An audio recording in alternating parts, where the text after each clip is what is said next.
কৰাৰ ক্ষেত্ৰত নহয় সেইটো কুৱেশ্যনটো সেইটোৱে হ'ব লাগিব এছিষ্টেণ্ট ইঞ্জিনিয়াৰ এপইণ্টমেণ্টৰ যদি কিবা এটা আছে এই এছিষ্টেণ্ট এগ্ৰিগেটেড ইঞ্জিনিয়াৰৰ কথাই কৈছে স্যাৰ কৈ দিও এইটোৱে কৈছো অলৰেডি বিহেতু ব্যৱস্থা ল'ব বুলি কৈছে সংখ্যাটো বঢ়াই দিয়ে আৰু লগতে ইয়াৰ লগত এটা ৰিলেটেড নিশ্চয় নিশ্চয় মন্ত্ৰী চাব এইটো sir 1 minute sir Ramendra Narayan Kalita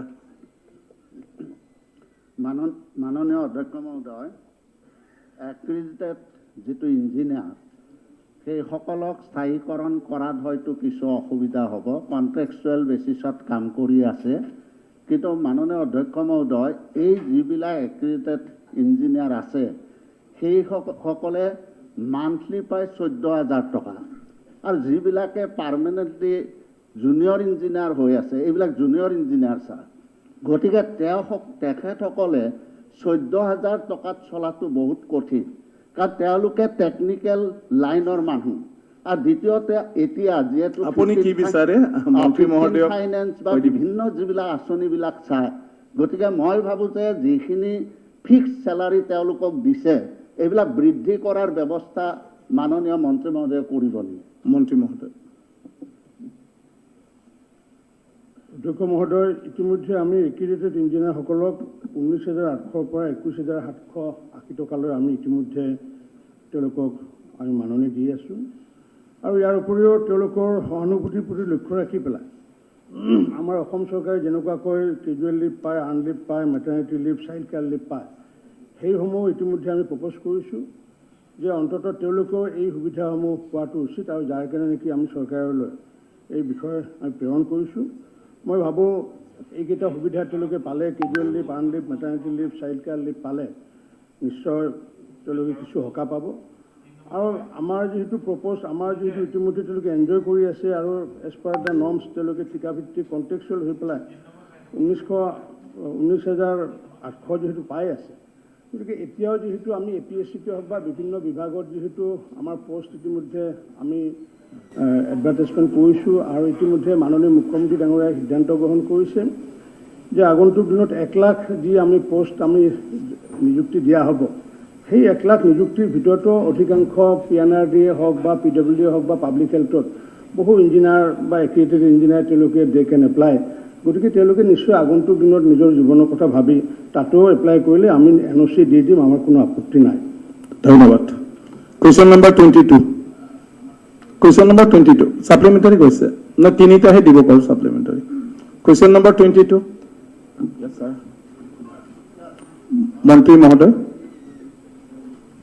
মন্ত্ৰী মহোদয় উত্তৰসমূহ সদনৰ মাজত দিয়া আছে অধ্যক্ষ মহোদয় সাপ্লিমেণ্টাৰী অধ্যক্ষ মহোদয় এইবাৰ মন্ত্ৰী মহোদয়ে মোক যিটো উত্তৰ দিছে অধ্যক্ষ মহোদয় জব কাৰ্ড ৰিলেটেড এইটো মোৰ কুৱেশ্যন আছিলে অধ্যক্ষ মহোদয় মই এটা কথা অধ্যক্ষ মহোদয়ৰ জৰিয়তে মন্ত্ৰী মহোদয়ক দৃষ্টিগোচৰ কৰিব বিচাৰিছোঁ জব কাৰ্ডৰ কাৰণে ধন মুকলি কৰি দিয়া হয় আৰু এইটো এটা খুব ভাল ব্যৱস্থা গৰীব জনসাধাৰণৰ কাৰণে এই ক্ষেত্ৰত অধ্যক্ষ মহোদয় যিমানসমূহ জব কাৰ্ডৰ কাৰণে আমি পইচা দিওঁ আৰু সিমানসমূহ জব কাৰ্ড গাঁৱত ব্যৱহাৰ নহয় আৰু এই জব কাৰ্ডসমূহত অধ্যক্ষ মহোদয় এটা বিৰাট নেক্সাছে কাম কৰি আছে জব কাৰ্ডসমূহত কিছুমানে অধ্যক্ষ মহোদয় এনেকুৱা এটা নেক্সাছ চলিছে কিছুমানে CSP আৰু নিজৰ ATM কাৰ্ডো বনাই লৈছে আৰু কৰি লৈ যিমানসমূহ জব কাৰ্ড আছে অধ্যক্ষ মহোদয় এটা উদাহৰণ আপোনাক দিছোঁ গৰৈমাৰী ব্লকত টোটেল জব কাৰ্ড আছে 20662 অধ্যক্ষ মহোদয় আচৰিত কথা আপোনাক জনাওঁ 4768টাহে এক্টিভ 15884টা এক্টিভ নহয় তাৰমানে যিসমূহ নেক্সাছৰ লগত জড়িত তেওঁলোকে ATM কাৰ্ডো বনাই লৈছে আৰু টিপ সহি ৰেডি কৰি লৈছে আৰু এইসমূহৰ কাৰণে অধ্যক্ষ মহোদয় মন্ত্ৰী মহোদয়ে উত্তৰত কৈছে যে উপযুক্ত তথ্য থাকিলে বিচাৰ কৰা হ'ব মই অধ্যক্ষ মহোদয়ৰ ওচৰত দুটা জিপি বাতাহি দিয়া আৰু হাতীপৰাৰ দুখন কাগজ সাবমিট কৰিছোঁ অধ্যমৰ দুটা ইষ্টিমেট আৰু মই অধ্যক্ষ মহোদয় মন্ত্ৰী মহোদয়ক জনাবলৈ বিচাৰোঁ এটোৰ ওপৰত কুৱেশ্যনটো কৰক তথ্য দিলোঁ মই মন্ত্ৰী মহোদয়ক ক'বলৈ অনুৰোধ জনাইছোঁ একশ্যনটো আৰু এইটো মই ভাবোঁ সমগ্ৰ অসমতে বিভিন্ন ঠাইতে এনেধৰণে হৈ আছে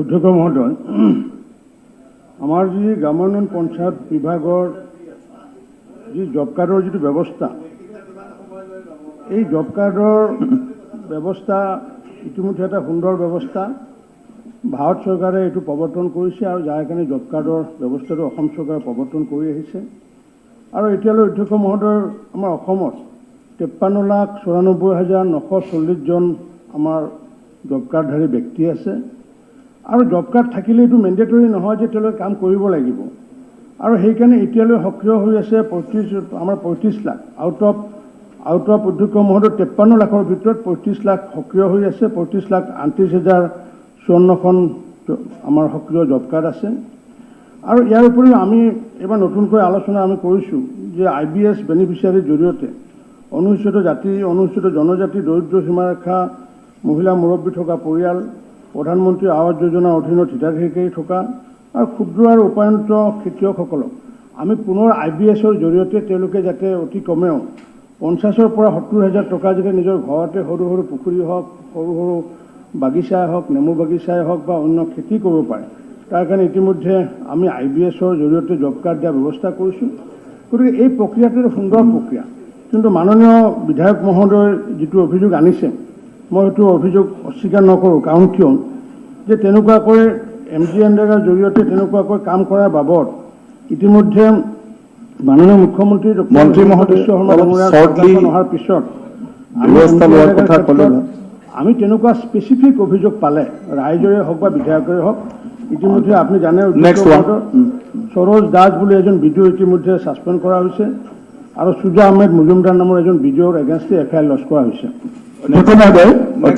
মই খুব কমে সময় ল'ম কম নহয় মানে মন্ত্ৰী মহোদয়ে যিটো ক'লে ইয়াত কোনো ৰিলেটেড নাই মই দুটা ডকুমেণ্ট ছাবমিট কৰিছোঁ আৰু যিটো মোৰ সমষ্টিৰ গৰৈমাৰী ব্লকৰ দুটা গাঁও পঞ্চায়তৰ মই অধ্যক্ষ মহোদয়ৰ ওপৰত ছাবমিট কৰিছোঁ তাৰ ওপৰত প্ৰক্ৰিয়া আৰম্ভ কৰক ইনকুৱাৰী কৰক কাৰণ জব কাৰ্ডটো এটা ডাঙৰ ব্যৱস্থা গৰীব জনসাধাৰণৰ কাৰণে জব কাৰ্ড এটা নেক্সাছ হৈ আছে অধ্যক্ষ মহোদয় দিয়ক আপুনি ইনকুৱাৰী দিয়ক আপুনি মোক উত্তৰখন দিলে নিশ্চিত ওপৰত ইয়াতে এনকুৱাৰী কৰি পেলাই আমি বিহিত ব্যৱস্থা ধন্যবাদ এইটো ইনকুৱাৰী হওক ধন্যবাদ অখিল গগৈ পঞ্চ বৰ্ডাৰ নাই এনেকুৱা বেকাৰত কিয় ব্যৱহাৰ কৰি থাকে পঞ্চ বৰ্ডাৰটো ভাল কামৰ কাৰণে পঞ্চ বৰ্ডাৰ আছে হয় এতিয়া যেটো প্ৰশ্ন চলি আছে তাত মোৰ পৰিপূৰক প্ৰশ্ন দুটা এক অসমত কিমান যোগ্য পৰিয়ালে এতিয়াও জব কাৰ্ড পাবলৈ বাকি আছে এই প্ৰশ্নটোৰ উত্তৰ লাগে দুইটো একেলগতে কৈ দিওঁ নাই দুটা নিদিব এটাই মাত্ৰ নহয় মই একেলগে তেতিয়ালে নাই এই পৰ্যন্ত আপুনি এটা কি জানিব বিচাৰিছে এই এনসাৰৰ লগত উত্তৰৰ লগত মই একেলগতে কৈ দিছোঁ তেতিয়ালে হয় হ'ব নহয় একেলগে আপুনি ইমানটা কোৱেশ্চন কৰিলে এনসাৰটো দীঘলীয়া হৈ যাব একেটাই প্ৰশ্ন খালি তাত সেইকাৰণে কৈ দিয়ক আপুনি মেনশ্যন কৰি দিয়ক কিমান যোগ্য পৰিয়ালে এতিয়াও জব কাৰ্ড পাবলৈ বাকি আছে হ'ব বাকি বিজেপি চৰকাৰৰ দিনত হ'ব হৈছে এটা জব কাৰ্ডত গড়ে প্ৰতি বছৰে কিমানকে কাম পালে আৰু অহা 2021-22 বৰ্ষত আইন অনুসৰি 100 দিন কাম পাবৰ কাৰণে কি পৰিকল্পনা গ্ৰহণ কৰা হৈছে প্ৰত্যেকটো জব কাৰ্ডৰ অধীনত 100 দিনকৈ কাম পাব লাগে সেই 100 দিনৰ কাম পাবৰ কাৰণে মন্ত্ৰী মহোদয় কৰা হৈছে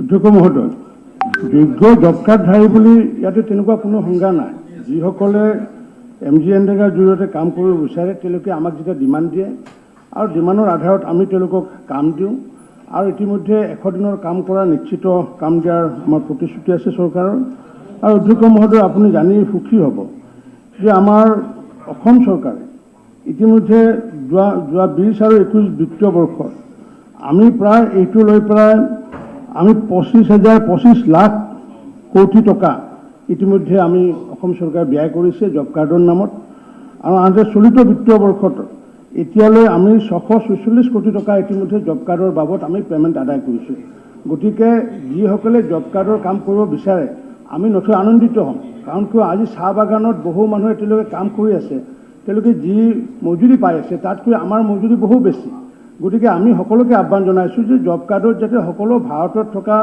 যিসকলে অৰ্থনৈতিকভাৱে অৱস্থা বেয়া সকলোৱে জব কাৰ্ডলৈ আহক আমি মষ্টলি ৱেলকাম জনাইছোঁ আৰু 100 দিনৰ নিশ্চিত ওপৰত আমাৰ চৰকাৰখনে কাম দিয়াৰ সিদ্ধান্ত গ্ৰহণ কৰিছোঁ জাকিৰ হোসেন সিকদাৰ আপুনি প্ৰশ্ন দিয়ক না শুনা আমি অলপ শিষ্টাচাৰত সকলোৱে চলিব শিকিব লাগিব ছাৰ মাননীয় মন্ত্ৰী ডাঙৰীয়াই জব কাৰ্ডৰ ওপৰত বিভিন্ন কথা কৈছে জব কাৰ্ডে প্ৰত্যেকটো জব কাৰ্ড হোল্ডাৰে 100 দিন কাম পোৱাটো আইনসংগতভাৱে বৈধ।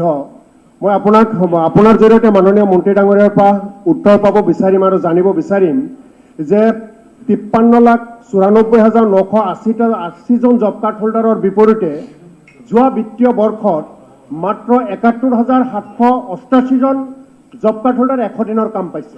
ৰেকৰ্ডটো নালাগে, কুৱেশ্যনটো কৰক। দ্বিতীয় কথা, না কুৱেশ্যনটো কৰক। উদাহৰণস্বৰূপ এটা কথা, নাই ইয়াৰ তথ্যটো চৰকাৰে দিয়ে আছে, আপুনি প্ৰশ্নটো কৰক। এই যে নাই উত্তৰৰ যিখিনি উত্তৰ আছে ইয়াৰ ওপৰত সাপ্লিমেণ্টাৰী কৰক। গোটেই কথাখিনি আমি উদাহৰণস্বৰূপে এইটো ডিবেট নহয় মানে কাছাৰ জিলাৰ কালায়ন ব্লকত 23,753 গৰাকী জব কাৰ্ড হোল্ডাৰ আছে। তাতে মাত্ৰ যোৱা বিত্তীয় বৰ্ষত 100 দিনৰ কাম পাইছে মাত্ৰ এজনে। আৰু এটা অতি ভয়ংকৰ তথ্য দিয়ে অধ্যক্ষ ডাঙৰীয়া, কাছাৰ জিলাৰ শিলচৰ ডেভেলপমেণ্ট ব্লকত 22,401 জন ইয়াৰ ওপৰত প্ৰশ্ন কৰক। 100 দিনৰ কাম পাইছে মাত্ৰ 0। ইয়াৰ ওপৰত প্ৰশ্ন কৰক। এই কথাখিনি জানিব বিচাৰিম যে সেইটোৱে। এই সময়ত COVID-19 মানুহক আৰ্থিকভাৱে জুৰুলা কৰি দিছে, এই সময়ত জব কাৰ্ড হোল্ডাৰসকলে কিয় 100 দিনৰ কাম পোৱা নাই? ইয়াৰ কাৰণে না চিষ্টেমটোৰ কিবা অসুবিধা আছে, না বিষয়াসকলে কিবা গাফিলতি কৰিছে, না চৰকাৰৰ পৰ্যাপ্ত। দ্বিতীয় কথা, দ্বিতীয় নাই নহলে মই পিছত নিদিমে কেতিয়াও। অধ্যক্ষ মহোদয়, মই যদি এটা উদাহৰণ ক'ব লাগিব আপোনাক, বৰপেটা ৰোডখন এখন টাউন আৰু বৰপেটা ৰোডৰ কাষতে লাগি আছে খৈৰাবাৰী পঞ্চায়ত। খৈৰাবাৰী পঞ্চায়তত হাজাৰ হাজাৰ মানুহৰ জব কাৰ্ড আছে, কিন্তু মাটি কাটিবলৈ কাৰো তাত তেনেকুৱা চৰকাৰী মাটিয়ে হওক বা কোনো তেনেকুৱা খাল বিল তাত নাই, যাৰ কাৰণে তাতে 100 দিন দিয়াৰ দূৰৰ কথা, এদিনৰ জব কাৰ্ডৰ কাম দিব পৰা নাই। গতিকে যদি মাটি নাথাকে তেতিয়াহ'লে আপুনি জব কাৰ্ডৰ কাম কেনেকুৱা দিব? ঠিক বুজি পাইছে অনাৰেবল মেম্বাৰে।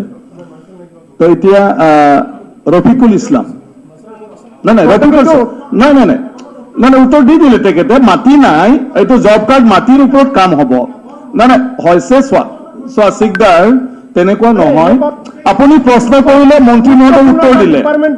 জব কাৰ্ডৰ ওপৰত মন্ত্ৰী ডাঙৰীয়াই যিটো উত্তৰ দিলে, এই উত্তৰত আমি সন্তুষ্ট নহয়। সন্তুষ্ট নহবও পাৰে, কিন্তু স্পটতো সেইটোও হ'ব না প্ৰশ্ন উত্তৰটো। ইয়াৰ পিছত বাকীখিনি আপুনি মন্ত্ৰী মহোদয়ক লগ ধৰি ফালে বুজি ল'লে হ'ল। মাননীয় অধ্যক্ষ মহোদয়, জব কাৰ্ড বা MGNREGAৰ থ্ৰুদি যি কাম কৰা হয় 80% ল্যান্ড ৰিলেটেড, মাটি ৰিলেটেড। মন্ত্ৰী মহোদয় যেনেকৈ কৈছে যে মাটি পোৱা নাযায়, কথাটো ঠিকেই, কিন্তু মাটি যেতিয়া পোৱা নাযায় জব কাৰ্ড হোল্ডাৰে কাম কৰিব নোৱাৰে, সেইসকলে কাম পোৱা নাই। আচ্ছা, ইফালে আপোনাৰ শ্ব' কৰা হৈ আছে যে জব কাৰ্ডৰ থ্ৰুদি পইচা গৈ আছে, কিছু কাম বেলেগ হয়, এইটো মন্ত্ৰী মহোদয়ে জানে। আলটিমেটলি গৈ জব কাৰ্ড হোল্ডাৰে কাম পোৱা নাই, পইচাও বেছি খৰচ হৈ আছে, কাম আমাৰ। আপুনি প্ৰশ্নটো সিধাকৈ মই চৰকাৰক অনুৰোধ কৰিছো, এনেকুৱা মেকানিজম ডেভেলপ কৰিব লাগে যে জব কাৰ্ড হোল্ডাৰে কামো পাব লাগে, কামটো ভাল হ'ব লাগে, পইচাৰ অপচয় কম হ'ব লাগে। মন্ত্ৰী মহোদয়ে তেনেকুৱা পদক্ষেপ ল'ব নেকি, এইটো মই অনুৰোধ কৰিছো। মন্ত্ৰী মহোদয়। অধ্যক্ষ মহোদয়, যিসমূহ পঞ্চায়তত বা যিসমূহ গাঁৱত তেনেকুৱা প্ৰভিজন নাই, মাটিৰ অভাৱ আছে, আমি সেইসকল জব কাৰ্ডধাৰীক অন্য পঞ্চায়তত কাম কৰাৰ কাৰণে সুবিধা দিয়া আছে। কিন্তু যদি ডিমাণ্ড যদি নাথাকে, তেতিয়াহ'লে মই 100 দিনৰ কাম কেনেকৈ দিম? এণ্টায়াৰ চিষ্টেমটো ডিপেণ্ড কৰে ডিমাণ্ডৰ ওপৰত। গতিকে আমাৰ বিভাগত যিমান ডিমাণ্ড আছে সেইটোৰ আধাৰত আমি কাম দি আছোঁ বা দি থাকিম। Question number 23। মাননীয় অধ্যক্ষ মহোদয়, আমাৰ সন্মানীয় সদস্যসকলে এটা প্ৰশ্ন ঠিক ভালে কৈ আছে যে মোৰ জব কাৰ্ড আছে, মই কাম কিয় পোৱা নাই। এনৰেগা আইনৰ অধীনত ভাৰত চৰকাৰ আৰু অসম চৰকাৰ বাধ্য, কোনোবাই যদি 100 দিনৰ কাম বিচাৰে আমি সেইটো দিব লাগিবই। সমস্যাটো হৈছে যে কেতিয়াবা নিজৰ গাঁওখনত কাম কৰাৰ কাৰণে মাটি বাৰী, আপুনি যিবিলাক আঁচনি, অনুমোদিত আঁচনি আছে এনৰেগাত, সেই আঁচনিবিলাক কৰিব পৰাৰ অৱকাশ নাথাকে। তাৰ ফলত এই গাঁৱৰ যিখিনি এনৰেগাৰ শ্ৰমিক আছে, তেওঁলোক ওচৰৰ গাঁওখনলৈকে, ওচৰৰ পঞ্চায়তলৈকে যাব লাগিব। মোৰ আহ্বান আমাৰ বিধায়কসকলৰ প্ৰতি এইটোৱে যে আপোনালোকে এনৰেগা শ্ৰমিকসকলক সংগঠিত কৰি নিজৰ নিজৰ সমষ্টিত যিসকলে কৰ্মদিন পোৱা নাই, তেওঁলোকক BDOৰ লগত আলোচনা কৰি উপযুক্ত কাম আন এখন পঞ্চায়তলৈকে লৈ যাওক। আমি আইনমতে বাধ্য, আমি 100 দিনৰ কাম দিবই লাগিব, পুঁজিৰ কোনো কথা নাই। যিমান কাম কৰে আমি কাম দিম, অলপ আমাৰো ইনিচিয়েটিভ ল'ব লাগিব। আপোনালোকে ইনিচিয়েটিভ লওক, চৰকাৰে এখন নিৰ্দেশ দি দিব BDO সকলক ইমিডিয়েটলি, আমাৰ মন্ত্ৰী ডাঙৰীয়াই যে নিজৰ গাঁৱত কাম কৰিব নোৱাৰিলেও কাষৰ গাঁৱত দিব আৰু আপোনালোকেও যিসকলে তেনেকুৱা ৰিকুইজিশ্যন বা শ্ৰমিকক মটিভেট কৰিব আমি কাম দিবই লাগিব আইনমতে আৰু আমি ডেফিনেটলি কাম দিম ধন্যবাদ এটা question number 23 question number 23 honourable minister already আছে অধ্যক্ষ মহোদয় সদনৰ নিজে উত্তৰ দিয়া আছে অধ্যক্ষ মহোদয় মই NFC কাৰ্ডৰ মোৰ সমষ্টিত বহুতো কাৰ্ড সাৰেণ্ডাৰ কৰিছে গাইডলাইনত নপৰাৰ কাৰণে কিছু চাকৰিয়াল আছিল কিছু ধনী মানুহ আছিল সেই কাৰ্ডখিনি এতিয়ালৈ জমা হৈ আছে তাৰে পৰিৱৰ্তে সেই ৰেচন কাৰ্ডবিলাক যিসকল উপযুক্ত সেইসকলক দিব পাৰিবনে নাই আৰু কেতিয়া দিব মই মন্ত্ৰী মহোদয়ৰ পৰা মই জানিব বিচাৰিছোঁ আৰু এই PDS-ৰ মালটো অনা নিয়াৰ কাৰণে কোনোবা এটা এজেঞ্চিক দিয়া হৈছে মই সুধিছিলোঁ যে এইটো টেণ্ডাৰ কৰা হৈছিল নেকি এবাৰ মাত্ৰ টেণ্ডাৰ কল কৰা হৈছে কোভিডৰ দোহাই দি 2 বছৰ হৈ গৈছে এতিয়ালৈ টেণ্ডাৰ কল কৰা নাই কোভিডটো 3 মাহ বা 4 মাহ থাকে বাকি 6 মাহ 8 মাহ আপুনি কিয় কৰা নাই গতিকে এইটো এই টেণ্ডাৰটো কল কৰিব নেকি মন্ত্ৰী মহোদয়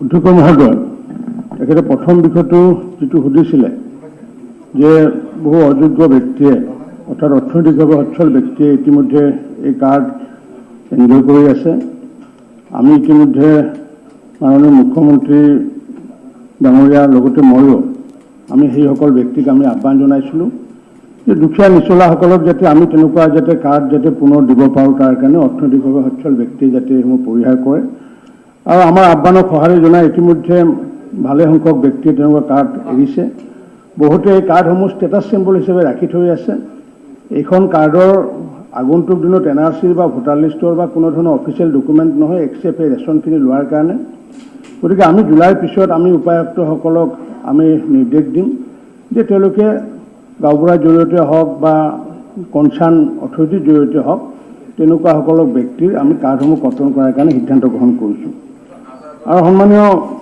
আব্দুল কালাম ৰছিদ আলম ডাঙৰীয়াই যিটো ট্ৰেন্সপৰ্টেশ্যনৰ বিষয়ে সুধিছে আচলতে এইটো জিলা উপায়ুক্তৰ ওপৰত নিৰ্ভৰ কৰে টেণ্ডাৰৰ বিষয়টো তেওঁলোকে চায় গতিকে এতিয়া যিহেতু আমি পুনৰ মাননীয় মুখ্যমন্ত্ৰী ডাঙৰীয়াই এটা এবাৰ নতুনকৈ এটা সিদ্ধান্ত গ্ৰহণ কৰিছে যিহেতু সমবায় সমিতিয়ে যিহেতু এই কামবোৰ কৰি আছে গতিকে সমবায় সমিতিসমূহকো যদি আগন্তুক দিনত তেওঁলোকৰ ক্ৰাইটেৰিয়া যদি ফুলফিল হয় আমি তেওঁলোককো অৰ্পণ কৰিব বিচাৰিছোঁ যদি ক্ৰাইটেৰিয়া ফুলফিল হয় গতিকে নিশ্চিত ওপৰত আগন্তুক দিনত সমবায় হওক বা ব্যক্তিগত খণ্ডৰ কোনোবাই হওক টেণ্ডাৰৰ জৰিয়তে এইটো পোৱাৰ ব্যৱস্থা কৰিছোঁ নেক্সট সাপ্লিমেণ্টাৰী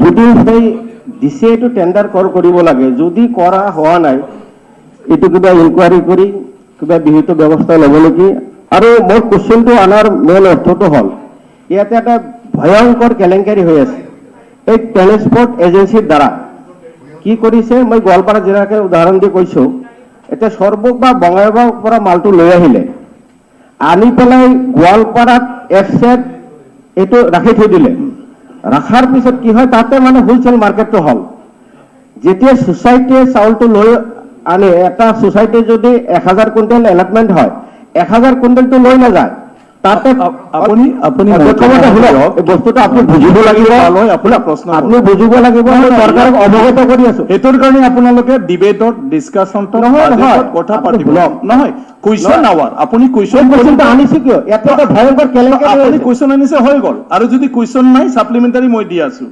আপোনাৰ যদি সাপ্লিমেণ্টাৰী কুৱেশ্যন আছে আপুনি সোধক যদি কুৱেশ্যনে নাই আপনি পাৰমিশন দিয়ক নিদিয়ক মই কথাখিনি এটা পাৰমিশন নিদিয়াকে আপুনি কেনেকৈ ক'ব ইয়াৰ নিয়মৰ মাজত চলিব সবে সাপ্লিমেণ্টাৰী ৰৈ আছে এই এজেন্সিয়ে কি আপুনি এটা কওক না যে আপুনি তাৰ পৰাই ডিসিএ কৰে ইনকোয়াৰি কৰিব লাগে সন্মানীয় সদস্য মালটো ডাম্পিং কৰে আপুনি শুনকচোন আপুনি মোৰ কথা শুনকচোন সাপ্লিমেণ্টাৰী মই কুৱেশ্যন বুজি পাইছো আপুনি কি ক'বছে বুজি পাইছো মই এটা বুজি পালেতো আপুনি প্ৰশ্ন ক'ব নালাগে এইটো এতিয়া ক'ব বুজি আছে কিন্তু মই এইখিনি কথা আপোনাক অৱগত কৰিব লাগিব কাৰণ সেই তাতে যে ডাম্পিং কৰিলে সেই মালটো মই- সোসাইটিয়ে সেই মাহৰ মালটো ল'ল নে নাই না আধা তাতে বিক্ৰী কৰি থৈ গ'ল এই বস্তুটো ইমপ্লিমেণ্ট inquiry মন্ত্ৰী কৰিব লাগিব। মহোদয় কৰিব, আৰু চৰকাৰে এটা- কৰিব। আৰু এটা কথা গতিকে শুনক, আপুনি এয়াৰপৰ্ট- মোৰ থ্ৰুৱেদি এয়াৰপৰ্ট কষ্টৰ নামত কুৱেশ্যনটো কৰক। প্ৰত্যেকটো সুলভ মূল্যৰ দোকানীয়ে 1.5 কেজি 2 কেজিকে সেই হিতাধিকাৰীৰ নেক্সট সাপ্লিমেণ্টাৰী মজিবুৰ ৰহমান। ট্ৰেন্সপৰ্টৰ নামত নেক্সট সাপ্লিমেণ্টাৰী মজিবুৰ ৰহমান, অনাৰেবল সদস্য বহক।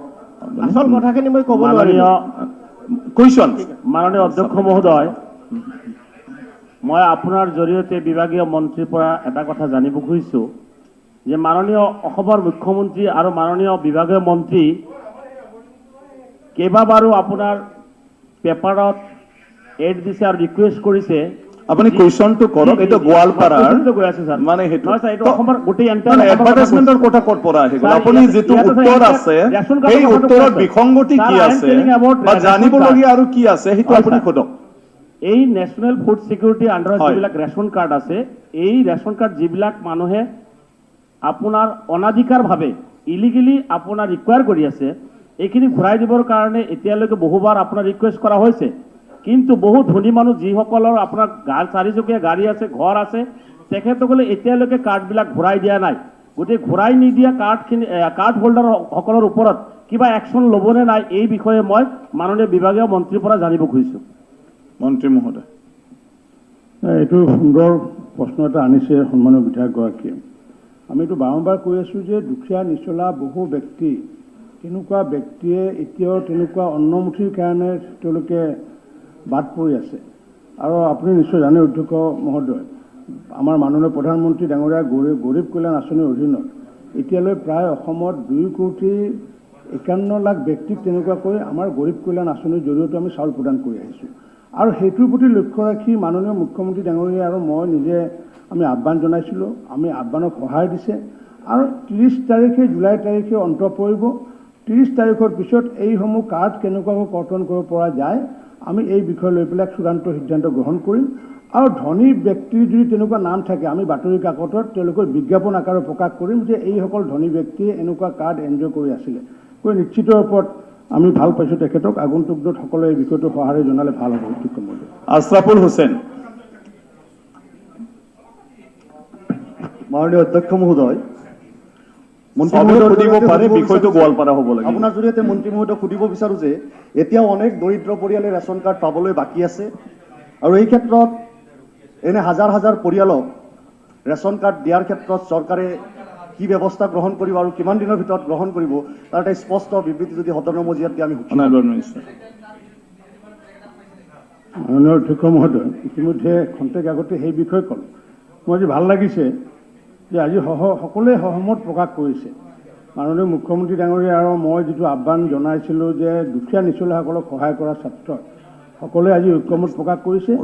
আৰু অধ্যক্ষ মহোদয় নিশ্চিত ওপৰত তেনেকুৱা ধনী ব্যক্তিৰ হাতত কাৰ্ড থাকিলে সেই কাৰ্ড আমি কৰ্তন কৰিম। চাকৰিয়ালৰ মই বিনম্ৰতাৰে আমি আহ্বান জনাইছোঁ, যিসকল চাকৰিয়াল, কাৰণ যোৱা 5টা বছৰ প্ৰায় 40-50 হাজাৰতকৈ অধিক ব্যক্তিয়ে চাকৰি পাইছে, সেইসকলে তেওঁলোকে সেই কাৰ্ড পৰিত্যাগ কৰক। কাৰণ টাৰ্মছ এণ্ড কণ্ডিশ্যনত লিখা আছিলে যে 1 লাখতকৈ অধিক আয় যাৰ হয় তেওঁ সেই কাৰ্ডখন ল'ব নোৱাৰে। গতিকে তেওঁ সেই কাৰ্ডখনৰ ক্ষেত্ৰত অযোগ্য ব্যক্তি হিচাপে ঘোষণা কৰা হয়। নিশ্চিত ৰূপত আমি অসমৰ দুখীয়াসকলক সহায় কৰাৰ স্বাৰ্থত তেনেকুৱা ধনী ব্যক্তি বা 1 লাখতকৈ ঊৰ্ধত যিসকলৰ আয় ইনকাম আছে তেওঁলোকৰ কাৰ্ডসমূহ আমি পৰিহাৰ কৰিম। Question number 24। Question number 24। Question number 24। Absent. 24ৰ উত্তৰটো 24 দিয়া হোৱা নাই। অ'কে। 24ৰ উত্তৰটো দিয়া হোৱা নাই, আমি ইয়াত ছাপ্লিমেণ্ট কৰিব লগা আছিল। Honourable minister.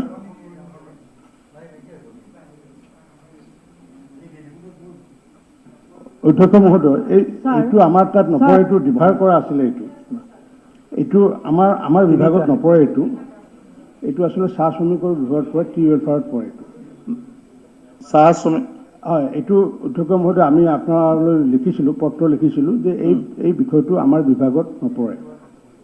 আচ্ছা, এইটো অলৰেডি ডিফাৰ কৰিছে। ডিফাৰ কৰিছে প্ৰশ্নকৰ্তাজনে জানে। ঠিক আছে। নাই, এইটো পোনাকণ বৰুৱা প্ৰশ্নকৰ্তা, তেওঁ নিজে খন্তেক আগতে আহি মোক দেখাইছে, ইয়াতে চিল মাৰি দিছে ডিফাৰ বুলি। গতিকে নতুন বিধায়ক, তাৰ মানেনো কি? নহয়, বিধায়কগৰাকীয়ে মইতো নাজানো ন, ইয়াত নাই। ঠিক আছে। এইটো কাৰণে সদনে গম পাব বিষয়টো না এইটো মোৰ বিষয় নহয়। হয় নহয় মোৰ তাত এই মানে এই কপিটো নাছিলে মানে কিবাটো সেইটোৰ কাৰণে হয়তো অলৰেডি এতিয়া নাপায় আৰু মানে আপোনাৰ মানে কিবাটো ভুলক্ৰমে মানে খাদ্য বিভাগৰ তাত গৈছে কিন্তু বাগানৰ ক্ষেত্ৰত এই একে বিষয়টোৱে আমাৰ যিটো চাহ শ্ৰমিক মন্ত্ৰী ডাঙৰীয়া মানে তেখেতৰ বিভাগত পৰে তো অন্য কিবাত আপুনি সেইটো উত্তৰটো পাই যাব এতিয়া next question number 25 honourable minister সদনৰ মাজত উত্তৰসমূহ দিয়া আছে সন্মানীয় অধ্যক্ষ মহোদয় আমি মোৰ যিটো প্ৰশ্ন সেই প্ৰশ্নটোৰ ক খ গ ঘ চাৰিটা যিকেইটা প্ৰশ্ন কৰা হৈছিল প্ৰত্যেকটো প্ৰশ্নৰ এনেক্সাৰ সদনত দাখিল কৰা হ'ল বুলি কোৱা হৈছিল কিন্তু বাস্তৱ ক্ষেত্ৰত কুৱেশ্যনৰ লগত কোনো এনেক্সাৰ দাখিল কৰা হোৱা নাই মই এইটো জানিব বিচাৰিছোঁ যে সবকেইটা কুৱেশ্যনৰ এনচাৰ হাফ ডান যিখিনি তথ্য বিচৰা হৈছে কোনো ধৰণৰ তথ্য ইয়াত দিয়া হোৱা নাই দ্বিতীয় কথা হ'ল যে মই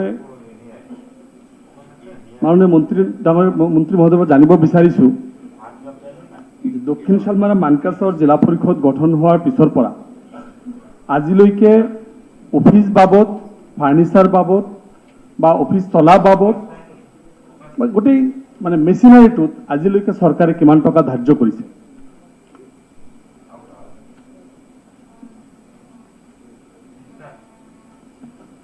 অধ্যক্ষ মহোদয় মাননীয় বিধায়ক আমিনুল ইছলাম ডাঙৰীয়াই জিলা পৰিষদ গঠনৰ কথা কৈছে ইতিমধ্যে জিলা পৰিষদ গঠন কৰাৰ কাৰণে আমি চৰাইদেউ মাজুলী বিশ্বনাথ দক্ষিণ শালমাৰা মানকাছাৰ আৰু হোজাই ইতিমধ্যে আমি জিলা পৰিষদ গঠন কৰাৰ কাৰণে আমি সিদ্ধান্ত লৈছোঁ আৰু নতুনকৈ বজালী জিলাখন হৈছে যিহেতু পৰৱৰ্তী সময়ত বজালী জিলাতো আমি জিলা পৰিষদ গঠন কৰিম আৰু প্ৰতিটো কাৰ্যালয়ৰ বাবদত chief executive engineer deputy chief executive engineer chief accounts officer executive engineer senior assistant accountant junior assistant tax collector driver আৰু গ্ৰেড 4 সৰ্বমুঠ 15টাকৈ পোষ্ট আবণ্টন দিয়াৰ কাৰণে বিচৰা হৈছে আৰু স্বাভাৱিকতে যেতিয়া তাত চিঅ যেতিয়া নিযুক্তি হ'ব চিফ একাউণ্ট অফিচাৰ যেতিয়া নিযুক্তি হ'ব বা ইঞ্জিনিয়াৰ নিযুক্তি হ'ব তেতিয়া যাৱতীয় খৰচৰ বিষয়টো পৰৱৰ্তী সময়ত আহিব ধন্যবাদ আৰু মাননীয় অধ্যক্ষ মহোদয় মোৰ কথাটো মোৰ যিকেইটা প্ৰশ্ন এটাও সম্পূৰ্ণ হোৱা নাই সবকেইটা কুৱেশ্যন হাফ ডান হৈছে আৰু কোৱা হৈছে সদনত তথ্য দাখিল কৰা হৈছে হুৱেৰাজ এনেক্সাৰ ইয়াত দেখুওৱা হৈছে শ্ব' কৰা হৈছে এনেক্সাৰ্ছ বাট কোনো এনেক্সাৰ মানে তাহা নাই সেইটো কুৱেশ্যনটো এনচাৰটো মই নাপালোঁ এতিয়া মোৰ পৰৱৰ্তী প্ৰশ্নটো হৈছে মই যিটো ফেচ কৰিছোঁ যে বৰ্তমান পঞ্চায়ত যিটো আইন পঞ্চায়ত আইনৰ কেইবাবাৰো এমেণ্ডমেণ্ট হৈছে মই দেখিছোঁ এটা বস্তু মোৰ চকুত পৰিছে যে পঞ্চায়তৰ সভাপতিবিলাক ৰাইজে বা ভোটাৰে নিৰ্বাচিত কৰে কিন্তু দেখিছোঁ তাৰ সদস্যবিলাকে তাৰ এই পঞ্চায়ত সভাপতিৰ ওপৰত যে অনাস্থা আনে এইটোৰ জৰিয়তে প্ৰত্যেকটো পঞ্চায়তত সদস্যবিলাকে সভাপতিক ব্লেকমেইলিং কৰি থকা হৈছে আৰু কামৰ যিটো মানদণ্ড সেইটো বহুত নিম্ন হৈছে মই এইটো সুধিব বিচাৰিছোঁ যে পঞ্চায়তৰ এই এক্টটো চৰকাৰে অহা বিধানসভাত বা কেতিয়া এইটো এমেণ্ডমেণ্ট আনিব আৰু ৰাইজে ভোটাৰে নিৰ্বাচিত কৰা সভাপতিবিলাকক ব্লেকমেইলিঙৰ পৰা ৰক্ষা কৰি কামৰ মানদণ্ড কেতিয়া উন্নতি কৰিব এই সম্পৰ্কে জানিব বিচাৰিছোঁ অনাৰেবল মিনিষ্টাৰ অধ্যক্ষ মহোদয় মাননীয় বিধায়ক আমিনুল ইছলাম ডাঙৰীয়াই এটা সুন্দৰ বিষয় উত্থাপন কৰিছে যিটো বিষয় নেকি মই 2011 চনৰ পৰা বিধায়ক হৈ থকাৰ পিছত এই বিষয়টো ময়ো এগৰাকী বিধায়ক হিচাপে উত্থাপন কৰি আছিলোঁ হয় অধ্যক্ষ মহোদয় এইটো বাস্তৱ কথা যে আজি আমি দেখিছোঁ যে ৰাইজে নিৰ্বাচিত কৰি দিয়ে পঞ্চায়তৰ সভাপতিক নিৰ্বাচিত কৰি দিয়ে আৰু কৰি দিয়াৰ পিছত পঞ্চায়ত সভাপতিগৰাকীৰ কথা বা কামত যদি সন্তুষ্ট নহয় তেতিয়াহ'লে বিভিন্ন অভিযোগ লগাই পেলাই ভাল ব্যক্তিৰ বিপৰীতে অভিযোগ আনি পেলাই পঞ্চায়তৰ সভাপতিগৰাকীৰ বিপৰীতে অনাস্থা প্ৰস্তাৱ আনে গতিকে মই ব্যক্তিগতভাৱে ময়ো অনুভৱ কৰোঁ যে এইটো যিটো প্ৰচলিত আইন এই প্ৰচলিত আইনটো সংশোধন কৰাৰ প্ৰয়োজন আছে কাৰণ কিয় আজি যদি অসম বিধানসভাত যদি মুখ্যমন্ত্ৰী যদি নিৰ্বাচিত কৰে সন্মানীয় বিধায়কসকলে জিলা পৰিষদত যদি জিলা পৰিষদৰ সভাপতি সভানেত্ৰী নিৰ্বাচিত কৰে যদি সন্মানিত সদস্যসকলে ঠিক তেনেকুৱাকৈ আঞ্চলিক পঞ্চায়ততো সন্মানিত সদস্যসকলে নিৰ্বাচিত কৰে, কিন্তু ইয়াতে আমি দেখিছোঁ যে ব্যতিক্ৰম এটা ছিষ্টেম চলি আছে। মই দেখিছোঁ যে আচলতে আঞ্চলিক পঞ্চায়তৰ ক্ষেত্ৰতো অন্য ঠাইত দেখিছোঁ যে জিলা পঞ্চায়ত আছে আৰু পঞ্চায়ত আছে, দুটা আছে, মাজৰ এটা খলপ নাই। আমাৰ 3 তৰপীয়া আছে, আৰু 3 তৰপীয়া থকাৰ পিছতো এইটোৰ এমেণ্ডমেণ্টৰ প্ৰয়োজন আছে, যাৰ কাৰণে মই বিভাগৰ লগত ইতিমধ্যে এই বিষয় লৈ পেলাই মই দুইলানি মিটিঙো কৰিছোঁ। নিশ্চিতভাৱে বিধায়ক আমিনুল ইছলামৰ কথাত ময়ো সঁহাৰি জনাইছোঁ। ধন্যবাদ। এতিয়া কমলক্ষ পুৰকাষ্ট, মাননীয় অধ্যক্ষ মহোদয়, দক্ষিণ শালমাৰা। দক্ষিণ শালমাৰাৰ উন্নয়ন খণ্ডৰ কথা যেতিয়া আছে আৰু এইটো কাৰণে মই কৈছোঁ আৰু অধ্যক্ষ মহোদয়, তাৰমানে কথাটো হৈছে এনেকুৱা যে আমাৰ চৰকাৰ যেতিয়া আছিলে, অৰ্থাৎ 16ত যেতিয়া লাষ্টৰ পিনে আমাৰ চৰকাৰ যেতিয়া আছিলে, তেতিয়া ব্লক ৰিঅৰ্গনাইজ কৰাৰ এটা প্ৰপ'জেল এটা আহিছিল বা কৰা হৈছিল, ইতিমধ্যে কৰা হৈছিল। চাগে মোৰ যিটো কনষ্টিটুৱেঞ্চিত তাতে এটা ব্লক আছে আৰু 5টা জিপি আমাৰ লগত, আমাৰ সিদ্দিক আহমেদ সাহেব তেওঁৰ যিটো ব্লক আছে, তেওঁৰ ব্লকৰ লগত এই 5টা জিপি সোমাই আছে। সেইটো কাৰণে প্ৰত্যেকটা কনষ্টিটুৱেঞ্চিত 2টা ব্লক কৰাৰ কাৰণে এটা প্ৰপ'জেল আহিছিল, ইতিমধ্যে গভৰ্ণমেণ্টৰ পৰা অৰ্ডাৰো হৈছিল। কিন্তু আমি দেখা পালোঁ যে যোৱা 5 বছৰ এইটোৰ ওপৰত কোনো ব্যৱস্থা লোৱা নাই। সেইটো কাৰণে মই মন্ত্ৰী মহোদয়ৰ পৰা জানিব বিচাৰিছোঁ, এই যে যিটো সিদ্ধান্ত লোৱা হৈছিল, গভৰ্ণমেণ্টে এটা সিদ্ধান্ত ল'লে, পৰৱৰ্তী গভৰ্ণমেণ্টে কিয় কামটো কৰা নাই? আৰু ইতিমধ্যে মন্ত্ৰী মহোদয়ে যিটো ক'লে যে এই পঞ্চায়ত এমেণ্ডমেণ্ট, পঞ্চায়ত এক্ট যিটো আছে, এইটো অকণমান সলনি কৰিব লাগিব, কাৰণ বহুতখিনি লেহেমী আছে এইটো। মন্ত্ৰী মহোদয়ৰ পৰা মই ক্লিয়াৰ উত্তৰ জানিবলৈ বিচাৰিছোঁ। সন্মানীয় বিধায়ক কমলাক্ষ পুৰকাষ্টে যিটো বিষয় আনিছে, এইটো হয়, এই ক্ষেত্ৰত ময়ো একমত অধ্যক্ষ মহোদয়। আৰু ইতিমধ্যে আমি যে বহু ঠাইত দেখিছোঁ যে সমষ্টি এটা, কিন্তু 2টা সমষ্টি লৈ পেলাই, যেনেকুৱাকৈ সৰভোগ আৰু জোনিয়াক লৈ পেলাই, চকচকা ব্লক এটা গঠন কৰা আছে। ঠিক তেনেকুৱাকৈ বিভিন্ন ঠাইত এই বিষয়টোৰ সমস্যা আছিলে, কাৰণ আছিলে, যাৰ কাৰণে যোৱাবাৰ আমাৰ অসম চৰকাৰৰ গ্ৰাম্য পঞ্চায়ত বিভাগে ব্লক ৰিঅৰ্গনাইজ কৰাৰ কাৰণে প্ৰচেষ্টা ইতিমধ্যে কৰিছে। প্ৰায় নতুনকৈ 45টা ব্লক আমাৰ নতুনকৈ হোৱাৰ সম্ভাৱনা আছে, আৰু বিত্ত বিভাগৰ লগত এই বিষয়ে আমাৰ যোগাযোগ চলি আছে। ব্লক নতুনকৈ কৰাৰ লগে লগে ইনফ্ৰাষ্ট্ৰাকচাৰ ডেভেলপমেণ্টকে আদি কৰি তাত যাৱতীয় যিমানবোৰ বিষয়া কৰ্মচাৰী দিব লাগিব, সেই সম্পূৰ্ণবোৰ বিষয় চাই পেলাই আগন্তুক দিনত বিহিত ব্যৱস্থা লোৱা হ'ব, আৰু এই ক্ষেত্ৰত ময়ো একমত। আব্দুৰ ৰহিম।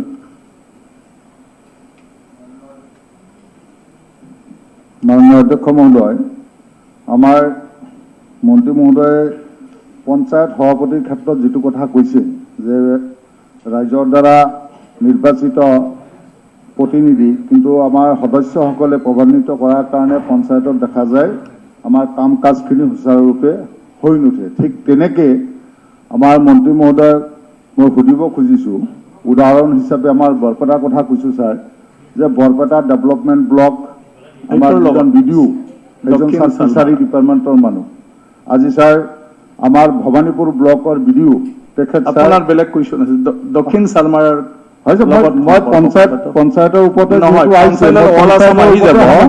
দক্ষিণ শালমাৰ লগত জড়িত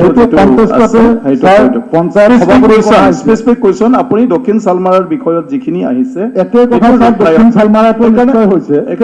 প্ৰশ্নটো আপুনি কৈ দিয়ক। মই সেইটো যে বিডিঅ আমাৰ ডেভেলপমেণ্ট ব্লকৰ বিডিঅ'বিলাক পাৰ্মানেণ্ট নহ'লে, তেনেহ'লে ছাৰ আমাৰ কাম কাজবিলাক সুচাৰুৰূপে কেতিয়াও পঞ্চায়তৰ সম্ভৱ নহয়। গতিকে মাননীয় মন্ত্ৰী ডাঙৰীয়া এটা সুউত্তৰ বিচাৰিছোঁ। মন্ত্ৰী মহোদয়। হয় অধ্যক্ষ মহোদয়, তেখেতে বাস্তৱ কথা এটা উপলব্ধি কৰিছে আৰু সদনত উত্থাপনো কৰিছে, আৰু সেই কথাখনৰ প্ৰতি লক্ষ্য ৰাখি পেলাই ইতিমধ্যে মাননীয় মুখ্যমন্ত্ৰী ডাঙৰীয়াৰ লগত আমাৰ বিভাগৰ ৰিভিউ হৈছিলে। আৰু পূৰ্বতে যিহেতু আমাৰ কনচেপ্ট এটা আছিলে যে ছিনিয়ৰ বিডিঅ'সমূহ আছিলে, আৰু ছিনিয়ৰ বিডিঅ'সমূহে যেতিয়া কাৰ্যনিৰ্বাহ কৰি থাকে এটা ব্লকৰ, তেতিয়া তাৰে যিটো গৰিমা বা মৰ্যাদা যিমান ধৰণৰ উৰ্ধত আছিলে, আমি লক্ষ্য কৰি আহিছোঁ। মই 10টা বছৰ পূৰ্বতো বিধায়ক আছিলোঁ, যে লাহে লাহে এনেকুৱা হৈছে যে বিডিঅ' নাথাকাৰ কাৰণে আমি হয়তো ছেক্ৰেটাৰী হওক বা ফিচাৰী এক্সটেনশ্যনৰ চাৰ্জত দিবলগীয়া হৈছিলে। আৰু এই কথাৰ উপলব্ধি আমি কৰি পেলাই মাননীয় মুখ্যমন্ত্ৰী ডাঙৰীয়াৰ নিৰ্দেশত ইতিমধ্যে আমি 70 গৰাকী ACS অফিচাৰ আৰু ALRS অফিচাৰক ইতিমধ্যে আমি বিডিঅ' হিচাপে প্ৰথম পৰ্যায়ত নিযুক্তি দিয়াৰ কাৰণে, আৰু পূৰ্বৰ যি সুনাম, সেই সুনাম যাতে আমি ঘূৰাই আনিব পাৰোঁ তাৰ কাৰণে প্ৰচেষ্টা চলিছে। পাৰ্চনেল বিভাগে ইতিমধ্যে 70জন ACS অফিচাৰ আমাৰ বিভাগত দিছে, আৰু অতি শীঘ্ৰে 2-3 দিনৰ ভিতৰতে এইসমূহ নিযুক্তি দিয়া হ'ব। সিদ্দিক আহমেদ। মাননীয় অধ্যক্ষ মহোদয়, মই এটা কথা ক'ব বিচাৰিছোঁ। আমাৰ পঞ্চায়ত মিনিষ্টাৰ ডাঙৰীয়া আছে, মোৰ সমষ্টিত একচুৱেলি এটাও ব্লক নাই, যিটো মানে 4টা ব্লকৰ পাৰ্ট লৈ মোৰ সমষ্টিটো, আৰু আমি দেখিছোঁ গোটেই ডেভেলপমেণ্টটো ব্লক ৱাইজ ডিষ্ট্ৰিবিউশ্যন হয়। গতিকে যোৱাবাৰ যিটো মই দেখিছোঁ যে PMGSYৰ কামখিনি ব্লক ৱাইজ ভাগ কৰি দেওয়া হৈছিলে। গতিকে এটাও ব্লক যেতিয়া নাই, গতিকে PMGSYৰ কোনো ডেভেলপমেণ্ট কাম মোৰ সমষ্টিত হোৱাই নাই। গতিকে মই অনুৰোধ কৰিব বিচাৰিছোঁ, যোৱা গভৰ্ণমেণ্টৰ দিনত প্ৰত্যেক সমষ্টি ৱাইজ দুটা ব্লক কৰা হৈছিলে। গতিকে এইটো ব্লকবিলাক যদি অৰ্গেনাইজ কৰে, তেতিয়াহ'লে অন্ততঃ মোৰ সমষ্টিটো ডেভেলপমেণ্ট হ'ব। গতিকে মই অনুৰোধ কৰোঁ যে ইমিডিয়েট কিবা এটা যদি সেইটো সমষ্টিৰ পৰা সেই সমষ্টিলৈ গুচি গ'ল। ডাঙৰীয়া, সন্মানীয় বিধায়ক ছিদ্দিক আহমেদ ডাঙৰীয়াৰ সমষ্টিত আগন্তুক দিনত নিশ্চিত ৰূপত ব্লক হ'ব। Question number 26. Honorable Minister.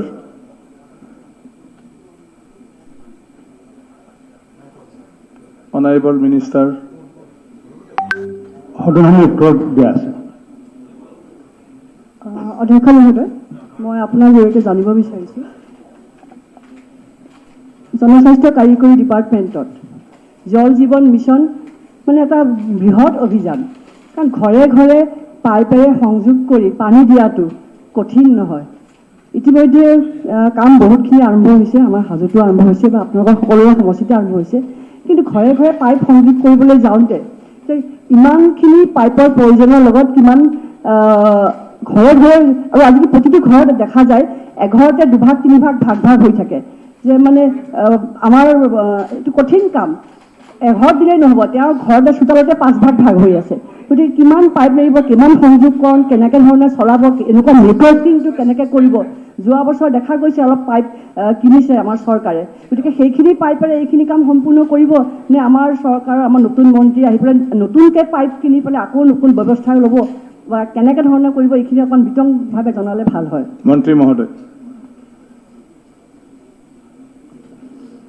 অধ্যক্ষ মহোদয়, আমাৰ বিধায়িকা সুমন হৰিপ্ৰিয়া বাইদেউ ডাঙৰীয়ানীয়ে যি বিষয়টো আনিছে, তেখেতৰ সমষ্টিত ইতিমধ্যে আমি টোটেল 33,786 গৰাকী পৰিয়ালৰ ঘৰলৈ আমি পাইপেৰে পানী যোগান ধৰাৰ সিদ্ধান্ত গ্ৰহণ কৰিছোঁ। আৰু আপুনি জানি সুখী হ'ব অধ্যক্ষ মহোদয়, ইতিমধ্যে আমি 12,319 আমাৰ জল জীৱন মিছনৰ অন্তৰ্গত যি স্কিম চলি আছে, তাত ইতিমধ্যে 12,300 আমাৰ 19টা পৰিয়ালক ইতিমধ্যে সংযোগ কৰা হ'ল। আৰু ইতিমধ্যে এই সমগ্ৰ হাজো সমষ্টিটোৰ কাৰণে আমি প্ৰায় 76 কৰোৰ টকাৰ ইতিমধ্যে কাম আগন্তুক দিনত চলিছে বা চলি আছে। আৰু কোনো মানুহ লেপটপ নাথাকে অধ্যক্ষ মহোদয়, কাৰণ কিয় মাননীয় প্ৰধানমন্ত্ৰী নৰেন্দ্ৰ মোদী ডাঙৰীয়াই বাৰ কৈছে যে প্ৰতিঘৰ মানুহে যাতে এনেকুৱা ট্ৰিটেড ৱাটাৰ পায়। এইটো আমাৰ অকল পানী যোগান নহয়, বিশুদ্ধ শব্দটো লিখা আছে। ট্ৰিটেড ৱাটাৰ এইকাৰণে কোৱা আছে যে যিহেতু ইতিমধ্যে আমাৰ সন্মানীয় বিধায়িকা ডাঙৰীয়ানী কৈছে যে এনেকুৱা সমস্যাৰ কাৰণে বহু আমাৰ অকল হাজো বুলি নহয়, বিভিন্ন ঠাইত আমি দেখিছোঁ যে পৰিয়ালৰো কি হৈছে, ধৰক মানে দেউতাক মাক একেলগে থাকে বা সন্তান এটা বেলেগকৈ থাকে, পৰিয়ালৰো বিভাজন হৈছে। আমি এইটোও লক্ষ্য ৰাখিছোঁ, পৰিয়ালৰ বিভাজন হ'লেও তেওঁলোকৰ ঘৰলৈ আমি আগন্তুক দিনত যে লেপটপ নাথাকে তেওঁলোকৰ তাতো আমি দিয়াৰ কাৰণে ব্যৱস্থা কৰিছোঁ। আৰু এটা বিষয় যিটো কৈছে যে পাইপ আগতে ডিপাৰ্টমেণ্টৰ পাইপ আনি পেলাই কাম কৰিছিলে, এতিয়া আমাৰ মাননীয় মুখ্যমন্ত্ৰী ডাঙৰীয়াই এটা সিদ্ধান্ত ইতিমধ্যে আমাক দিছে, আমি এইটো একচেপ্ট কৰিছোঁ যে আমি পূৰ্বতে যি আমাৰ বিভাগটোৱে পাইপ ক্ৰয় কৰা যি প্ৰচেষ্টা আছিল, ছিষ্টেম আছিলে, সেই ছিষ্টেম অধ্যক্ষ মহোদয় আমি বন্ধ কৰি দিছোঁ। আমি কোনো ধৰণৰ পাইপ, কোনো ধৰণৰ ইকুইপমেণ্ট আমি নিকিনো। আমাৰ যিহেতু 25,000 স্কিম আছে অসমত, 25,000 স্কিমৰ কাৰণে 25,000 ঠিকাদাৰক কাম দিয়া হ'ব। কিন্তু এতিয়াও আমাৰ তেনেকুৱাকৈ আমাৰ ঠিকাদাৰ এতিয়াও ওলোৱা নাই, কাৰণ আমাৰ অকল প্ৰায় মাত্ৰ 1700 আমাৰ ঠিকাদাৰ আছিলে পাব্লিক হেল্থত। আমি এতিয়া PWD আৰু বাকীবোৰক লৈ পেলাই প্ৰায় 5,000 পৰা 6,000 ঠিকাদাৰ পাইছোঁ। গতিকে যাৰ কাৰণে কামবোৰ ক্লাষ্টাৰ কৰিব লাগিব হয়তো, কিন্তু আমি কোনো ধৰণৰ প্ৰকিউৰমেণ্ট আমি নিজে নকৰোঁ। আমাৰ যি প্ৰকিউৰমেণ্ট কৰিব ঠিকাদাৰে কৰিব, তেওঁৰ বিল থাকিব, প্ৰেছক্ৰাইব ৰেট আছে, আৰু সেইটোৰ আধাৰত কামবোৰ হ'ব। আগৰ দৰে পাইপৰ কিনা এইটো ডিপাৰ্টমেণ্ট নহ'ব, পাইপ সংযোগ কৰা বিভাগে হ'ব। মোৰ দ্বিতীয় প্ৰশ্নটো, যিহেতু বিশুদ্ধ খোৱাপানী বুলি ক'লে, যে আমাৰ খোৱাপানীৰ কাৰণেই যত যিমান বেমাৰ হয়, পেটৰ হওক, কেঞ্চাৰ হওক, খোৱাপানীত আৰ্ছেনিক পোৱা যায় বা বেলেগ ধৰণৰ ইম্পিউৰিটিজ পোৱা যায়। গতিকে জল জীৱন মিছনৰ যিটো আমাৰ ৱাটাৰ ছাপ্লাই স্কিমত নতুনকৈ পুনৰুদ্ধাৰ কৰি বা ভাল কৰি পেলাই অকণমান মডিফাই কৰি পেলাই যিটো জল জীৱন মিছনৰ খোৱা পানীৰ ব্যৱস্থা কৰা হৈছে তাত ৱাটাৰ ট্ৰিটমেণ্টৰ কিবা ব্যৱস্থা থাকিব নেকি বা ৱাটাৰ পানীটো পৰীক্ষা কৰাৰ কেনেকুৱা ধৰণৰ কিবা থাকিব নেকি ব্যৱস্থা সেই সম্পৰ্কে আমাক জনালে ভাল হয়।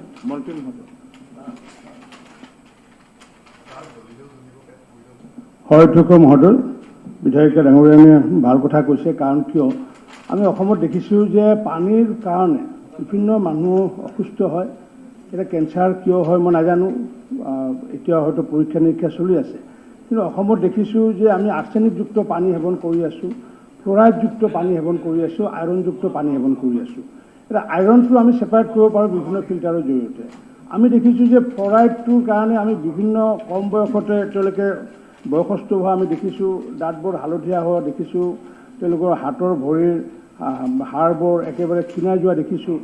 আৰু ঠিক তেনেকুৱাকৈ আৰ্ছেনিকৰ কাৰণে আমি দেখিছোঁ যে কেঞ্চাৰ হোৱা দেখিছোঁ, স্কিন কেঞ্চাৰ পাৰ্টিকুলাৰলি আৰ্ছেনিকৰ কাৰণে হয়। তো এই বিষাক্ত সামগ্ৰীসমূহ থকাৰ কাৰণে আমাৰ বিভাগে ইতিমধ্যে সমগ্ৰ অসমতে আৰ্ছেনিক পৰ্ণ যিবোৰ এৰিয়া আছে এইবোৰ চিনাক্ত কৰি লৈছে, ফ্ল'ৰাইড পৰ্ণ এৰিয়াসমূহ চিনাক্ত কৰি লৈছে। আৰু এইকাৰণে বাধ্যতামূলক আমি কৰিছোঁ প্ৰতিটো স্কিম য'ত কৰা হ'ব তাত আৰ্ছেনিক আছেনে নাই সেইটো আগতীয়াকৈ আমি মাৰ্কিং কৰিছোঁ। কাৰণ কিয় আৰ্ছেনিক এটা এনেকুৱা পদাৰ্থ, এইটো আমি ছেপাৰেশ্যন কৰিব নোৱাৰোঁ, ফিল্টাৰেৰে হওক বা কোনো ব্যৱস্থা নাই এইটো ৱৰ্ল্ডত ছেপাৰেট কৰাৰ কাৰণে, এক্সেপ্ট আমি ভূপৃষ্ঠৰ ওপৰৰ পানীটো যদি আমি লিফ্ট কৰি পেলাই এইটো যদি আমি ট্ৰিটমেণ্ট কৰোঁ তেতিয়াহ'লে আৰ্ছেনিক মুক্ত পানী পাম। যাৰ কাৰণে আৰ্ছেনিক পৰ্ণ এৰিয়াত আমি ছাৰ্ফেচ ৱাটাৰ, নদীৰ পৰা হওক বা নিজৰাৰ পৰা হওক ছাৰ্ফেচ ৱাটাৰ আমি লৈ পেলাই আমি পানী খোৱাৰ ব্যৱস্থা কৰিছোঁ। কোনো কাৰণতে ডিপ ৱেল ব্যৱহাৰ কৰিব নকৰোঁ। গতিকে আৰ্ছেনিক মুক্ত পানী হ'ব, ফ্ল'ৰাইডযুক্ত পানী হ'ব, আইৰণমুক্ত পানী হ'ব। গতিকে সেইকাৰণে এই ক্ষেত্ৰত আমি সকলোৱে ইউজাৰ্ছ কমিটি আমি গঠন কৰিব বিচাৰিছোঁ। কাৰণ ইউজাৰ্ছ কমিটি যদি আমি নকৰোঁ তেতিয়াহ'লে এবাণ্ডেণ্ট স্কিম যিমান আছিল আগতে তেনেকুৱা হৈ থাকিব। আমিনুল ইছলাম ছেনিয়ৰ। ছাৰ, এই প্ৰশ্নত দেখা গৈছে যে হাজো সমষ্টিত 96 স্কিমৰ ভিতৰত ৱৰ্ক অৰ্ডাৰ প্ৰায় ছেম ডেট হোৱা স্বত্তেও কিছুমান এতিয়ালৈকে 0%, কিছুমান 10% মানে কাম হোৱা নাই। এতিয়া এই কথাটোত আমি ভাবোঁ যে হয়তো যিসকলক কামৰ আবণ্টন দিয়া হৈছে তেওঁলোকৰ হেমাহিৰ কাৰণে এইটো হোৱা নাই নে কম মানুহক বেছিকৈ দি দিয়া হৈছে, যাৰ কাৰণে কিছুমানৰ 0% এতিয়ালৈকে কামেই হোৱা নাই। গতিকে এই বিষয়টোত যাতে কামটো সমভাৱে আগবাঢ়ে, ৱৰ্ক অৰ্ডাৰ দিয়াৰ ক্ষেত্ৰত চৰকাৰে কি ব্যৱস্থা ল'ব বা কি ব্যৱস্থা ল'লে সমানুপাতিক হেৰি হয় কথাটো চৰকাৰে জানিব। অধ্যক্ষ ডাঙৰীয়া, হয় তেখেতে ঠিকেই কৈছে কথাটো। দেখাত কিছুমান ঠাইত হয়তো কাম আৰম্ভ হোৱা নাই, ক'ৰবাত 0%, ক'ৰবাত 4%, 5%। কিন্তু যিহেতু আমি 33,000 পৰিয়ালৰ ভিতৰত আমি 12,000 পৰিয়াল সংযোগ কৰিছোঁ, তাৰমানে আমাৰ বিভাগৰ পাৰফৰ্মেঞ্চটো বেয়া নহয়। কিন্তু যোৱাবাৰ আমি যিহেতু সকলোৱে জানো যোৱা 3টা মাহ আমি নিৰ্বাচনৰ কাৰণে আমি কোনো ধৰণৰ ৱৰ্ক অৰ্ডাৰ দিব পৰা নাছিলোঁ বা এক্সিকিউট কৰিব পৰা নাই। কাৰণ নিৰ্বাচন অহাৰ লগে লগে আমাৰ মেন পাৱাৰ কমি গ'ল, কাৰণ কৰোণাৰ কাৰণে মেন পাৱাৰ কমি গ'ল। যাৰ কাৰণে এইকেইটা আমাৰ জটিল মাহ এটা চলি আছে। কিন্তু মই আশা ৰাখিছোঁ আমি যিহেতু জুলাই মাহতো টাৰ্গেট ৰাখিছোঁ যে সমগ্ৰ অসমতে আমি জুলাই মাহত আমাৰ বিধায়কসকলে, আমাৰ মন্ত্ৰীসকলে তেওঁলোকৰ নিজৰ নিজৰ সমষ্টিত তেওঁলোকে যিমানকেইটা স্কিম আছে ফৰ্মেলি লঞ্চ কৰিব। মাননীয় মুখ্যমন্ত্ৰী ডাঙৰীয়া বা আমি ইয়াতে এটা লঞ্চ কৰিম। আৰু বাকী আমি 90,000 পৰিয়ালক সেইদিনাখন আমি 30 জুলাই তাৰিখে পানী দিয়াৰ সিদ্ধান্ত লৈছোঁ। গতিকে ক্ৰমাগতভাৱে এচিভমেণ্টটো আমাৰ বিভাগৰ এচিভমেণ্টটো ভাল আছে। কাৰণ কিয় কিছুমান কাম আছে এইটো আমাৰ গভৰ্ণমেণ্ট অফ ইণ্ডিয়াৰ নৰ্মছত কৰিব লাগে, যি আমাৰ মানে পে'মেণ্ট দিয়াৰ ক্ষেত্ৰত আমি পে'মেণ্ট দিওঁ বুলি দিব নোৱাৰোঁ, থাৰ্ড পাৰ্টিয়ে ইভেলাট কৰি দিব লাগিব কিমান প্ৰগ্ৰেছ হৈছে। গতিকে কিছুমানে হয়তো মেন পাৱাৰ কাৰণে, কৰোণাৰ কাৰণে বা নিৰ্বাচনৰ কাম কৰিব পৰা নাই। কিন্তু ইতিমধ্যে আমি বিভাগৰ লগত আমি ৰিভিউ কৰিছোঁ, অতি শীঘ্ৰে কামবোৰ আৰম্ভ হ'ব। ৰঞ্জিত দত্ত। মাননীয় অধ্যক্ষ মহোদয়, জল জীৱন মিছন এইটো কেন্দ্ৰীয় চৰকাৰৰ আঁচনি আৰু এই আঁচনি 2024 চনৰ ভিতৰত এই আঁচনি সম্পূৰ্ণ হ'ব লাগিব।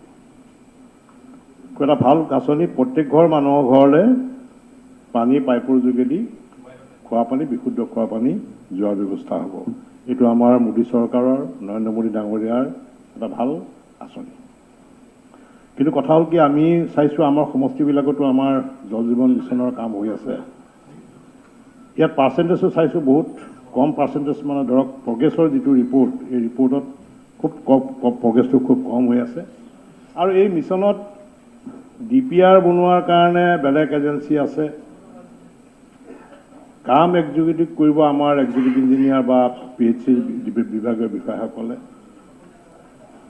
আৰু প্ৰগ্ৰেছটো যিমানখিনি কাম কৰিব য'ত 20% কাম হ'ব এটা বেলেগ এজেঞ্চিয়ে তাত সেই প্ৰগ্ৰেছ ৰিপৰ্ট চাই পেলাই তেওঁ বিলখনত চহী কৰিব তাৰপিছত তেওঁ 20% 30% পে'মেণ্ট হ'ব আৰু প্ৰত্যেক ঘৰ মানুহক এৱাৰনেছ কৰিবৰ কাৰণে এটা বেলেগ এটা এজেঞ্চি আছে আৰু প্ৰত্যেক ঘৰ মানুহক এৱাৰনেছ কৰিবৰ কাৰণে সেই এজেঞ্চিটোৱে 278 টকা এঘৰ ঘৰ মানুহৰ পৰা তেওঁ এই স্কিমৰ ভিতৰতে আছে এৱাৰনেছটো কিহৰ কাৰণে দিছে যে পানীৰ পাইপলাইনটো যেতিয়া গৈছে পানীৰ পাইপলাইনটো মানুহৰ ঘৰলৈ গৈছে কিন্তু আমি সদ্যহতে আমাৰ সমষ্টিবিলাকত দেখা পাইছোঁ যে পানীৰ পাইপলাইনটো যোৱাৰ লগে লগে পানীৰ টেপ এটা তাত ফিট কৰি দিয়া হৈছে আৰু বাঁহৰ খুঁটিত সেই টেপটো বান্ধি থোৱা হৈছে যিটো 5% আপোনাৰ সময় কম বেনিফিচিয়াৰী যিটো স্কিম আছে যে 5% তেওঁ নিজে সেই বেনিফিচিয়াৰীটোৱে কণ্ট্ৰিবিউট কৰিব লাগিব পানীৰ পাইপটো তেওঁ পাকাৰ এটা পিলাৰ দি পেলাই এটা টেংকি এটা বনাব লাগিব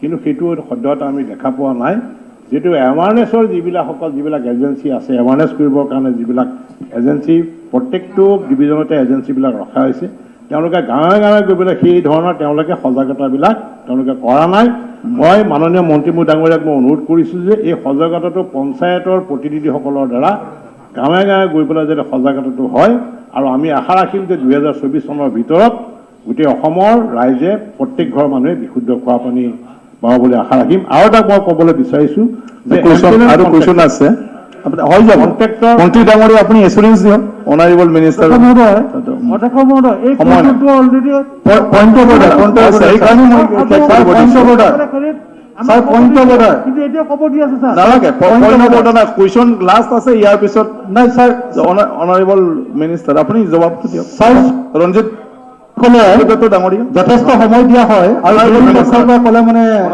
সময় দিয়া নহয় আমি এটা বিধানসভাৰ পৰম্পৰা এটা দেখি আছো বিধানসভাৰ সিনিয়ৰ মেম্বাৰে ক'লে অকমান দিয়া হয় সিনিয়ৰ মেম্বাৰে ক'লে সকলোৰে ক্ষেত্ৰতে হয় সকলো সিনিয়ৰ মেম্বাৰৰ ক্ষেত্ৰত বহুত সিনিয়ৰ মেম্বাৰৰ ক্ষেত্ৰত আমি যেতিয়া বিধানসভাত নাছিলো ৰঞ্জিত দত্ত ডাঙৰীয়া আছিলে তেতিয়া আমাৰ ক'ব লগা একো নাই বিৰোধী পক্ষৰ সিনিয়ৰ মেম্বাৰকো দিয়ক বহিব তেতিয়াহ'লে বিৰোধী পক্ষৰ বহি যাব অনাৰেবল মিনিষ্টাৰ অধ্যক্ষ ডাঙৰীয়া অনাৰেবল মিনিষ্টাৰ অধ্যক্ষ ডাঙৰীয়া মাননীয় জ্যেষ্ঠ বিধায়ক ৰঞ্জিত দত্ত ডাঙৰীয়াই যিটো বিষয় আঙুলিয়াইছে অনাৰেবল মিনিষ্টাৰ যিটো বিষয় আঙুলিয়াইছে এটা গুৰুত্বপূৰ্ণ বিষয় কাৰণ কিয় মই মন্ত্ৰী হোৱাৰ পিছত এইটো উপলব্ধি কৰিছোঁ যে আজি চাওক অসমত আমাৰ ভগৱান প্ৰদত্ত বৰষুণ ছমা ধৰি আছে আমি 20 ফুট ঠাই বিশেষকৈ কমলপুৰ সমষ্টিত 20 ফুট খান্দিলে পানী অট'মেটিক ওলাই থাকে আমি সেইবোৰ অঞ্চলত য'ত য'ত পানী এভেইলেবল আছে সেইবোৰ অঞ্চলত মানুহে এই স্কিমটো লৈ পেলাই সিমান সজাগ হোৱা নাই গতিকে সজাগতা নিশ্চিত ওপৰত প্ৰয়োজন আছে আৰু তেখেতে পিয়াৰৰ কথা কৈছে যিহেতু পূৰ্বতে যিমান এবাণ্ডেন্স স্কিম আছিলে আমি আমাৰ এই প্ৰকল্পৰ জৰিয়তে আগন্তুক দিনত কোনো এটা এবাণ্ডেন্স স্কিম নাথাকে কিন্তু ইয়াৰ নিশ্চয়তা প্ৰদান কোনে কৰিব লাগিব আমাৰ পঞ্চায়তৰ প্ৰতিনিধিসকলে কাৰণ এই স্কিমবোৰ চলাব লাগিব পঞ্চায়তে তো নিশ্চিত ওপৰত এৱাৰনেছৰ যিটো তেওঁ আমাক হেৰি দিছে আমাৰ এইটো এৱাৰনেছৰ স্কিম আছে কিন্তু কৰোণাৰ কাৰণে আমি এৱাৰনেছ কৰিব পৰা নাই অধ্যক্ষ মহোদয় পৰৱৰ্তী সময়ত বিশাল আমি সভা সমিতি পাতি পেলাই প্ৰতিটো সমষ্টিত প্ৰতিটো পঞ্চায়তত ইতিমধ্যে আমি সভা কৰাৰ সিদ্ধান্ত গ্ৰহণ কৰিছোঁ question number 27 question number 27 honourable minister উত্তৰসমূহ সদনৰ সময় নাই ডাইৰেক্ট এটা কুৱেশ্যন আপুনি কৰি দি দিয়ক ছাপ্লিমেণ্টাৰী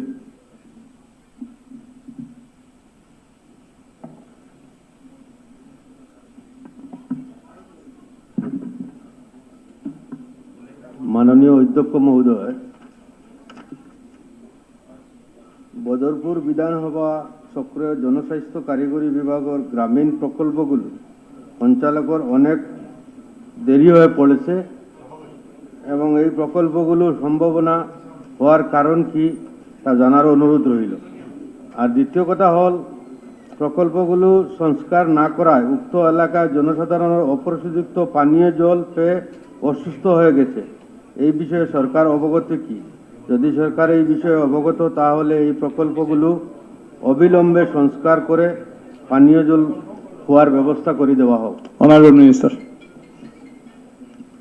অধ্যক্ষ ডাঙৰীয়া আমাৰ হাজোৰ বিষয়টো যেনেকুৱা ঠিক তেনেকুৱাকৈ বদৰপুৰৰ বিষয়টো তেনেকুৱা আমি ইতিমধ্যে বিভাগীয় তেখেতও কোটি টকা খৰচ কৰি পেলাই আমি বদৰপুৰ সমষ্টিত এই কামটো কৰাৰ কাৰণে ইতিমধ্যে আমি সিদ্ধান্ত গ্ৰহণ কৰিছোঁ আৰু 56,000-8,051টা পৰিয়াললৈ আমি কানেকশ্যন ইতিমধ্যে দিম কিন্তু এইটো ঠিক যে আমাৰ যি পাৰফৰ্মেঞ্চ আমি দেখিছোঁ বদৰপুৰত আমি এতিয়ালৈ 4,481টা ঘৰ দিব পাৰিছোঁ মানে আমাৰ ইন কম্পেৰিজন যদি আমি হাজোৰ যদি চাওঁ তেতিয়াহ'লে ইয়াতে পাৰফৰ্মেঞ্চটো ভাল নহয় এইটো কাৰণে অধ্যক্ষ ডাঙৰীয়া যে তাত ঠিকাদাৰৰ অভাৱ আৰু তাত নট অনলি বৰাকপুৰ শুধু বরাকপুরে নয় সমগ্র কাছারে ঠিকাদারের অভাব রয়েছে যে আগামী দিন আমরা একটা কাজ করব অন্য গুয়াহাটির থেকে বা ডিব্রুগড় থেকে আমরা ঠিকাদার ওই জায়গায় পাঠাবো আমি আপনাকে অনুরোধ করেছি ওইগুলা ঠিকাদার যাওয়ার পরে যাতে কাম করার সুযোগটা দেন যেতে সেকেন্ড সাপ্লিমেন্টারি আৰু আছে না আৰু নাই thank you question hour over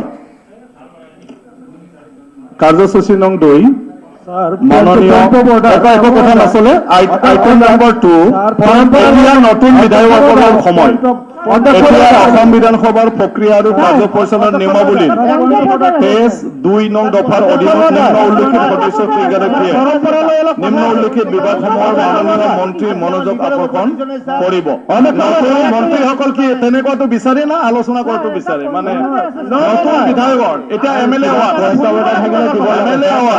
যদি এমএলএ আৱাৰ্ছত এমএলএ খিনি কথা নকয় তো মই স্যার পয়েন্ট অফ অর্ডার থাকিলে দিব লাগে অধ্যক্ষ মহোদয় এই সাপ্লিমেন্টারি যেটো আছে আমার পরম্পরালৈ এখাৰ কথা আছে আপনি যেতিয়া সাপ্লিমেন্টারি বহি ফেলে দিব মই কৈ আছো বহকচোন অধ্যক্ষ মহোদয় কমলকচোন বহকচোন তুমি বহুত কলা অধ্যক্ষ মহোদয় প্রত্যেকটো পাৰ্টিৰ পৰা বহকচোন প্ৰত্যেকটো পাৰ্টিৰ পৰা সাপ্লিমেন্টাৰি দিব লাগে গতিকে মই কৈ আছো সাপ্লিমেন্টাৰি কেনেকুৱা হয় পৰম্পৰা এইটো আমি পৰম্পৰা কোনো নচলে ৰুল আছে ৰুলতে চলিব ৰুলত পৰম্পৰা যদি সোমাব লাগে সেইটো আমি পিছত বিজনেছ এডভাইজাৰী কমিটি আছে ৰুল কমিটি আছে ইয়াত আমি ঠিক কৰি ল'ম পইণ্ট অফ অৰ্ডাৰ আপুনি ৰুলটো পঢ়ি দিয়ক আপুনি কোনটো ৰুলত ৰুলটো কৈ দিয়ক এইটো নহয় পইণ্ট অফ অৰ্ডাৰ কৈ দিয়ক কোনটো ক্ষেত্ৰত নহয় মই সেইকাৰণে আপুনি জ্যেষ্ঠ বিধায়ক আপুনি আগৰ পৰাই জানে এছেম্বলিৰ প্ৰচিডিউৰটো এতিয়া বিধায়কসকলৰ আৱাৰ আছে কোনটো প্ৰশ্নৰ উত্তৰৰ সময় হৈ গ'ল ইয়াত প্ৰশ্নৰ ওপৰতো প্ৰশ্ন কৰিব নোৱাৰে উত্তৰৰ ওপৰতো আপুনি বেলেগে প্ৰশ্ন কৰিব নালাগে কিন্তু উত্তৰৰ লগত কিবা যদি বুজিবলগীয়া থাকে সাপ্লিমেন্টাৰি হ'ব পাৰে ৰুলৰ লগত চলক সকলোৱে আমি নিয়ম নীতি যদি নচলো ৰুল মতে চলক না বহকচোন এইটো ৰুলে কৈছে যেতিয়াই স্পিকাৰে কয় তেতিয়া বহিব লাগে বহা কমলক্ষ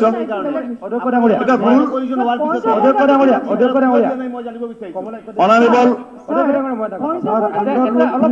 কাজিয়া কৰা বিধানসভা অধ্যক্ষ ডাঙৰীয়া পৰম্পৰা আৰু ৰুল লৈ এটা সমস্যা এটা হৈছে ময়ো ফিল কৰিছোঁ যিহেতু আপুনি প্ৰায় 17 বছৰ ধৰি সংসদত আছিলে গতিকে পৰম্পৰা হয়তো অলপ আপুনি আমাৰ বিধানসভাৰ যি পৰম্পৰা সেই বিষয়ে আপুনি অৱগত নহয় গতিকে আপুনি ৰুল মতে যাব লাগিব যেহেতু পৰম্পৰাৰ বিষয়ে আপুনি অৱগত নহয় গতিকে ডেফিনেটলি আপুনি ৰুল মতে যাব লাগিব কিন্তু আমি পৰম্পৰাৰ কথাও যেতিয়া মানিম বুলি কৈছোঁ গতিকে আমি অতি সোনকালে এখন বিএসি পাতি যাতে ৰুলৰ বিষয়ে আৰু পৰম্পৰাৰ বিষয়ে এটা ডিছকাশ্যন কৰোঁ তাৰ কাৰণে মই আপোনাক অনুৰোধ কৰিছোঁ হওক স্যাৰ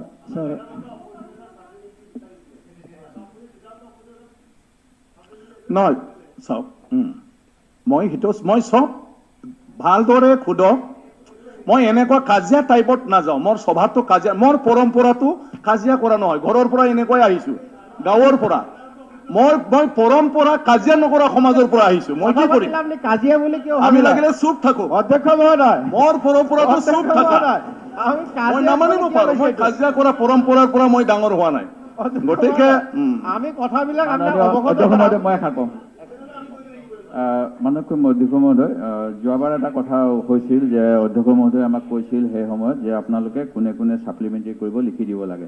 আমি যোৱাবাৰ এইটো কৰা নাছিলোঁ, এইবাৰ আমি সেইটো কৰি আপোনাক দিলোঁ। আজি প্ৰথম প্ৰশ্নটোত মই এটা ছাপ্লিমেণ্টাৰী বিচাৰিছিলোঁ, মোৰ সদস্যসকলে সেইটোৱে কৈছে। আমি যেতিয়া আলোচনা কৰি আহিলোঁ তেতিয়া 21 নম্বৰটোত মই ছাপ্লিমেণ্টাৰী কৰাৰ কথা আছিলে, আপুনি সেইটো নিদিলে। সেই গতিকে তেখেতসকলে ভাবিছে যে আপুনি এইটো কিয় নিদিলে। সেই গতিকে অনুগ্ৰহ কৰি সেইখন ফ'ল' কৰিবলৈ মই আপোনাক অনুৰোধ জনাইছোঁ। আৰু যেতিয়া সদনত প্ৰশ্নৰ উত্তৰ আমাৰ বহুতৰে আনষ্টাৰ্ট আহি যায়, আনষ্টাৰ্ট আহি গ'লে তাত যদি বিসংগতি থাকে সেইখিনি এই দ্বিতীয় কাৰ্যসূচীলৈ যোৱাৰ আগতে নোট কৰি লৈছিলে আগৰ অধ্যক্ষই, যাতে বিভাগক তেখেতে জনাই দিব পাৰে যে আজিৰ যিটো কুৱেশ্যন আছিলে দুৰ্ভাগ্যক্ৰমে সেইটো আনষ্টাৰ্ট হ'ল বা সময় নহ'ল। সেই গতিকে যিটো ভুল যাতে নাযায় আজিৰ কথাটোত, সেই গতিকে সেই সুযোগটো দিব লাগে সকলোকে। এইটো মই আপোনাক বিবেচনা কৰিবলৈ অনুৰোধ কৰিছোঁ। এই বিষয়ত BSCৰ কোনো প্ৰয়োজন নাই। Sir under rule 300 sir under rule 300 মাননীয় অধ্যক্ষ মহোদয়, মই একদম স্পেচিফিক পইণ্ট অফ অৰ্ডাৰ এটা ক'ব বিচাৰিছোঁ, যিটো আমাৰ সংসদীয় পৰিক্ৰমা মন্ত্ৰী ডাঙৰীয়াই কৈছে যে ৰুল আৰু পৰম্পৰা লৈ আমাৰ এটা বুজাবুজিত অসুবিধা হৈছে। মই সংঘাত বুলি নকওঁ, কিন্তু যোৱাকালি এটা ডাঙৰ আপোনাৰ পইণ্ট অফ অৰ্ডাৰৰ যোগেদি অৰ্ডাৰ নথকা এটা হ'ল যে মাননীয় আমাৰ মুখ্যমন্ত্ৰী ডাঙৰীয়াই এটা ৰুল পঢ়ি দিলে যে সেই ৰুলৰ মতে এডজৰ্ণমেণ্ট মোচন আপোনাৰ স্পীকাৰে ডিচিশ্যন ল'ব উইদাউট আমাৰ এডজৰ্ণমেণ্ট মোচনৰ এডমিচিবিলিটিৰ ওপৰত কোৱাৰ আগত। মুখ্যমন্ত্ৰী ডাঙৰীয়াই ঠিকেই সুধিছিলে যে কোনটো ৰুল মতে আপোনালোকে কোৱাটো বিচাৰিছে। ইয়াত স্পেচিফিক ৰুল আছিলে, আমি কালি পঢ়িবলৈ যত্ন কৰিছিলোঁ অধ্যক্ষ মহোদয়। মই কেৱল আপোনাৰ অৰ্ডাৰত আনিবৰ কাৰণেহে এই কথাখিনি কৈছোঁ। স্পেচিফিকলি লিখা আছে যে mode of asking for leave to move adjournment motion 61, the speaker, if he gives consent under rule 56 and hold that the matter proposed to be discussed, proposed to be, আমি কালি propose কৰিছিলোঁ, discussion হোৱা নাছিল, proposed to be discussed in order shall after the questionৰ পিছত দিছিলোঁ আমি, and before the list of business is entered upon, বেলেগ business অহাৰ আগত আমি দিছিলোঁ, call the member concerned who shall raise in his place and ask for leave to move the adjournment motion of the house. গতিকে এইটো পৰম্পৰা নহয়, ঠিকে আছে কালি আপুনি দিলে, এইটো পৰম্পৰা নহয়, এইটো প্ৰভিজন আছে যে এডমিচিবিলিটিৰ ওপৰত কোৱাটো পৰম্পৰা নহয়, এইটো এটা ৰুল। গতিকে এইটো ৰুলত আছে, এই কথাটো মই জাষ্ট আকৌ অৰ্ডাৰ আনিবৰ কাৰণে এই কথাখিনি কৈ দিলোঁ। 61 হ'ব হ'ব, আমাৰ অন্য আছে 56ৰ প্ৰথমতে কি আছে যে if speaker satisfied then he will allow the motion. মই 61 টো কৈছোঁ, এবাৰ শুনিছোঁ আৰু মই যিটো কৰিছোঁ মই পঢ়িম, আপুনি আপুনি পঢ়াটো আপুনি পঢ়িব। ইয়াত কৈছে mode of asking for leave to move adjournment motion, এইটো ৰিলেটেড আপুনি মুখ্যমন্ত্ৰীৰ কথাটো প্ৰশ্ন কৰিলেতো। প্ৰশ্ন কৰা নাই, আপুনি এতিয়া পকাই পেলাই তেওঁৰ বুকবুকত যাবলৈ গৈছে। নাই ময়ো ক'লো সেইকাৰণে আপুনি এতিয়া পকাই পেলাই ভাবিছে, মই তেওঁৰ বিপক্ষে কোৱা নাই। আপুনি মানে গুডবুকত যাবৰ কাৰণে অকমান এইটো কৈছে, কথাটো মই কাৰো লগত সংঘাত যাবলৈ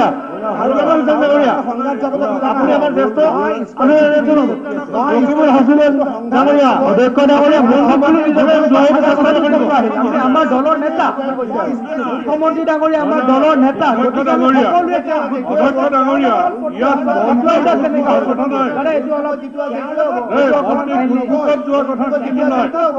ৰুলছৰ কথা কৈছে, ৰুলছ হ'ব অনাৰেবল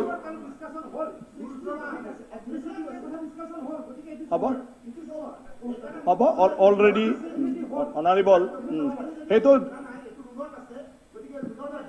লৈ তৰ্ক হ'ব নালাগে। হ'ব, আজি আকৌ পুনৰ ৰুলৰ ওপৰত কোনো আলোচনা নহয়। Sir under rule 300 sir attention drawing your attention sir under rule 300 ডাঙৰীয়াই কৈছিল যে প্ৰথম ৰুল বিষয়টো অনাৰ সময়ত তাতে প্ৰথম লাইনটোতে কি লিখা আছে আপুনি পঢ়ি চাওক। তাত কৈছে ইফ স্পীকাৰ ছেটিছফাইড, তেতিয়াহে স্পীকাৰে সেইটো এলাউ কৰিব। তাৰপিছত তাত এডমিচিবিলিটিৰ কথাটো তাত স্পেচিফিক লিখা নাই। আপোনালোকে চাওক, কিন্তু এটা পৰম্পৰা আছিল হাউচৰ যে এডমিচিবিলিটিৰ দুই পক্ষৰ পৰা শুনে স্পীকাৰ সেইটো পৰম্পৰা আছিল আৰু মুখ্যমন্ত্ৰী ডাঙৰীয়াই পৰম্পৰা কথা কৈছে গতিকে আপুনি কুৱেশ্যনটো কেনেকৈ আনিলে আৰু গুড বুকত যোৱা বেড বুকত যোৱা সেইবিলাক আপুনি কি আনিছে আপোনাৰ লাজ নাই এইবিলাক কথা ক'ব গতিকে মই এটা কথা ক'ম গুড বুকত যোৱা বেড বুকত যোৱা এইবিলাক কথা বিজেপিত নচলে হ'ব হা বিজেপি নচলে এইবিলাক কংগ্ৰেছত চলে কিয় জানেনে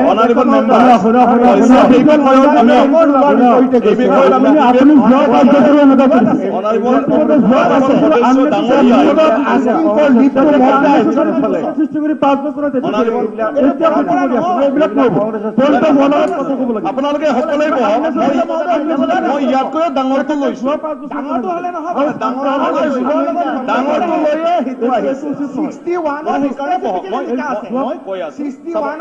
মই কৈ আছো যদি সকলোৱে স্পীকাৰ হ'ব খোজে তেনেকুৱাতো হাউচখন কেনেকৈ চলিব গতিকে চাওক এইটো যোৱাকালি গুচি যোৱা আৰু এই বিষয়ত যেটো উল্লেখ কৰিছে এটা পৰম্পৰা যেহেতু ডাঙৰ দীঘল হল মানুহৰ স্বভাৱ চৰিত্ৰ সেইবোৰ হল জীৱনৰ লগত সম্পৰ্ক কিছুমান ভগৱানে সৃষ্টিতে দি দিয়ে কেতিয়াবা গাতে পাই যায় কেতিয়াবা সংঘত পাই যায় সমাজত পাই যায় আৰু হিতুৰ পৰা এৰি চলাটো বহুত মুস্কিল যেনেকৈ মই ইয়াত স্পীকাৰ হোৱা আমাৰ সিস্টেমটো সমাজ ব্যৱস্থা তেনেকৈ নাই ডাঙৰ মানুহেই নাই আমাৰ সমাজত এটা হি ডাঙৰ পদবীত বহি পালে চলাটো মইহে জানি আছো এতিয়া এই যেটো পৰম্পৰা আৰু ইয়াৰ যেটো পৰম্পৰা গতিকে আমি পৰম্পৰাক লৈ ফালে চলি থাকিলে বহুত বিতৰ্ক হ'ব তাতো কৈ বিএসি আছে আমি অল পাৰ্টি মিটিঙো মাতিব পাৰো আমাৰ অসম বিধানসভাখন মৰ্যাদা পূৰ্ণভাৱে চলাই নিয়াৰ ক্ষেত্ৰত যিখিনি আমি কিছুমান ৰুলক লৈ আমাৰ পৰম্পৰাক লৈ কিছু অকণমান তেনেকুৱা ধৰণৰ মতানৈক্য মতপাৰ্থক্য আহিছে এইবিলাক আমি কেনেকৈ আঁতৰাই ফালে যাহাতে আহি থকা দিনটোত ভালদৰে প্ৰত্যেকটা বিষয়টোৱে গুৰুত্বপূৰ্ণ প্ৰত্যেকজন সন্মানীয় সদস্যই ইয়াত ক'ব খোজা কথাবিলাক সবতে গুৰুত্ব আছে গতিকে হিতুকে ভালদৰে লৈ যোৱাৰ কাৰণে যদি তেনেকৈ আছে আমি সদনৰ বাহিৰত প্ৰথম আলোচনা কৰি লৈ ফালে সদনৰ মজিয়াত আমি ৰুলটো পাছ কৰি ললে এই সমস্যা স্থায়ী সমাধান হ'ব তো এই ক্ষেত্ৰত ইয়াৰ ইন্টাৰপ্ৰিটেশন যোনে যেনেকৈ লৈ যায় হিফালে যাব ইয়াত প্ৰথম স্পিকাৰৰ মতৰ কথা থাকিল তো ময়তো সেই কাৰণে ক'লো যে স্পিকাৰৰ যেহেতু ক্ষমতা আছে আৰু পাৰ্লিয়ামেণ্ট প্ৰেক্টিছত মোৰো কিবা আছে কি কয় পৰম্পৰাত পৰা মই যেটো পৰম্পৰাৰ পৰা আহিলো গণ্ডগোলটো তাতে হল নহলতো গণ্ডগোল নহলে হয় গতিকে তাত যেটো প্ৰেক্টিছ ইয়াতে হয়তো মোৰ গুৰুসকলে যেটো শিকাইছে আৰু ইয়াত আহি পালে ইয়াতে বহাই থৈ দিলে কোনবা গুৰুৰ তলত মই থাকিব লাগিছিল কিন্তু যত মোক এডভাইস দিয়া মানে কিবাটোই নোহোৱা হৈ গ'ল গতিকে সব ঠিকই আছে সকলৰে এটা নিয়মত চলি আহিছিল যেহেতু ফুটো কৰি চেঞ্জ কৰিলে অলপ মানে সমস্যা হয় কিন্তু আমি হেতু আতৰিম আহি থকা দিনটোত বা নেক্সট সেশনৰ পৰা যাহাতে আমি সব কথাখিনি ঠিক কৰিব পাৰো ইয়াৰ পিছত অনাৰেবল আমাৰ এলওপি যেটো কৈছে ৰব এইটো ডিবেটৰ কাৰণে কোৱা নাই অধ্যক্ষ মহোদয় খন্তেক আগতে যিটো গুদ্ধ শব্দ কৈছে মই আপোনাক অনুৰোধ জনাইছো যে প্ৰচিডিঙৰ পৰা এইটো এক্সপাণ্ড কৰিব লাগে কিন্তু গুডবুক শব্দ যিটো ইউজ কৰিছে প্ৰচিডিঙৰ পৰা এইটো এক্সপাণ্ড কৰিব লাগে এইটো ওয়ার্ডটো এক্সপান্ড করো হ্যাঁ যি কি নহওক কোনটো কোনটো বুরবকটো বুরবক না না মোৰ অসমীয়া বুজাতে দিগদাৰ হৈ আছে নহয় এতিয়া হা স্যাৰ মই নতুন সদস্য হিচাপে এটা কথা ক'ব এইটো মই ডিসিশন লৈ আছো এইটো মই এতিয়া কিছু অহাকালিৰ কাৰণে মই এইটো ক্লিয়াৰিফিকেশ্যন দিব খুজিছো একচুৱেলি এলওপি ডাঙৰীয়াৰ পৰা যেটো দিয়া হৈছিলে ইয়াত মই কুৱেশ্যন নাম্বাৰ কোনটো মই বিচাৰি নাপালো আৰু এইটোৰ কাৰণে মই গম নাপালো যে কোনটো কুৱেশ্যনৰ সাপ্লিমেন্টাৰী গতিকে এতিয়া যিসকলে লিখি দিব যে মই অমুক নম্বৰ প্ৰশ্নৰ ওপৰত সাপ্লিমেন্টাৰী খুদিব খুজো বুলি প্ৰশ্ন নম্বৰটো দি পালে লিখিলে ইয়াত under rule 300 point of order under rule 300 মই এটা কথা ক'ব বিচাৰিছো কালি মই ক'ব বিচাৰিছিলো যে under rule 300 of the conduct of business of the August house তাতে এটা কথা আছে আন্ডাৰ ৰুল 300 যে এই পইণ্ট অফ অৰ্ডাৰটো যে it is related to interpretation of the rules of conduct of business.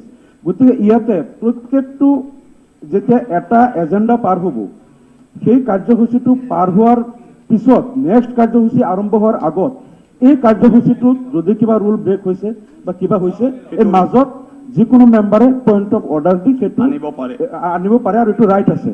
আৰু ছেকেণ্ড কথাটো হ'ল ছাৰ, মানে মই যোৱাকালিও দেখিছোঁ, আজিও দেখিছোঁ, কুৱেশ্যন আৱাৰৰ মাজতেই ইণ্টাৰপ্ৰিটেশ্যন লৈ পাৰ্লিয়ামেণ্টাৰী এফেয়াৰ্ছ মিনিষ্টাৰ বা কোনোবা মেম্বাৰ এইটো পাৰি এইটো নোৱাৰি। আচলতে এই কাৰ্যসূচীটো চলি থকাৰ মাজত নোৱাৰি এইটো। এই কিতাপখনত যিটো আছে, after completion of this agenda, বুজি পাইছো,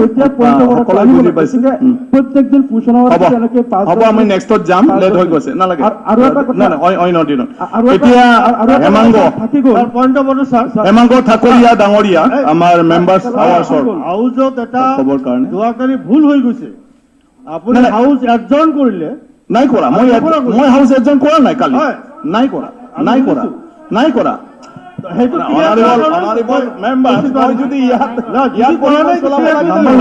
কিন্তু আমি শুনাত হাউচ এডজন কৰা বুলি ঘোষণা শুনিলো। এতিয়া সন্মানীয় সদস্য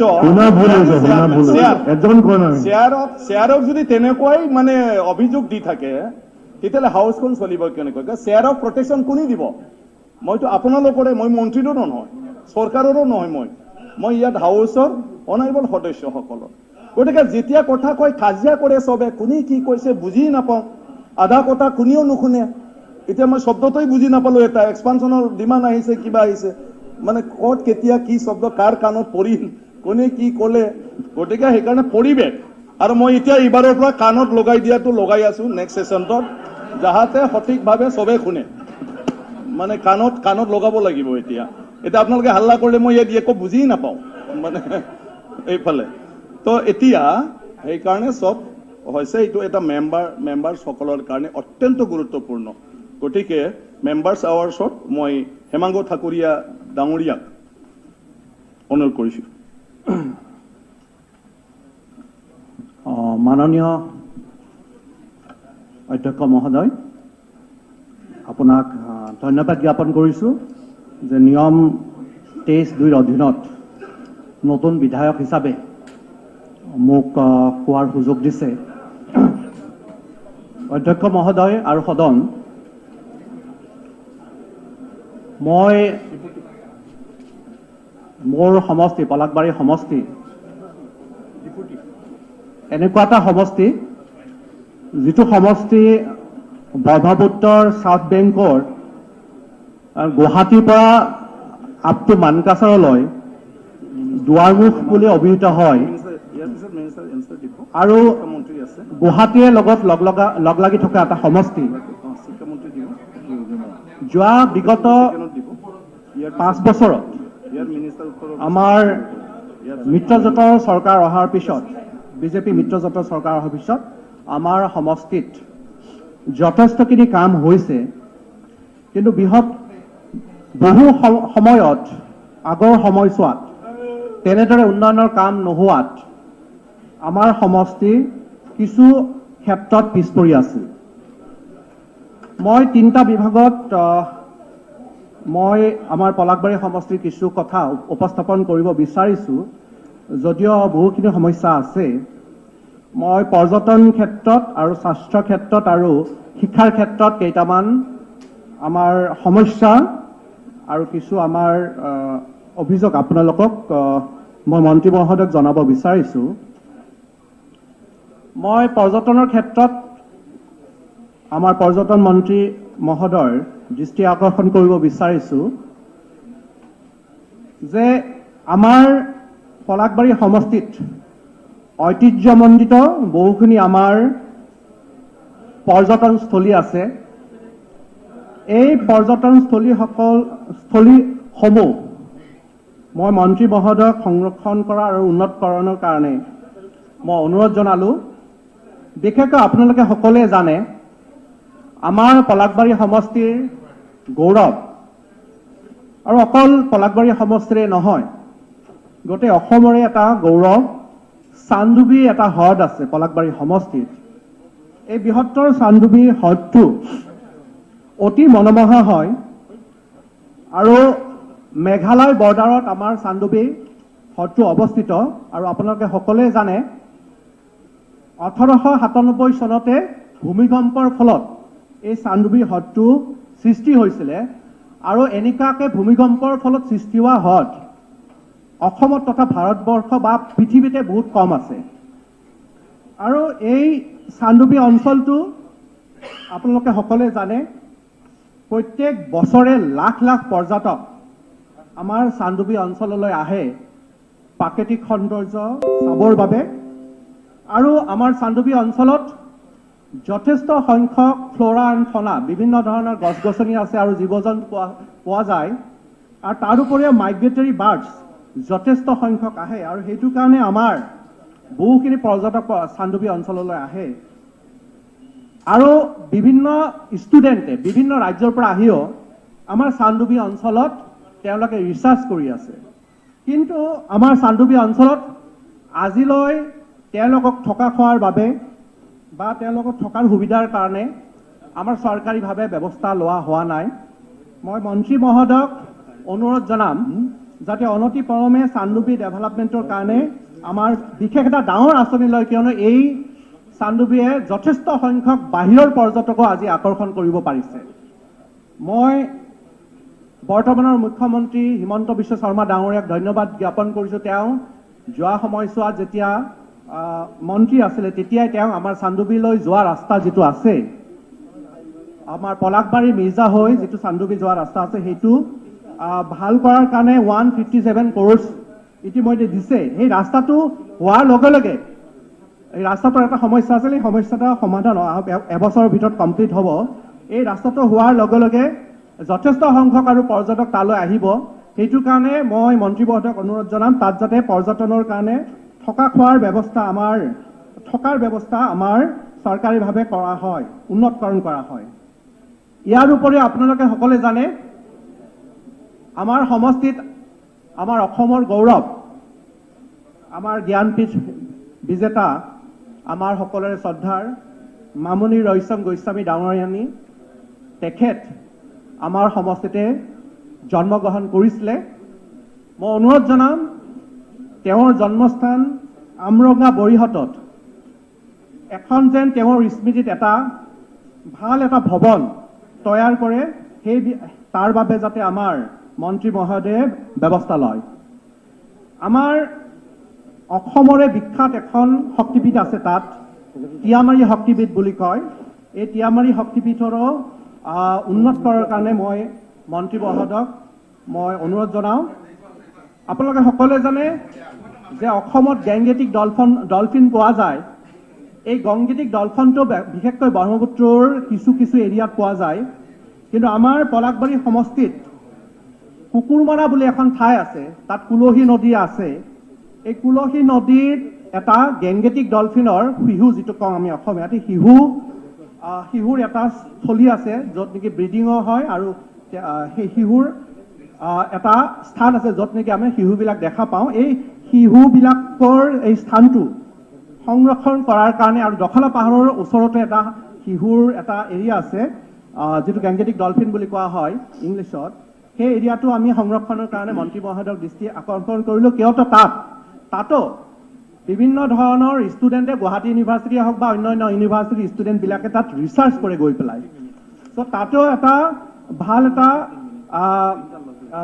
আন্তঃগাঁথনিৰ ক্ষেত্ৰত যাতে তেওঁলোকক ব্যৱস্থা কৰি দিব পাৰোঁ তাৰ কাৰণে মন্ত্ৰী মহোদয় যাতে ব্যৱস্থা লয় ৰামপুৰৰ ঐতিহ্যমণ্ডিত দৰাবিল অসমতে সকলোৱে জানে এই দৰাবিলৰো উন্নতি কৰাৰ কাৰণে মই মন্ত্ৰী মহোদয়ক দৃষ্টিগোচৰ কৰিলোঁ আমাৰ অঞ্চলত আমাৰ সৌভাগ্য ৰজাই খন্দা এটা ডাঙৰ পুখুৰী আছে সেইটো ঠাইখনৰ নামেই হ'ল ৰজা পুখুৰী এটা ডাঙৰ ৰজাই এটা পুখুৰী খান্দিছিলে অসমত তেনেকুৱা ধৰণৰ পুখুৰী খুব কমেই আছে এই ৰাজা পুখুৰীটোও উন্নত কৰাৰ কাৰণে মই মন্ত্ৰী মহোদয়ক অনুৰোধ জনালোঁ ইয়াৰ উপৰিও আপোনালোকে কিছুমানে হয়তো নাজানে মই আপোনালোকক জনাওঁ আমাৰ মন্ত্ৰী মহোদয়ক জনাওঁ আমাৰ সমষ্টিত কেইটামান জলপ্ৰপাত আছে যিটো নেকি ৱাটাৰফল আমাৰ সমষ্টিত বাৰেগাং বুলি এখন ঠাই আছে ৰাণীখামাৰ বুলি এখন ঠাই আছে জুপংবাৰী জৰামুখৰীয়া কুলসী দেওপানী আদিত জলপ্ৰপাত আছে নেচাৰেল জলপ্ৰপাত এই জলপ্ৰপাত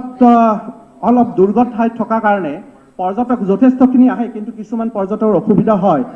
তাত যোৱাৰ ব্যৱস্থা আৰু তাত সেই পৰ্যটনস্থলীখিনি যাতে ডেভেলপ কৰিব পাৰি তাৰো ব্যৱস্থা ল'বৰ কাৰণে মই মন্ত্ৰী মহোদয়ক অনুৰোধ জনালোঁ। পলাশবাৰী সমষ্টিত এতিয়ালৈ এখনো উদ্যান নাই। আজিলৈ সেই উদ্যানটো আমাৰ অভাৱ, বহু বছৰৰ পৰা বিভিন্নজন ব্যক্তিয়ে দাবী কৰি আহিছে। পলাশবাৰী সমষ্টিত যাতে এখন উদ্যান গঢ়ি তুলিব পাৰোঁ, ব্ৰহ্মপুত্ৰৰ পাৰতে উদ্যান এখন গঢ়ি তুলিব পাৰোঁ, তাৰে মই মন্ত্ৰী মহোদয়ক মই অনুৰোধ জনালোঁ। মিৰ্জাৰ বাঘেশ্বৰী মন্দিৰৰ উন্নতিকৰণৰ কাৰণে মই মন্ত্ৰী মহোদয়ক আহ্বান জনালোঁ। আৰু আমাৰ তাত বাগান অঞ্চলত এটা ৰাম মন্দিৰ আছে, বহু পুৰণি ঐতিহ্যমণ্ডিত। সেই ৰাম মন্দিৰটোৰো উন্নতিকৰণৰ কাৰণে মন্ত্ৰী মহোদয়ৰ দৃষ্টিগোচৰ কৰিলোঁ।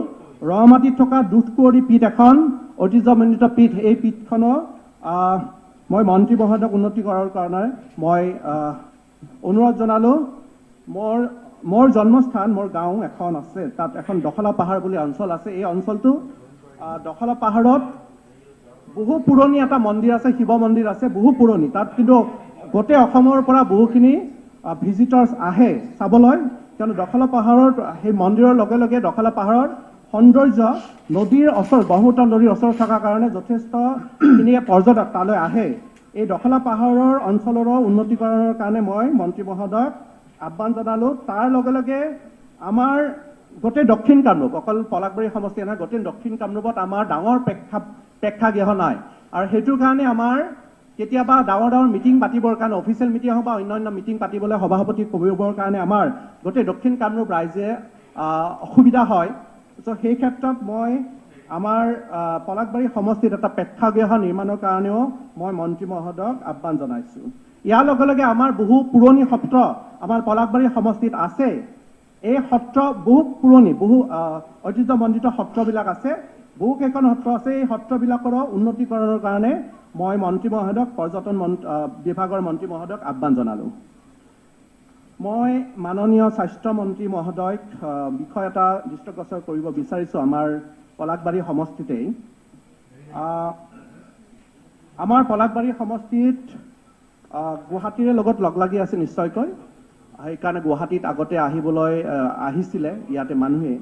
কিন্তু কিছুমান অঞ্চল আছিলে যিবিলাক অঞ্চল নেকি দুৰ্গম অঞ্চল, সেই অঞ্চলত আমাৰ হস্পিটেলৰ, যেনেকৈ মই আগতে উল্লেখ কৰিলোঁ, এটা ৰাভা হাছং অঞ্চল আছে, য'ত নেকি আপোনাৰ বৃহত্তৰ এলেকা এটা আছে, বৃহত্তৰ জনবসতি আছে তাত। আৰু আমাৰ মেইন মিৰ্জা আৰু পলাশবাৰীলৈ, মেইন টাউনলৈ আহিবলৈ প্ৰায় 30-40 কিলোমিটাৰ আহিব লাগে। তাত কোনো ধৰণৰ হস্পিটেল আজিলৈ ভাল হস্পিটেল স্থাপন কৰা হোৱা নাই। কিছু যিবিলাক হস্পিটেল আছে তাৰ আন্তঃগাঁথনি অতি নিম্নমানৰ, আৰু তাত ডক্টৰ তেনেকৈ নাথাকে, আন্তঃগাঁথনি কম হোৱা থাকে কাৰণে। তাত এখন বৃহত্তৰ যিহেতু এটা অঞ্চল য'ত 30-40 কিলোমিটাৰ আহিব লাগে, তেনে ক্ষেত্ৰত মই আমাৰ স্বাস্থ্যমন্ত্ৰী মহোদয়ক ব্যৱস্থা ল'ব, যাতে 50 বেডেড এটা হস্পিটেল স্থাপন কৰাৰ মন্ত্ৰী মহোদয়ে ব্যৱস্থা গ্ৰহণ কৰে। কিয়নো সাধাৰণ এটা অসুখ হ'লে তেওঁলোকে বহু দূৰলৈ আহিব লগা হয়, কোনোবাই ৰিক্সাত, কোনোবাই ঠেলাত, তেনেকৈ ব্যৱস্থা আগতে আছিলে। চ' নিশ্চয়কৈ মন্ত্ৰী মহোদয়ে তাত এখন হস্পিটেল দিয়াৰ কাৰণে যাতে তেওঁ যথোচিত ব্যৱস্থা গ্ৰহণ কৰে। ইয়াৰ উপৰিও আৰু এখন দুৰ্গম এটা এৰিয়া আছে, পানীখাইটি বেজবতাৰী, এটা ইণ্টৰিয়ৰ প্লেচ আছে, নহিৰা অঞ্চল আছে। সেই অঞ্চলতো মানুহখিনিয়ে স্বাস্থ্য সেৱা ল'বৰ কাৰণে বহু দূৰলৈ আহিব লাগে। তাতো এখন নহিৰা অঞ্চল, সেইটো চেণ্টাৰ পইণ্ট হয়, নহিৰা অঞ্চলতো এখন হস্পিটেল স্থাপন কৰাৰ কাৰণে মই মন্ত্ৰী মহোদয়ক অনুৰোধ জনালোঁ।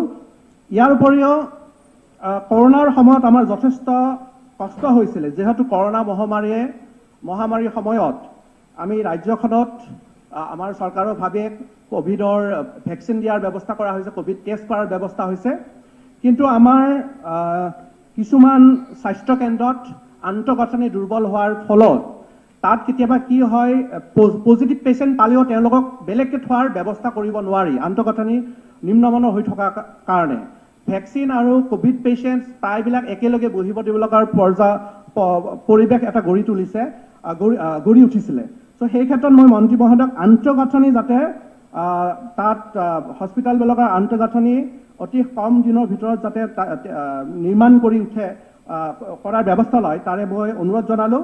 ইয়াৰ উপৰিও আমাৰ গোটেই চাউথ কামৰূপৰ অকল পলাশবাৰী সমষ্টি নহয়, গোটেই চাউথ কামৰূপৰ এটা পাণ কেন্দ্ৰ হয় এইটো ওপৰহালি বিজয়নগৰ।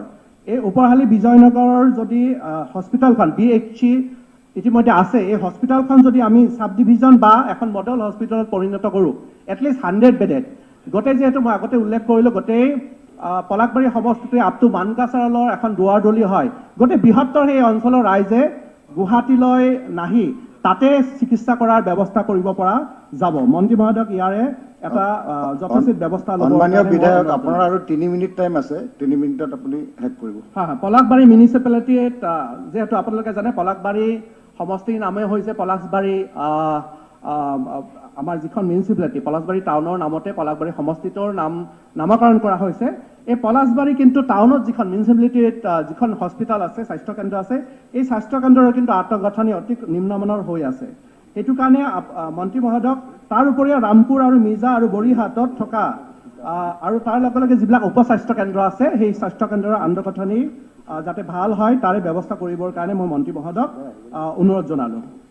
শিক্ষাৰ ক্ষেত্ৰত শিক্ষামন্ত্ৰী মহোদয়ক মই অনুৰোধ জনাওঁ, আমাৰ পলাশবাৰী সমষ্টিটো প্ৰায় 100% মানুহে শিক্ষিত এতিয়া বৰ্তমান। তেওঁলোকে নিজাববীয়াকৈ কষ্ট কৰি পঢ়া শুনা কৰি ইতিমধ্যে বিভিন্ন ক্ষেত্ৰত ইতিমধ্যে ৰাজ্য আৰু ভাৰতবৰ্ষতো বিভিন্ন স্থানত তেওঁলোকে কাম কৰি আছে। আমাৰ সমষ্টিৰ পৰাই কিছুমান বিদেশতো আছে, কিন্তু আমাৰ আন্তঃগাঁথনিৰ ক্ষেত্ৰত কিছুমান স্কুল বা কলেজত আন্তঃগাঁথনি যিদৰে হ'ব লাগিছিলে সেইখিনি হোৱা নাই।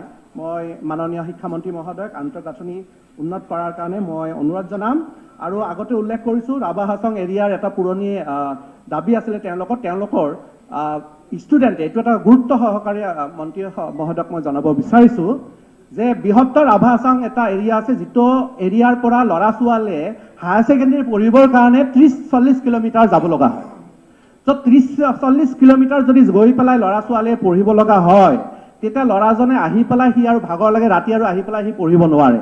এই ক্ষেত্ৰত সেই ল'ৰা ছোৱালী সেই অঞ্চলত যদি আমি এটা কলেজ এখন স্থাপন কৰোঁ, অতি শীঘ্ৰে যাতে কলেজ এখন স্থাপন কৰি ল'ৰা ছোৱালীখিনি যাতে তাতে পঢ়িব পাৰে তাৰে ব্যৱস্থা যাতে আমাৰ মন্ত্ৰী মহোদয়ে কৰি দিয়ে, তাৰ লগে লগে যাতে এটলিষ্ট হায়াৰ ছেকেণ্ডেৰী লেভেললৈ আমাৰ ল'ৰা ছোৱালী তাতে পঢ়িব পাৰে।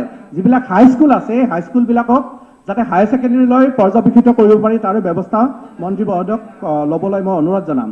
ইয়াৰ উপৰিও মই আগতে উল্লেখ কৰাৰ দৰে পানীখাইটি, বেজত্তাৰী, সাপত্তাৰী, নহিৰা, চিমনা, পুতলি বুলি এটা বৃহত্তৰ অঞ্চল আছে। সেই অঞ্চলটোতো ঠিকঠাক মহাবিদ্যালয় নাই, সেই মহাবিদ্যালয় এখন তাত স্থাপন কৰি তাৰে ষ্টুডেণ্টবিলাকক যাতে সুবিধা কৰি দিয়ে আৰু তাতো যাতে হাইস্কুলবিলাক হায়াৰ ছেকেণ্ডেৰীলৈ পৰ্যবেক্ষিত কৰিব পাৰি তাৰে ব্যৱস্থা যাতে মন্ত্ৰী মহোদয় লয়। আমাৰ পুৰণি কিছু ঐতিহ্যমণ্ডিত স্কুল আছে, সেই স্কুলবিলাকৰ ভিতৰত ওপৰহালি হাইস্কুল আছে, ৰামপুৰ হাইস্কুল আছে, RP উচ্চতৰ মাধ্যমিক বিদ্যালয়, Palashbari boys high school, Amranga Borihat high school. এই হাইস্কুলবিলাকৰ আন্তঃগাঁথনি কিন্তু যথেষ্ট দুৰ্বল হৈ আছে। এই স্কুলবিলাকৰ যাতে আন্তঃগাঁথনিৰ ক্ষেত্ৰত আপুনি ব্যৱস্থা লয় তাৰ মই অনুৰোধ জনালোঁ। আমাৰ গোটেই দক্ষিণ কামৰূপৰ প্ৰাণ কেন্দ্ৰ স্বৰূপ এখন দক্ষিণ কামৰূপ কলেজ মহাবিদ্যালয় আছে, আপোনালোকে সকলোৱে জানে। এই দক্ষিণ কামৰূপ মহাবিদ্যালয়ত এতিয়া তাৰ যিহেতু যথেষ্ট প্ৰায় 5,000ৰো অধিক ষ্টুডেণ্ট আছে দক্ষিণ কামৰূপ মহাবিদ্যালয়ত। এই দক্ষিণ কামৰূপ মহাবিদ্যালয়ত অকল আমাৰ সেই অঞ্চলৰে নহয়, বৃহত্তৰ অসমৰ ল'ৰা ছোৱালী, বাহিৰৰ ৰাজ্যৰ ল'ৰা ছোৱালী আহি তাত পঢ়ে আৰু সেইটোৰ কাৰণে আমাৰ তাত ষ্টুডেণ্টৰ এডমিশ্যনটো বঢ়াব লগাত পৰে আৰু সেইটোৰ কাৰণে বাঢ়ি গৈ এতিয়া 5,000ৰ ওপৰৰ ষ্টুডেণ্ট তাত হৈছে। কিন্তু কিছুমান আমাৰ ছাবজেক্ট আছে যেনে সেল্ফ ফাইনেন্স কৰি পেলাই আমাৰ দক্ষিণ কামৰূপ মহাবিদ্যালয় পঢ়িব লগা হৈছে, যেনে কমাৰ্চ ষ্ট্ৰীম আছে, এটা গুৰুত্বপূৰ্ণ বিষয় ষ্ট্ৰীম হয়। এই কমাৰ্চ ষ্ট্ৰীমটো সেল্ফ ফাইনেন্স কৰাৰ কাৰণে প্ৰায় 4 লাখ টকা দৰমহা দিব লগাত পৰে নিজাববীয়াকৈ। চ' তেনেকুৱা কিন্তু বাধ্যত পৰি, কিয়নো আমাৰ যাতে বৃহত্তৰ দক্ষিণ কামৰূপৰ ল'ৰা ছোৱালীক সুবিধা কৰি দিব লাগে, বাধ্যত পৰি আমাৰ তাৰে কৰ্তৃপক্ষই এই ছাবজেক্টবিলাক চলাব লগাত পৰিছে। Try to conclude. তাত যাতে দক্ষিণ কামৰূপ মহাবিদ্যালয়ৰ যিবিলাক ছাবজেক্ট সেল্ফ ফাইনেন্স হৈছে সেইখিনি যাতে আমাৰ এফিলেটেড কৰি দিয়া যায়, প্ৰভিঞ্চিয়েলাইজ কৰি যায়, তাৰে মই মন্ত্ৰী মহোদয়ক অনুৰোধ যাম। তাৰ লগে লগে DK গাৰ্লছ কলেজ আছে, ৰামপুৰ কলেজ আছে, নতুনকৈ গঢ়ি উঠা কলেজ, আৰু অমৃত চন্দ্ৰ ঠাকুৰীয়া মহাবিদ্যালয় আছে। এই মহাবিদ্যালয়কেইখনৰ আন্তঃগাঁথনিৰ ক্ষেত্ৰত আমাৰ শিক্ষামন্ত্ৰী ডাঙৰীয়া যাতে গুৰুত্ব সহকাৰে লয়। ইয়াৰ উপৰিও মই আমাৰ যি আৰু অন্যান্য যি অঞ্চল আছে এই অঞ্চলবিলাকৰ যি আন্তঃগাঁথনি যি LP স্কুল আছে এই LP স্কুল আৰু MV স্কুলবিলাকৰো আন্তঃগাঁথনি যথেষ্ট দুৰ্বল হৈ আছে মন্ত্ৰী মহোদয়ক আমাৰ পলাশবাৰী সমষ্টিৰ এইখিনি সমস্যা সমাধান কৰিব বুলি মই আশা ৰাখিলোঁ ধন্যবাদ ধন্যবাদ এতিয়া তেখেতৰ 3টা ছাবজেক্টৰ ওপৰত সমষ্টিৰ কথা ৰাখিছে স্বাস্থ্য আৰু পৰিয়াল কল্যাণ শিক্ষা আৰু পৰ্যটন এতিয়া আমাৰ স্বাস্থ্য বিভাগৰ ৰিপ্লাই দিব আমাৰ মাননীয় parliamentary affairs minister PC. Hazarika ডাঙৰীয়া উপাধ্যক্ষ ডাঙৰীয়া সদনত স্বাস্থ্যমন্ত্ৰী বিশেষ এটা কাৰণবশতঃ থাকিব পৰা নাই দেশৰ প্ৰধানমন্ত্ৰীৰ লগত ভিডিঅ' কনফাৰেন্স আছে তালৈকে তেখেত গুচি গৈছে গতিকে তেখেতৰ হৈ মই উত্তৰ দিবলৈকে ওলাইছোঁ মাননীয় সদস্যগৰাকীয়ে তেখেতৰ সমষ্টিত চিকিৎসালয়ৰ ইনফ্ৰাষ্ট্ৰাকচাৰ ডেভেলপমেণ্টৰ কথা কৈছে আৰু কেইখনমান নতুন হস্পিটেলৰ কথা কৈছে মই যদিও এই মুহূৰ্তত স্বাস্থ্য বিভাগত নাই মই আগতে স্বাস্থ্য বিভাগৰ ৰাজ্যিক মন্ত্ৰী হিচাপে কাম কাজ চাইছিলোঁ গতিকে মই এটা কথা উপলব্ধি কৰোঁ অসমৰ চিকিৎসা ব্যৱস্থাৰ আন্তঃগাঁথনি যথেষ্ট উন্নত আমি এই মুহূৰ্তত মেডিকেল কলেজ 7খন চলাই আছোঁ আমাৰ 7খন মেডিকেল কলেজ আছে আৰু প্ৰায় 6খন মেডিকেল কলেজৰ কাম পূৰ্ণগতিত চলি আছে প্ৰায় 100খন আমাৰ মডেল হস্পিটেল আছে মোৰ মনত আছে মই এদিন কাৰ্বি আংলং জিলাৰ আমাৰ উপাধ্যক্ষ ডাঙৰীয়াৰ সমষ্টিতে গৈছিলোঁ কাজিৰঙাৰ পৰা প্ৰায় 40 কিলোমিটাৰ ভিতৰত গৈছিলোঁ পাহাৰীয়া ৰাস্তা যাওঁতে প্ৰায় 1.5 ঘণ্টা লাগিছিলে তাতে গৈ আমি এখন মডেল হস্পিটেল আৰম্ভণি কৰিছিলোঁ উদ্ঘাটন কৰিছিলোঁ মোৰ এদিনাখন ফিল হৈছিলে যে ইমান ধুনীয়া আমি এখন মডেল হস্পিটেল পাহাৰৰ ভিতৰত বনাইছোঁ তাত যথেষ্ট মানুহ দূৰত থাকে মানুহৰ সমাগম অলপ কম তাৰ পাছত অসমৰ বিভিন্ন জেগাত মই মডেল হস্পিটেল হওক বা অন্যান্য হস্পিটেল হওক নিজ হাতৰে আৰম্ভ কৰা মোৰ মনত আছে কিন্তু মোৰ এটা কথা সদায় উদ্বেগ হয় যে আমি হস্পিটেলখন বনাই থৈ আহোঁ খুব ভাল ইনফ্ৰাষ্ট্ৰাকচাৰেৰে বনাওঁ তাত টাইলছো থাকে তাত ক'ৰবাত ভালকৈ যিমান পাৰোঁ আমি ভাল ইনফ্ৰাষ্ট্ৰাকচাৰেৰে বনাওঁ মাৰ্বল থাকে কিন্তু আমি কি কৰো দেখা পাওঁ 1 মাহমানৰ পাছতে দেখা পাওঁ হস্পিটেলখন লেতেৰা হৈ গ'ল মই তেখেতৰ উত্তৰখিনি স্পেচিফিক দিম কিন্তু মই যিহেতু স্বাস্থ্য বিভাগত আছিলোঁ এতিয়া নাই অকণমান মোৰ এক্সপিৰিয়েঞ্চৰ কথা কৈছোঁ নতুন হস্পিটেল বনাওঁ কিন্তু 1 মাহৰ পাছতে আমি কি দেখা পাওঁ গোটেই পিকৰে ভৰ্তি হৈ থাকে হস্পিটেলখন ক'ৰবাত আমি চিগাৰেটৰ টুকুৰা পাওঁ মই এইটো এনেকুৱা মনত আছে তেজপুৰ মেডিকেল কলেজত গৈ এদিন আমি কৰিছিলোঁ যে মেডিকেল কলেজৰ প্ৰেমিচেছত কোনোৱে তামোল খাব নোৱাৰিব চিগাৰেটৰ দূৰৰ কথা তামোল খাব নোৱাৰিব কিন্তু আমাৰ অসমত আমি এতিয়াও কেতিয়াবা আমিয়ে কৰোঁ মই অস্বীকাৰ নকৰোঁ আমাৰ বিধায়কসকলো আমি কৰোঁ আমি তামোল খাওঁ আমি ফ্লাছ নকৰোঁ ভালকৈ পিক পেলাই থৈ গুচি আহোঁ মই দেখি থাকোঁ সেইকাৰণে মই কৈছোঁ আমিও কৰোঁ এইটো মোৰ অভিজ্ঞতাহে শ্বেয়াৰ কৰিছোঁ ইনফ্ৰাষ্ট্ৰাকচাৰ ডেভেলপ আমি কৰিবই লাগিব ডেট ইজ মাষ্ট কিন্তু ইনফ্ৰাষ্ট্ৰাকচাৰ ৰক্ষাও কৰিব লাগিব মই এইটো কাৰণে এইখিনি কথা কৈ আছোঁ তাৰ কাৰণে কোনো দায়িত্ব ল'ব লাগিব মাননীয় সদস্যগৰাকীয়ে নিজৰ সমষ্টিত অলপ দায়িত্ব ল'ব লাগিব মই মোৰ নিজৰ সমষ্টিত দায়িত্ব ল'ব লাগিব এই সদনৰ প্ৰত্যেকজন সদস্যই নিজৰ সমষ্টিত এই দায়িত্বসমূহ পালন কৰিব লাগিব আমি কি কৰোঁ আমি ঘৰৰ মজিয়াত কোনোৱে পিক নেপেলাওঁ থু নেপেলাওঁ ঘৰৰ ভিতৰততো প্ৰশ্নই নাহে বাৰাণ্ডাখনত নেপেলাওঁ কিন্তু আমি গৈ হস্পিটেলৰ ভিতৰত পিক পেলাই দিওঁ আমি কোনোবাই ঘৰৰ ভিতৰত চিগাৰেট খাই চিগাৰেটৰ টুকুৰাটো ঘৰৰ ভিতৰত পেলাওঁ নেকি কিন্তু এনেকুৱাও মোৰ এক্সপিৰিয়েঞ্চ আছে মই এনেকুৱাও দেখিছোঁ এনেকুৱা মই প্ৰত্যক্ষ কৰিছোঁ চিগাৰেটৰ টুকুৰা ক'ত পৰি থাকে হস্পিটেলৰ ভিতৰত পৰি থাকে আমাৰ অকল হস্পিটেল নহয় চৰকাৰী অফিচত এইটো একেবাৰে অসমৰ এটা খুব কমন চিন মানে আমি কি কৰোঁ ঘৰখনক নিজৰ ঘৰ বুলি লওঁ আৰু হস্পিটেলখনক কলেজখনক চৰকাৰী অফিচটোক চৰকাৰৰ বুলি লওঁ হস্পিটেলখন চাফা কৰোঁ ঘৰখন চাফা কৰি ৰাখোঁ হস্পিটেলখন কোনে কৰিব আৰু গোটেইখিনিতো চৰকাৰে কৰিব নোৱাৰে গোটেইখিনি চৰকাৰে কৰা সম্ভৱ নেকি মানুহ যদি মানুহে যদি নেপেলায়, মোৰ এনেকুৱাও দেখিছোঁ, আমাৰ মানুহ, আমাৰ দেশৰ মানুহ পৃথিৱীৰ অন্য দেশলৈ যায়, তাত গৈ কোনোৱে পাণ মছলা নাখায়, কাৰণ তাতে কি কৰিব, তাত পাণ মছলা খালে এৰেষ্ট কৰিব। তেনেকুৱা দেশতো ক'ৰবাত ক'ৰবাত তেনেকুৱা প্ৰভিজনো আছে। পানী বটলটো ক'ৰবাত পেলাই দিলে এৰেষ্ট কৰিব। কিন্তু সেই মানুহ যেতিয়া ভাৰতবৰ্ষ ঘূৰি আহি পাব, দিল্লী এয়াৰপৰ্টত, কলিকতা এয়াৰপৰ্টত, মুম্বাই এয়াৰপৰ্টত, তাতে পাণ মছলাৰ টুকুৰা পেলাই দিব। এনেকুৱা এক্সপিৰিয়েঞ্চো সকলোৰে আছে। গতিকে এই কথা বতৰাবিলাক আমি চিন্তা কৰিব লাগিব।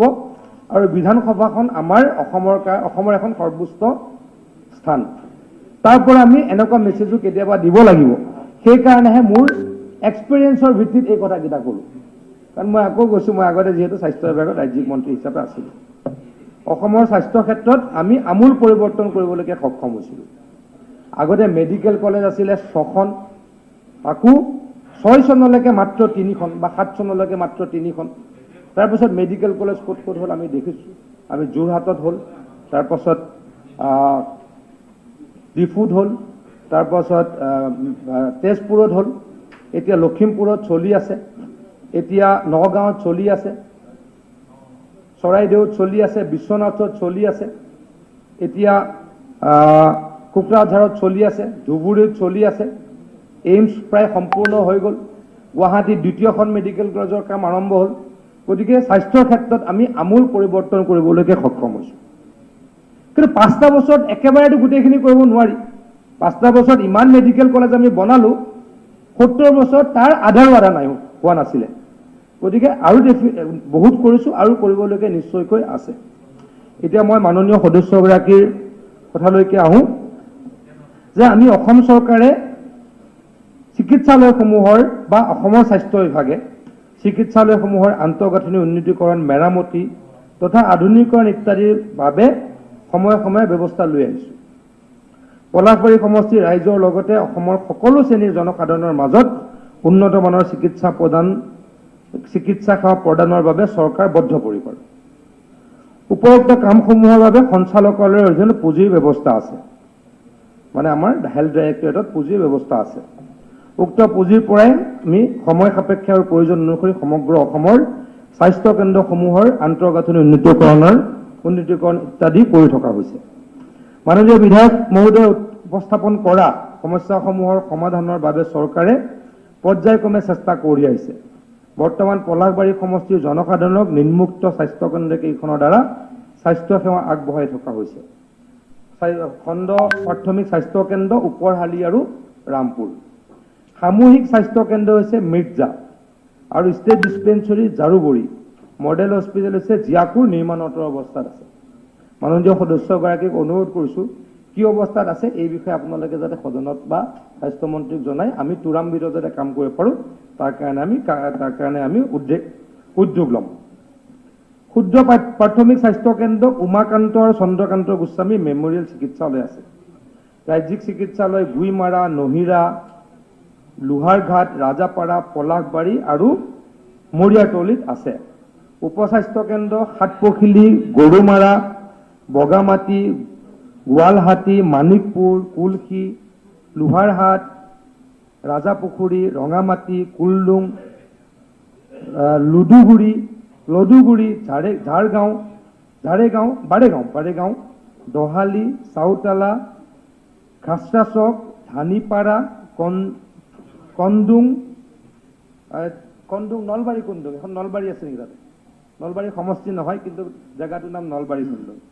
মিৰ্জা, আমৰাংগতা, বাৰীহট, পাৰ্লি, মাজেকুচি, বংগৰা, কুন্তলা, দাখালা, বৰকুচি, কুমেৰীয়া, জামাইতল, ৰাজাবাহা, তাৰাপতি লোচানা, বাজাৰপাৰা, মৰিয়া, তিনিআলি।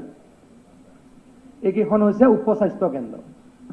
মাননীয় বিধায়ক মহোদয়ৰ সমষ্টিত থকা চিকিৎসা কেন্দ্ৰ ও চিকিৎসক আৰু কৰ্মচাৰী আৱাসগৃহৰ মেৰামতিৰ আন্তঃগাঁথনি উন্নয়নৰ কাম পৰ্যায়ক্ৰমে বিভাগীয় অনুমোদন সাপেক্ষে লোক নিৰ্মাণ বিভাগৰ তৰফৰ পৰা কৰি থকা হৈছে।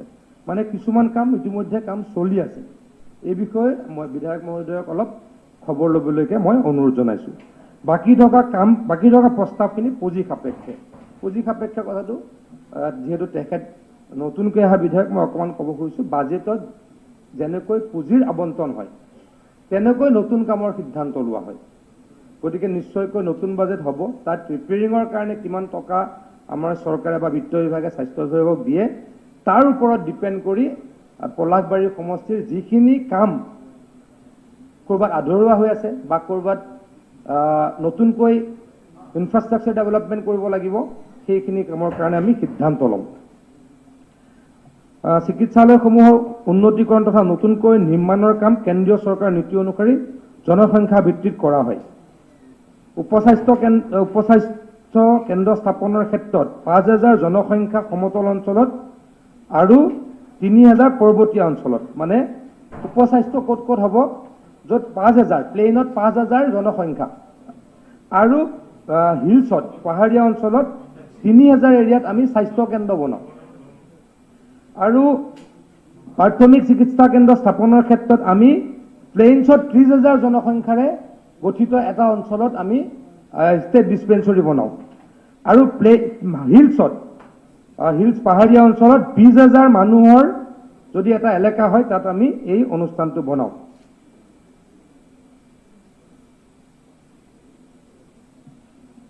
আৰু সামূহিক স্বাস্থ্য কেন্দ্ৰ স্থাপনৰ ক্ষেত্ৰত আমি 80,000ৰ পৰা 1,20,000 জনসংখ্যা আমি লৈ পেলাই আমি এই হস্পিটেল বনাওঁ। এই ক্ষেত্ৰত যদি আমি মাননীয় সদস্যগৰাকীৰ সমষ্টিত এনেকুৱা আমাৰ যি জনসংখ্যা ভিত্তিক ক'ৰবাত যদি হস্পিটেল লাগে, এই বিষয়ে আমি নিশ্চয়কৈ কাম কৰিম।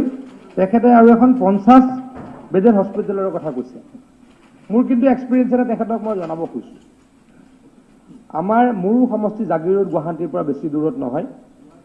আমাৰ জাগিৰোডৰ পেচেণ্ট মৰিগাঁৱলৈ একেবাৰে কম যায়, বা নগাঁৱলৈ, মোৰ ঘৰৰ পৰা নগাঁও ওচৰত, নগাঁৱলৈও কম যায়।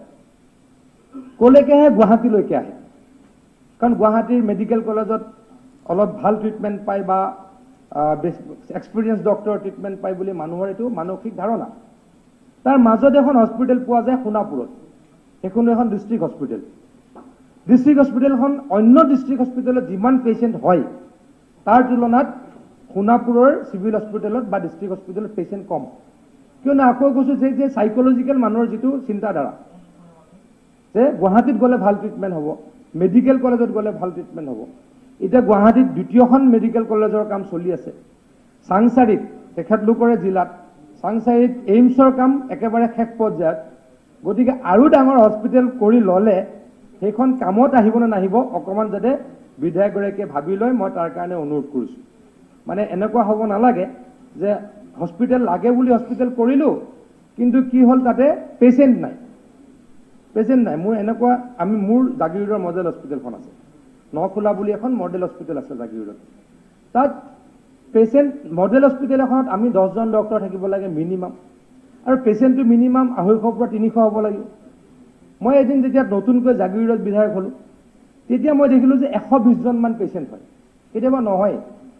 মানে একেই কথা, মানুহখিনি ক'লৈকে আহি যায়? গুৱাহাটীলৈকে আহি যায়। লাষ্টত আমি সিদ্ধান্ত ল'লোঁ যে ডক্টৰ কমাব লাগিব। মই ভলণ্টিয়াৰলি ডক্টৰ তাৰ পৰা পঠাই দিবলৈ স্বাস্থ্য বিভাগক অনুৰোধ কৰিছিলোঁ। কিয়? কাৰণ য'ত বেছি পেচেণ্ট থাকে তাত ডক্টৰ যাব লাগে।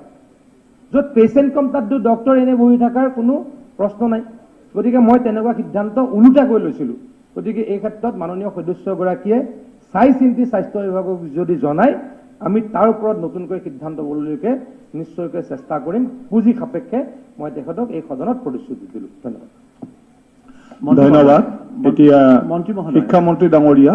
হেৰি, মই জাষ্ট কথা এটা কৈ লওঁ। নালাগে অধ্যক্ষ মহোদয়, আৰু নালাগে। আচ্ছা ঠিক আছে। মই ধন্যবাদ জ্ঞাপন কৰিছোঁ। মই স্বাস্থ্যমন্ত্ৰী শিক্ষামন্ত্ৰী ডাঙৰীয়া।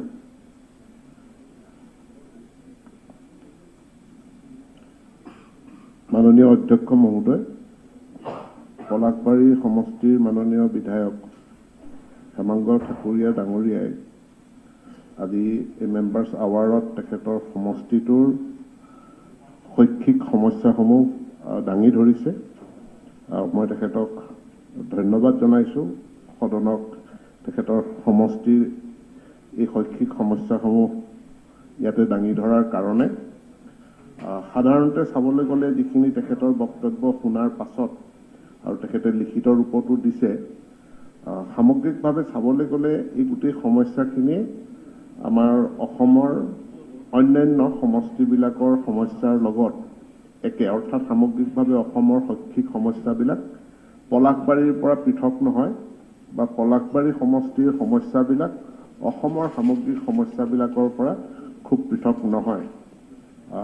প্ৰথমে যদি আমি প্ৰাথমিক শিক্ষা খণ্ডলৈ আহোঁ, তেখেতৰ তাত দুটা সমষ্টি দুটা ব্লক আছে আৰু দুইটা ব্লকত যিখিনি আমাৰ প্ৰাথমিক বিদ্যালয় আছে আৰু যিখিনি লোৱাৰ প্ৰাইমেৰী আৰু আপাৰ প্ৰাইমেৰী বিদ্যালয় আছে, ইয়াত শিক্ষকৰ যিটো সংখ্যা সেইটো যদি আমি পিপিল টিচাৰ ৰেচিঅ'টো উলিয়াওঁ তেতিয়াহ'লে মোটামুটি আমাৰ পৰ্যাপ্ত পৰিমাণে শিক্ষক আছে।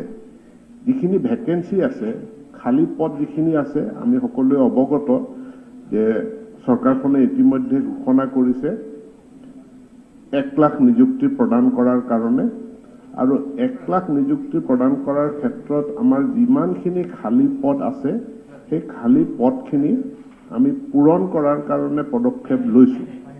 কিন্তু প্ৰকৃতাৰ্থত কথা হ'ল, বহুতৰে হয়তো এনেকুৱা ধাৰণা হ'ব পাৰে যে আচলতে শিক্ষা বিভাগতেই 50,000তকৈ অধিক খালী পদ আছে বা অসমতে 1 লাখ খালী পদ আছে।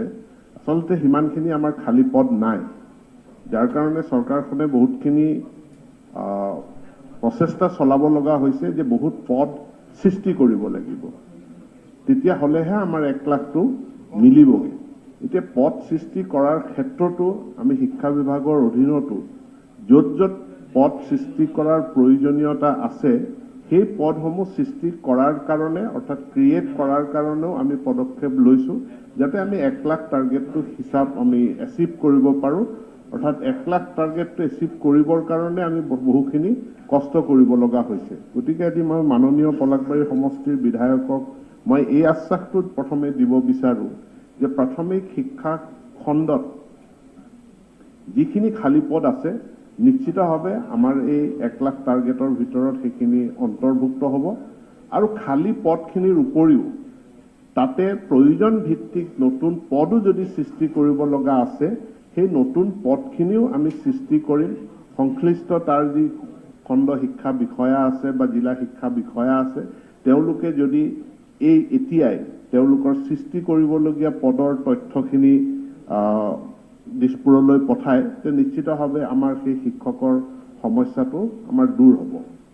কিন্তু শিক্ষকৰ ক্ষেত্ৰত আৰু এটা কথা আমি দেখিছোঁ যে বহু স্কুলত শিক্ষকসকল থুপ খাই আছে, য'ত আৰু বহু স্কুলত বিশেষকৈ পিছপৰা অঞ্চলবিলাক, সীমান্তৱৰ্তী অঞ্চলবিলাক, আমাৰ পাহাৰীয়া অঞ্চলবিলাক, তাত যিমান পৰিমাণৰ শিক্ষক থাকিব লাগে সিমান পৰিমাণৰ শিক্ষক নাই।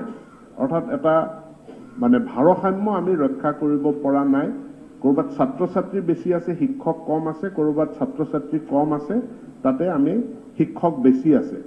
আৰু এই কথাটোৰ কাৰণে এটা ৰেচনেলাইজেশ্যন, শিক্ষকসকলৰ বদলীকৰণ আৰু শিক্ষকসকলক য'ত শিক্ষক নাই তাত ছাত্ৰ ছাত্ৰী অনুপাতে বদলীকৰণৰ জৰিয়তে শিক্ষক তাতে প্লেচ কৰা বা শিক্ষকক তাতে দিয়াৰ কাৰণে চৰকাৰখনে ব্যৱস্থা গ্ৰহণ কৰিছে। আমি সকলোৱে জানো যে ইয়াৰ আগৰখন বিধানসভাত আগৰ চৰকাৰৰ দিনতে এখন আইন পাছ হৈছিল সেই শিক্ষকৰ বদলীকৰণৰ কাৰণে আৰু এই টিচাৰ পোষ্ট ইয়াৰ ৰেচনেলাইজেশ্যন কৰাৰ কাৰণে। আৰু তেতিয়াই কোৱা হৈছিল যে এই ব্যৱস্থাটো বদলীকৰণটো মেনুৱেলি কৰা নহ'ব। অৰ্থাৎ আমি কিছুমান মানুহে আমাৰ ইচ্ছা অনিচ্ছা অনুযায়ী কাৰোবাৰ ভাল লগা বেয়া লগাৰ ওপৰত নিৰ্ভৰ কৰি পেলাই মেনুৱেলি কোনো শিক্ষকৰ বদলীকৰণ নহ'ব। বদলীকৰণৰ কাৰণে আমি এটা অনলাইন পৰ্টেল মুকলি কৰিম, তাত নিৰ্দিষ্ট চৰ্ত কিছুমান আৰোপ কৰা হৈছে, যি চৰ্তৰ অধীনত যিসকল শিক্ষকে এটা স্থানত 10 বছৰ চাকৰি সম্পূৰ্ণ নকৰালৈকে তেওঁলোকে ট্ৰেন্সফাৰৰ কাৰণে যোগ্য বিবেচিত নহ'ব।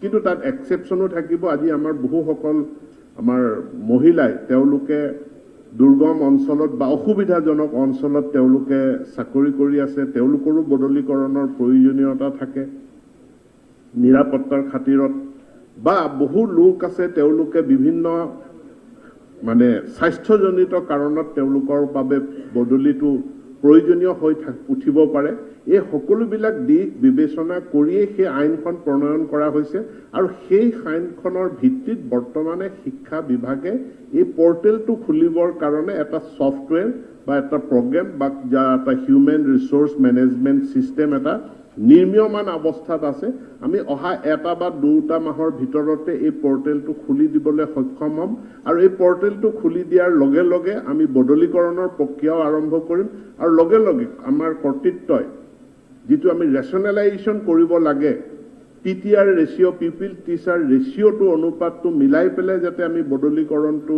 কৰি পেলে সকলো ছাত্ৰ ছাত্ৰীক যাতে আমি ন্যায় দিব পাৰো প্ৰত্যেকখন বিদ্যালয়ক যাতে আমি শিক্ষক পৰ্যাপ্ত পৰিমাণে বা প্ৰয়োজন অনুসাৰে আমি দিব পাৰো তাৰ কাৰণে এই বিভাগ আমাৰ বিভাগে ব্যৱস্থা গ্ৰহণ কৰিব আৰু এই ক্ষেত্ৰত পলাশবাৰী সমষ্টিটো যিখিনি সমস্যা আছে বা যিখিনি ইমবেলেন্স আছে সেই ইমবেলেন্সখিনি আমি দূৰ কৰাৰ কাৰণে আমি ব্যৱস্থা গ্ৰহণ কৰিম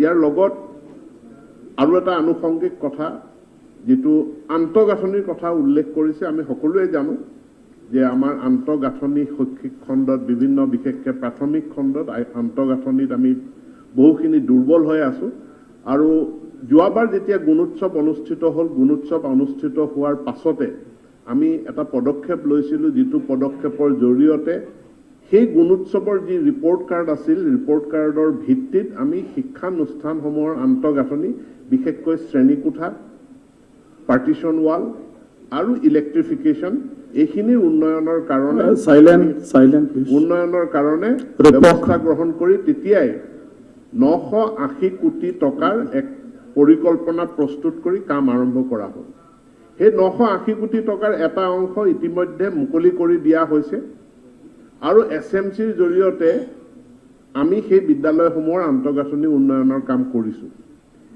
ইয়াৰ লগে লগে বাকি থকা পইচা আমি এইকিটা দিনত এই চৰকাৰখনে দায়িত্বভাৰ গ্ৰহণ কৰাৰ পাছত আমাৰ শিক্ষা বিভাগে খুব খৰতকীয়াভাৱে বাকি থকা যিখিনি আমাৰ ধন আছিল সেই ধনখিনিও মুকলি কৰি দিয়াৰ কাৰণে পদক্ষেপ আমি গ্ৰহণ কৰিছো ইতিমধ্যে ভোটত একাউণ্টৰ বাজেটৰ সময়ত যিখিনি পইচা পাইছিলো আৰু মই আশা ৰাখিছো এইবাৰ বিত্ত মন্ত্ৰীয়ে এই সমস্যাটোৰ প্ৰতি চকু ৰাখি বিশেষভাৱে বাজেট আবণ্টন কৰিব আৰু কৰাৰ লগে লগে আমি আমাৰ 2018 চনৰ গুণোৎসৱৰ ভিত্তিত আমি যিখিনি শিক্ষানুষ্ঠান এলপি এমই স্কুল চিনাক্ত কৰিছিলো য'ত আন্তঃগাঁথনি উন্নয়নৰ প্ৰয়োজনীয়তা আছে সেইখিনি আমি এড্ৰেছ কৰিবৰ কাৰণে সক্ষম হ'ম কিন্তু ইয়াৰ লগে লগে আৰু এটা কথা আমি সকলোৱে জানো যে শিক্ষানুষ্ঠানটো এনেকুৱা এটা অনুষ্ঠান যেটো সম্পূৰ্ণৰূপে শিক্ষা বিভাগৰ অধীনতে যে ইয়াৰ সমস্ত দায়িত্ব থাকে এনেকুৱা নহয় আমাৰ পঞ্চায়তী ৰাজ যিবিলাক ইনষ্টিটিউচন আছে গাঁও পঞ্চায়তসমূহও বিভিন্ন স্কুলসমূহৰ আন্তঃগাঁথনি উন্নয়নৰ কাৰণে কাম কৰি আহিছে তাৰ কাৰণে মই পঞ্চায়ত আৰু গ্ৰাম উন্নয়ন বিভাগক মই ধন্যবাদ জনাইছো আমাৰ বিধায়কসকলে টিএনডি ডিপাৰ্টমেণ্টৰ অধীনত আমি যি বিধায়ক পুঁজি পাওঁ বিধায়ক পুঁজিৰ অধীনতো আমি এই প্ৰাথমিক খণ্ডৰ বা শিক্ষানুষ্ঠানসমূহৰ উন্নয়নৰ কাৰণে বিভিন্ন আঁচনি ৰূপায়ণ কৰি আহিছো আনকি আনটাইড ফাণ্ডৰ অধীনতো আমি এই বিদ্যালয়ৰ শিক্ষানুষ্ঠানবিলাকৰ উন্নয়নৰ কাৰণে কাম কৰি আহিছো গতিকে মই বিধায়কসকলকো তাৰ বাবে ধন্যবাদ জনাইছো মই মুখ্যমন্ত্ৰীকো ধন্যবাদ জনাইছো আনটাইড ফাণ্ডৰ পৰা শিক্ষানুষ্ঠানসমূহলৈ পুঁজি আবণ্টন দিয়াৰ কাৰণে ইয়াৰ লগতে আমাৰ মাইনৰিটি উন্নয়ন যি বিভাগ আছে মাইনৰিটি উন্নয়ন বিভাগৰ তৰফৰ পৰাও শিক্ষানুষ্ঠানসমূহৰ আন্তঃগাঁথনি উন্নয়নৰ কাৰণে বিভিন্ন আঁচনি ৰূপায়ণ কৰা হয় মই নিজে দায়িত্বত থকা ভয়াম অনুসূচিত ভয়াম আৰু পিছপৰা শ্ৰেণী কল্যাণ বিভাগৰ অধীনতো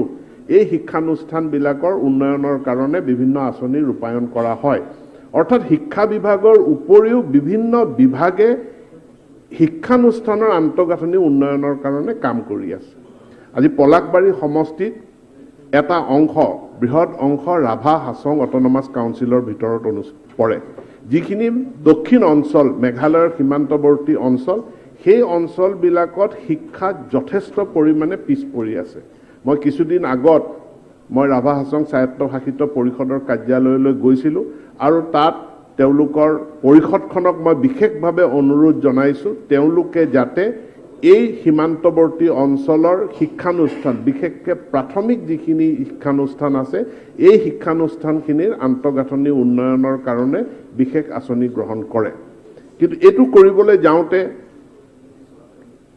panchayat and rural development department minority development department TND department WPTBC department এই বাকি যিবিলাক ডিপাৰ্টমেণ্টে শিক্ষা খণ্ডত পুঁজি বিনিয়োগ কৰে তেওঁলোকলৈ আজি কিছুদিন আগত আমাৰ বিভাগৰ তৰফৰ পৰা এখন চিঠি দিছোঁ সেই চিঠিখনত দুটা কথা আমি উল্লেখ কৰিছোঁ এটা হ'ল যে কোনো ধৰণৰ পৰিকল্পনা নোহোৱাকৈ ভেঞ্চাৰ স্কুলবিলাকত পুঁজি আবণ্টন দিলে আমাৰ পৰিকল্পনা কৰাত কাম কৰাত বিভাগটোৰ কাৰণে অসুবিধা হৈ যায় এনৰোলমেণ্ট শিক্ষা বিভাগৰ আমাৰ যিখিনি নীতি নিয়ম আছে আমি এনৰোলমেণ্টটো নোচোৱাকৈ ছাত্ৰ ছাত্ৰী কিমান আছে এই কথাটো নোচোৱাকৈ বা বদূৰ ভৱিষ্যতে সেই স্কুলখনৰ ভৱিষ্যতটো কি হ'ব সেইটো নোচোৱাকৈ যাতে পঞ্চায়তবিলাকে বিদ্যালয় এখনলৈ অনুদান যাতে নিদিয়ে তো এই অন্যান্য শিক্ষা বিভাগৰ উপৰি বাকী বিভাগসমূহে যেতিয়া বিদ্যালয়ৰ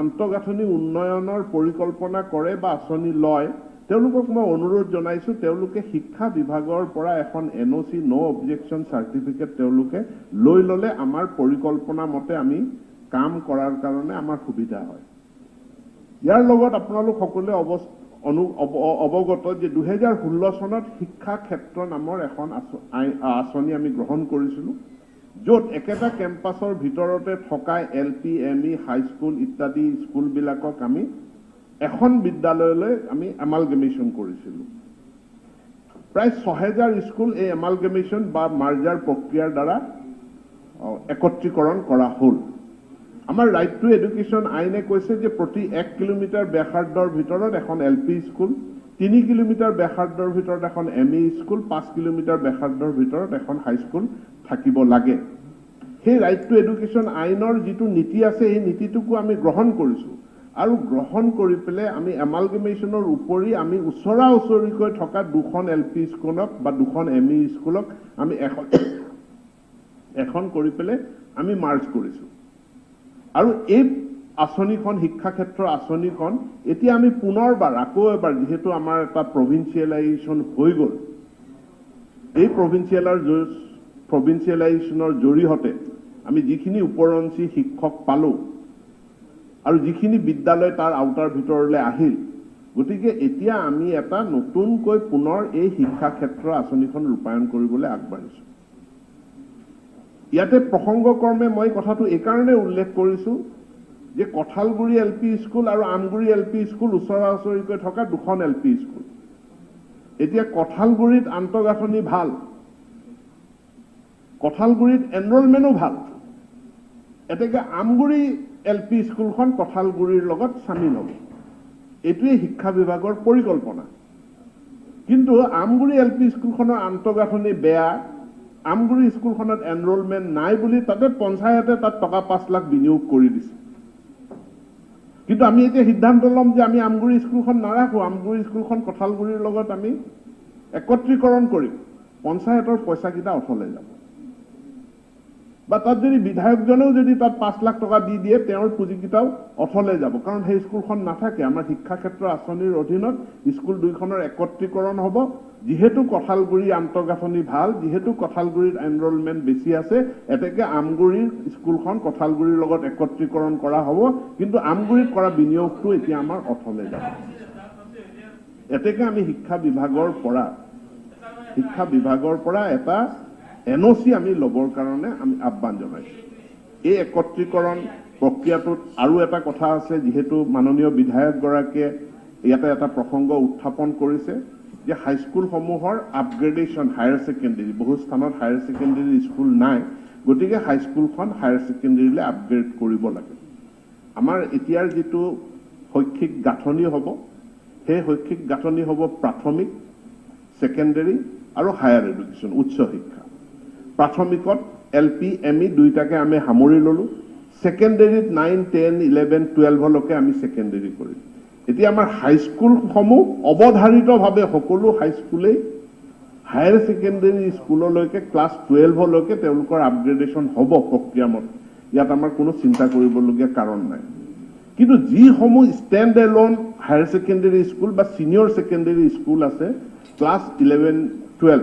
আমাৰ অমিয় কুমাৰ দাস ইনষ্টিটিউট তেওঁলোকে এই ক্ষেত্ৰত এটা সমীক্ষাও চলাইছিলে সমীক্ষা চলাই তেওঁলোকে কৈছে যে class 11-12 stand alone higher secondary school বা ষ্টেণ্ড এলোন ছিনিয়ৰ ছেকেণ্ডেৰী যিসমূহ স্কুল আছে তাত যিসকল শিক্ষকতা কৰি আছে তেওঁলোকৰ ছাৰ্ভিচটো আণ্ডাৰ ইউটিলাইজ হৈ আছে অৰ্থাৎ তেওঁলোকে মাত্ৰ দুটা ক্লাছ কৰে দুটা 9 আৰু 11 আৰু 12তে তেওঁলোক ক্লাছ কৰে এতিয়া যেনেকৈ আমি তলৰ পৰা হাইস্কুলবিলাক হায়াৰ ছেকেণ্ডেৰীলৈকে আপগ্ৰেড কৰিম ঠিক একেধৰণে ওপৰৰ পৰা হায়াৰ ছেকেণ্ডেৰী স্কুলসমূহো আমি নিকটৱৰ্তী ওচৰৰ হাইস্কুলৰ লগত আমি তেওঁলোকক একত্ৰীকৰণ কৰিম আৰু একত্ৰীকৰণ কৰাৰ পাছত আমাৰ যিসকল পোষ্ট গ্ৰেজুৱেট টিচাৰ আছে হায়াৰ ছেকেণ্ডেৰী বা ছিনিয়ৰ ছেকেণ্ডেৰী তেওঁলোকৰ ছাৰ্ভিচটো আমি ক্লাছ 9 আৰু 10তো আমি পাবলৈ সক্ষম হ'ম এতেকে স্কুলসমূহৰ আন্তঃগাঁথনি উন্নয়ন কৰাৰ কাৰণে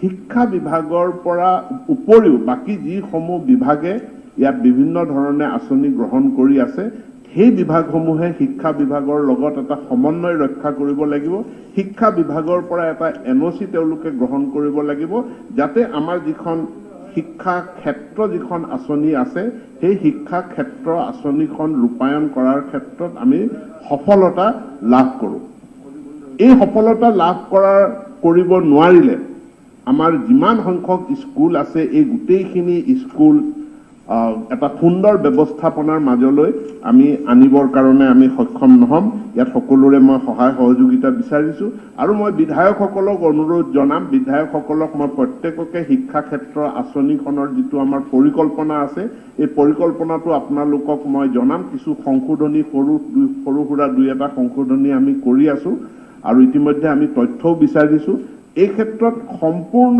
সহায় সহযোগিতা বিধায়কসকলে যাতে আগবঢ়ায় সম্পূৰ্ণ সততা নিষ্ঠাৰ কাৰণে কোনো বিষয়া কৰ্মচাৰীৰ এটা ভুল তথ্যৰ কাৰণে ভুলভাৱে কোনো একত্ৰীকৰণ যাতে নহয় একদম শুদ্ধভাৱে ছাত্ৰ ছাত্ৰীৰ যিটো শৈক্ষিক প্ৰয়োজনীয়তা আছে এটা অঞ্চলক আমি সেৱা আগবঢ়োৱাৰ কাৰণে আমাৰ যিটো প্ৰয়োজনীয়তা আছে সেই প্ৰয়োজনীয়তাৰ প্ৰতি লক্ষ্য ৰাখি আমি কাম কৰিম মন্ত্ৰী মহোদয় অলপ সময়টো আমাৰ তিনিজন মানে বিধায়ক আছে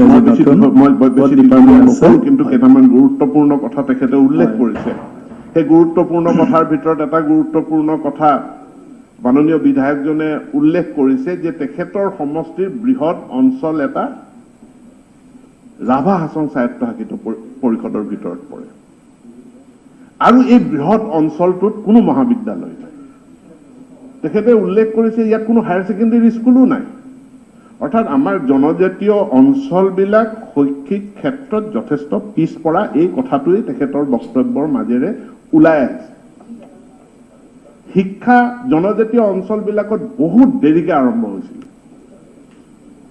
আৰু তাৰ কাৰণে আজি চৰকাৰখনে বিশেষ ব্যৱস্থা লোৱাৰ প্ৰয়োজনীয়তা আছে মাননীয় অধ্যক্ষ মহোদয় কেইদিনমান আগত মই এটা তথ্য বিচাৰ কৰিছিলোঁ আমি চৰকাৰখনে ইতিমধ্যে সকলোৱে জানে মাননীয় মুখ্যমন্ত্ৰী ডাঙৰীয়া এটা সুন্দৰ আঁচনি গ্ৰহণ কৰিছে য'ত প্ৰত্যেকজন বিধায়কক এখন বিধায়কৰ আদৰ্শ হাইস্কুল বা হায়াৰ ছেকেণ্ডেৰী স্কুল নিৰ্বাচন কৰিবলৈ অনুৰোধ জনাইছে য'ত বিভিন্ন উৎসৰ পৰা পুঁজিৰ বিনিয়োগ কৰি সেই স্কুলখনক যাতে এখন আদৰ্শ মহাবিদ্যালয় হিচাপে গঢ়ি তুলিব পাৰি বিধায়কগৰাকীয়ে মুখ্যমন্ত্ৰীক স্কুলৰ তালিকা দিয়াৰ লগে লগে সেই স্কুলখনৰ কাৰণে 10 লাখ টকা আনটাইড ফাণ্ডৰ পৰা মাননীয় মুখ্যমন্ত্ৰীয়ে দিব আমি শিক্ষা বিভাগৰ তৰফৰ পৰা সেইখন স্কুলক কি দিব পাৰোঁ আমি চেষ্টা কৰিম বিধায়কগৰাকীয়েও তেখেতৰ বিধায়ক পুঁজিৰ পৰা নিশ্চিতভাৱে আমি আহ্বান জনাম তেওঁ স্কুলখনলৈ অনুদান আগবঢ়াব লাগে আমি অন্যান্য বিভাগসমূহকো অনুৰোধ জনাম আৰু আনকি PSU বিলাককো তেওঁলোকৰ CSR ফাণ্ডৰ পৰা সেই বিধায়কৰ আদৰ্শ স্কুলখন এখন আদৰ্শ স্কুল হিচাপে গঢ়ি তোলাৰ কাৰণে অনুদান আগবঢ়াবলৈ আমি অনুৰোধ জনাম অনুৰূপভাৱে আমি শিক্ষা বিভাগেও আমি যুগুতাই আছো যে আমাৰ যিসমূহ ঐতিহ্যমণ্ডিত গৰিমামণ্ডিত যিসমূহ বিদ্যালয় আছিল আজি 100 বৰ্ষ পাৰ কৰিছে 150 বছৰ পাৰ কৰিছে সেই বিদ্যালয়সমূহত এটা বিশেষ পদক্ষেপ গ্ৰহণ কৰি সেই বিদ্যালয়সমূহৰ পূৰ্বৰ ঐতিহ্য গৰিমা আমি যাতে ঘূৰাই আনিব পাৰোঁ তাৰ কাৰণে আমি নিশ্চিতভাৱে পদক্ষেপ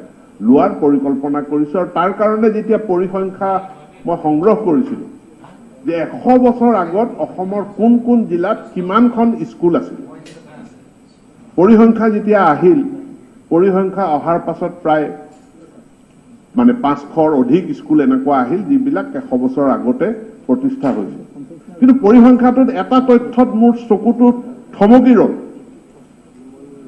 এই পৰিসংখ্যাটো কোকৰাঝাৰ, চিৰাং, বাক্সা, ওদালগুৰি, কাৰ্বি আংলং, ৱেষ্ট মানে কাৰ্বি আংলং, ডিমা হাছাও, ধেমাজি আৰু মৰিগাঁও জিলাৰ ক্ষেত্ৰত এই পৰিসংখ্যাটো শূন্য। অৰ্থাৎ 100 বছৰ আগত এই জনজাতীয় অঞ্চলবিলাকত কলেজৰ কথা বাদ দিয়ক, হাইস্কুল এখনো এই জিলাবিলাকত নাছিল। বহুত পুৰণিভাৱে বহুত পিছতীয়াকে এই শৈক্ষিক ব্যৱস্থাবিলাক আৰম্ভ হৈছে।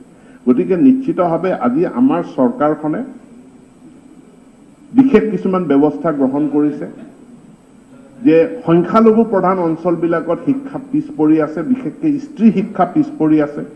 তাৰ কাৰণে সংখ্যালঘু প্ৰধান অঞ্চলবিলাকত মহিলা মহাবিদ্যালয় আমি স্থাপন কৰিছোঁ। লগে লগে মডেল ডিগ্ৰী কলেজ স্থাপন কৰাৰ পৰিকল্পনা হাতত লৈছে। আৰু মডেল ডিগ্ৰী কলেজ বহুতে কয় যে এইটো আপোনালোকে ৰুচাৰ পইচা দিহে কৰি আছে, নহয় তথ্যটো। ৰুচাৰ ৰাষ্ট্ৰীয় উচ্চ শিক্ষা অভিযানৰ অধীনত মডেল ডিগ্ৰী কলেজ প্ৰতিষ্ঠা কৰা হৈছে, কথাটো সঁচা। কিন্তু সমান্তৰালভাৱে অসমৰ আমাৰ নিজা পুঁজিৰ দ্বাৰাও SOPDৰ অধীনতো আমি মডেল কলেজ নিৰ্মাণ কৰিছোঁ। আৰু আজি এই যি পিছপৰা অঞ্চলবিলাক, অৱহেলিত অঞ্চলবিলাক য'ত মহাবিদ্যালয়ে নাই, তাত নিশ্চিতভাৱে অসম চৰকাৰৰ এই যি পদক্ষেপ আছে, এই পদক্ষেপৰ জৰিয়তে এই অঞ্চলবিলাকৰ যিটো বঞ্চনা আছে, এই বঞ্চনা দূৰ কৰাৰ কাৰণে অনাগত দিনত আমি পদক্ষেপ গ্ৰহণ কৰিম বুলি মই মাননীয় পলাশবাৰী সমষ্টিৰ বিধায়কগৰাকীক মই প্ৰতিশ্ৰুতি আগবঢ়াইছোঁ। এই অঞ্চলসমূহত যিখিনি হাইস্কুল আছে, এই হাইস্কুলখিনিক আপগ্ৰেড কৰা আৰু লগে লগে হাইস্কুলখিনিক মানে তাৰ ইনফ্ৰাষ্ট্ৰাকচাৰ, গুণগত উচ্চ মানদণ্ডৰ শিক্ষক তাতে নিয়োগ কৰাৰ কাৰণে আমি বিশেষ পদক্ষেপ ল'ম বুলি পেলাই মই মাননীয় বিধায়কগৰাকীক মই প্ৰতিশ্ৰুতি আগবঢ়াইছোঁ। ৰাভা হাছং স্বায়ত্তশাসিত পৰিষদকো মই অনুৰোধ জনাম, বিধায়কগৰাকীয়েও অনুৰোধ জনাব যাতে এই বঞ্চিত এলেকাটো, মেঘালয়ৰ সীমান্তৱৰ্তী যিটো অঞ্চল আছে, এই অঞ্চলটোৰ শৈক্ষিক পৰিৱেশ, শৈক্ষিক ইনফ্ৰাষ্ট্ৰাকচাৰ উন্নয়ন কৰাৰ কাৰণে তেখেতসকলেও যাতে পদক্ষেপ আগবঢ়ায়। দক্ষিণ কামৰূপ মহাবিদ্যালয় এখন পলাশবাৰী সমষ্টিৰ গুৰুত্বপূৰ্ণ মহাবিদ্যালয়। বহু ছাত্ৰ ছাত্ৰী আছে, বহু পুৰণি মহাবিদ্যালয়। আৰু এই মহাবিদ্যালয়খনে কিছু সেল্ফ ফাইনেন্স কোৰ্স চলাই আছে। আৰু এই সেল্ফ ফাইনেন্স কোৰ্সবিলাকৰ ক্ষেত্ৰত এতিয়া তেওঁলোকে আমাৰ ওচৰত দাবী কৰিছে বা আবেদন জনাইছে যে তাত এইখিনিক ৰেগুলাৰাইজ কৰিব লাগে, অৰ্থাৎ এক ধৰণৰ প্ৰভিন্সিয়েলাইজ কৰিব লাগে। ইয়াত এক বৃহৎ সমস্যা আছে। আমাৰ ইউনিভাৰ্চিটিৰ পৰা আৰম্ভ কৰি বিভিন্ন মহাবিদ্যালয়ে তেওঁলোকে সেল্ফ ফাইনেন্স কোৰ্স তেওঁলোকে খুলিছে।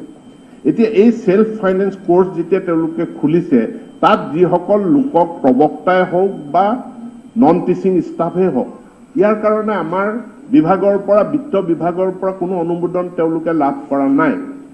অৰ্থাৎ যিসমূহ চাকৰি এইবিলাক কন্ট্ৰেকচুৱেল চাকৰি, আৰু এই কন্ট্ৰেকচুৱেল চাকৰি বিশ্ববিদ্যালয় বা মহাবিদ্যালয়ে তেওঁলোকে নিজৰ কৰ্তৃত্বৰ ভিতৰত দিছে। কিন্তু এইটো এনেধৰণৰ প্ৰেক্টিছৰ ফলস্বৰূপে সমস্যা এটা মহাবিদ্যালয়খনতে সৃষ্টি হয় যে মহাবিদ্যালয়খনত পঢ়া অন্য ছাত্ৰ ছাত্ৰী, জেনেৰেল ডিগ্ৰী কোৰ্চৰ যিসকল ছাত্ৰ ছাত্ৰী, তেওঁলোকৰ ফিজটো তেওঁলোকৰ নামভৰ্তি বিনামূলীয়া, তেওঁলোকে বিনামূলীয়া নামভৰ্তিৰ সুযোগ সুবিধাটো পাইছে। কিন্তু একেখন মহাবিদ্যালয়ৰ কেম্পাছৰ ভিতৰতে পঢ়ি থকা এই সেল্ফ ফাইনেন্স কোৰ্সৰ ছাত্ৰ ছাত্ৰীসকলে কিন্তু তেওঁলোকে বৃহৎ বৃহৎ পৰিমাণৰ ফিজ দি পেলাই তেওঁলোকে নামভৰ্তি কৰিব লগা হৈছে। আৰু যাৰ ফলস্বৰূপে তাত পৰিৱেশটো বিনষ্ট হৈ গৈছে একেটা কেম্পাছৰ ভিতৰত। আৰু যেতিয়া চৰকাৰ এখনক আজি হঠাৎ কোৱা হয় যে আপোনালোকে এই পদখিনি সৃষ্টি কৰি পেলাই সেল্ফ ফাইনেন্স কোৰ্চটো চৰকাৰৰ অধীনত লৈ ল'ব লাগে, চৰকাৰখন তাৰ বাবে প্ৰস্তুত নহয়। চৰকাৰৰ বাজেট তাৰ এটা পৰিকল্পনা থাকে। মন্ত্ৰী মহোদয়, হঠাৎ এনেধৰণে আমাৰ সেল্ফ ফাইনেন্স কোৰ্চখিনি মন্ত্ৰী মহোদয় কেইটামান আৰু চিধা চিধি যি দিব তেওঁলোকক কৈ দিয়ক, মানে আমাৰ নিশ্চিতভাৱে ইয়াত বহুতখিনি জটিলতা আছে, গতিকে মই আলোচনা কৰি বাকী দুইজন আৰু বিধায়ক মহোদয়ৰ লগতো নতুন সদস্য আলোচনা আছে। কৰিম, মই মহাবিদ্যালয় কৰ্তৃপক্ষৰ লগতো আলোচনা কৰিম। কিন্তু মোৰ সাধাৰণভাৱে আহ্বান থাকিব যে যদি কোনোবাই নিজে দায়িত্ব লৈ নিজৰ আয়েৰে চলাবৰ কাৰণে সেল্ফ ফাইনেন্স কোৰ্চ খুলিছে আৰু কোনোদিন তেওঁলোক চৰকাৰৰ ওচৰলৈ নাহে, তেতিয়াহ'লে আমাৰ আপত্তি নাই। কিন্তু চৰকাৰৰ ওচৰলৈ যদি আহিবলগীয়া পৰিকল্পনাই আছে, তেনেহ'লে আগতীয়াকৈ চৰকাৰৰ পৰা পাৰ্মিশ্যন লৈ পেলাই, অনুমোদন লৈ পোষ্টকেইটা চেংচন কৰাই পেলাই তাৰ পাছত তেওঁলোকে কোৰ্চটো খুলিলে ভাল। মই আকৌ কৈছো যে যদি পৰিকল্পনা আছে কাৰোবাৰ যে মই চৰকাৰৰ ওচৰত যাম, তেনেহ'লে চৰকাৰৰ অনুমতিটো আগত লওক। কিন্তু যদি নিজাববীয়াকে যে চৰকাৰৰ ওচৰত মই নাযাওঁৱেই, তেতিয়াহ'লে আমাৰ তাত চৰকাৰৰ কোনো ক'বলগীয়া একো নাথাকে। তো এই কথাখিনিত মই আপোনালোকক এটা স্পষ্ট কৰি দিলোঁ। আৰু নিশ্চিতভাৱে গুৱাহাটীৰ গাতে লাগি থকা পলাশবাৰী বিধানসভা সমষ্টি ই মেঘালয়ৰ সীমান্তৱৰ্তী অঞ্চলখিনি যথেষ্ট পশ্চাৎপদ। সেই পশ্চাৎপদ মেঘালয়ৰ সীমান্তৱৰ্তী অঞ্চলখিনিৰ উন্নয়নৰ কাৰণে আমি বিশেষভাৱে কাৰ্যকৰী ব্যৱস্থা গ্ৰহণ কৰিব লাগিব।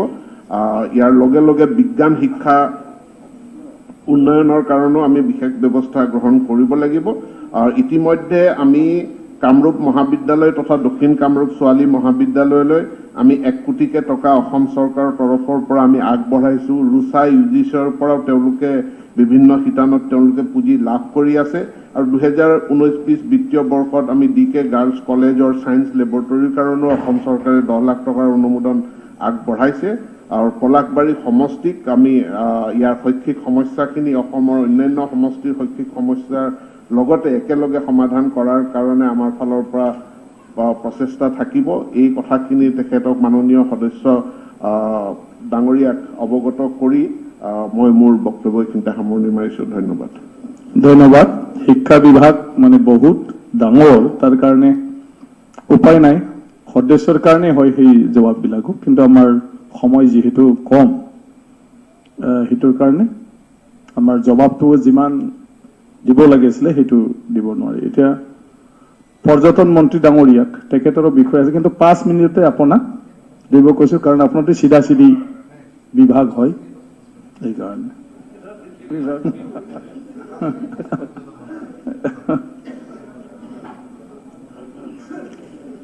মাননীয় অধ্যক্ষ মহোদয়,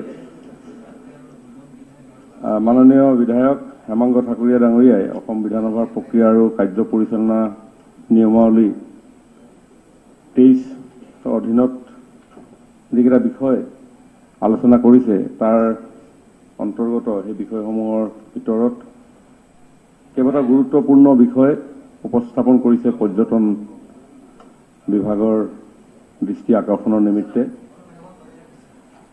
মাননীয় অধ্যক্ষ মহোদয়, যে অসমখন প্ৰাকৃতিক প্ৰাচুৰ্যতাৰে ভৰপূৰ এখন ৰাজ্য, নদ নদী, খাল বিল, পাহাৰ, ভৈয়াম ইত্যাদিৰে পৰিবেষ্টিত তথা বিভিন্ন জাতি জনগোষ্ঠী, ভাষা ভাষী লোকৰ সমাহাৰেৰে বৰ্ণাঢ্য এখন শক্তিশালী সমাজ, যি সমাজত আমি আমাৰ স্বকীয় পৰিচয়, আমাৰ স্বাভিমান, আমাৰ ইতিহাস, এইসমূহক আমি তুলি ধৰাৰ যথেষ্ট অৱকাশ আছে। আৰু যাৰ জৰিয়তে এই আমাৰ ঐতিহ্যপূৰ্ণ গৌৰৱোজ্জ্বল বৈচিত্ৰ্যময় সমাজখনক বিশ্ববাসীৰ আগত তুলি ধৰিবৰ কাৰণে, আমাৰ স্বাভিমান বিশ্ববাসীৰ আগত বৃদ্ধি কৰাৰ নিমিত্তে আমি আমাৰ অসমখনক পৰ্যটনৰ এটা ভাল ডেষ্টিনেশ্যন হিচাপে দেশী বিদেশী পৰ্যটকসকলক আকৰ্ষণ কৰিব পৰাকৈ যাতে আমি শক্তিশালী ৰূপত গঢ় দিব পাৰোঁ, আৰু সেই দেশী বিদেশী পৰ্যটকসকলৰ আগমনে আমাৰ অসমৰ সমাজ জীৱনখনক জানি বুজি আমাৰ কথা যাতে বিশ্বৰ চুকে কোণে আলোচিত হয়, আমাৰ ইতিহাসৰ কথা আলোচিত হয়, আমাৰ প্ৰাকৃতিক পৰিৱেশৰ কথা আলোচিত হয়, আমাৰ কৃষ্টি সংস্কৃতিসমূহৰ কথা আলোচিত হয়।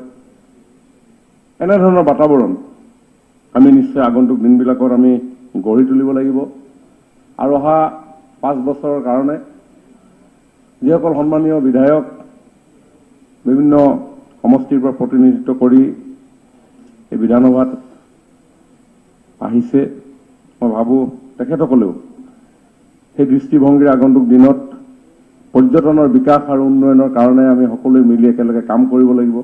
তাৰ কাৰণে এই হিচাপে মই সকলোকে আন্তৰিকতাৰে আহ্বান জনাইছোঁ।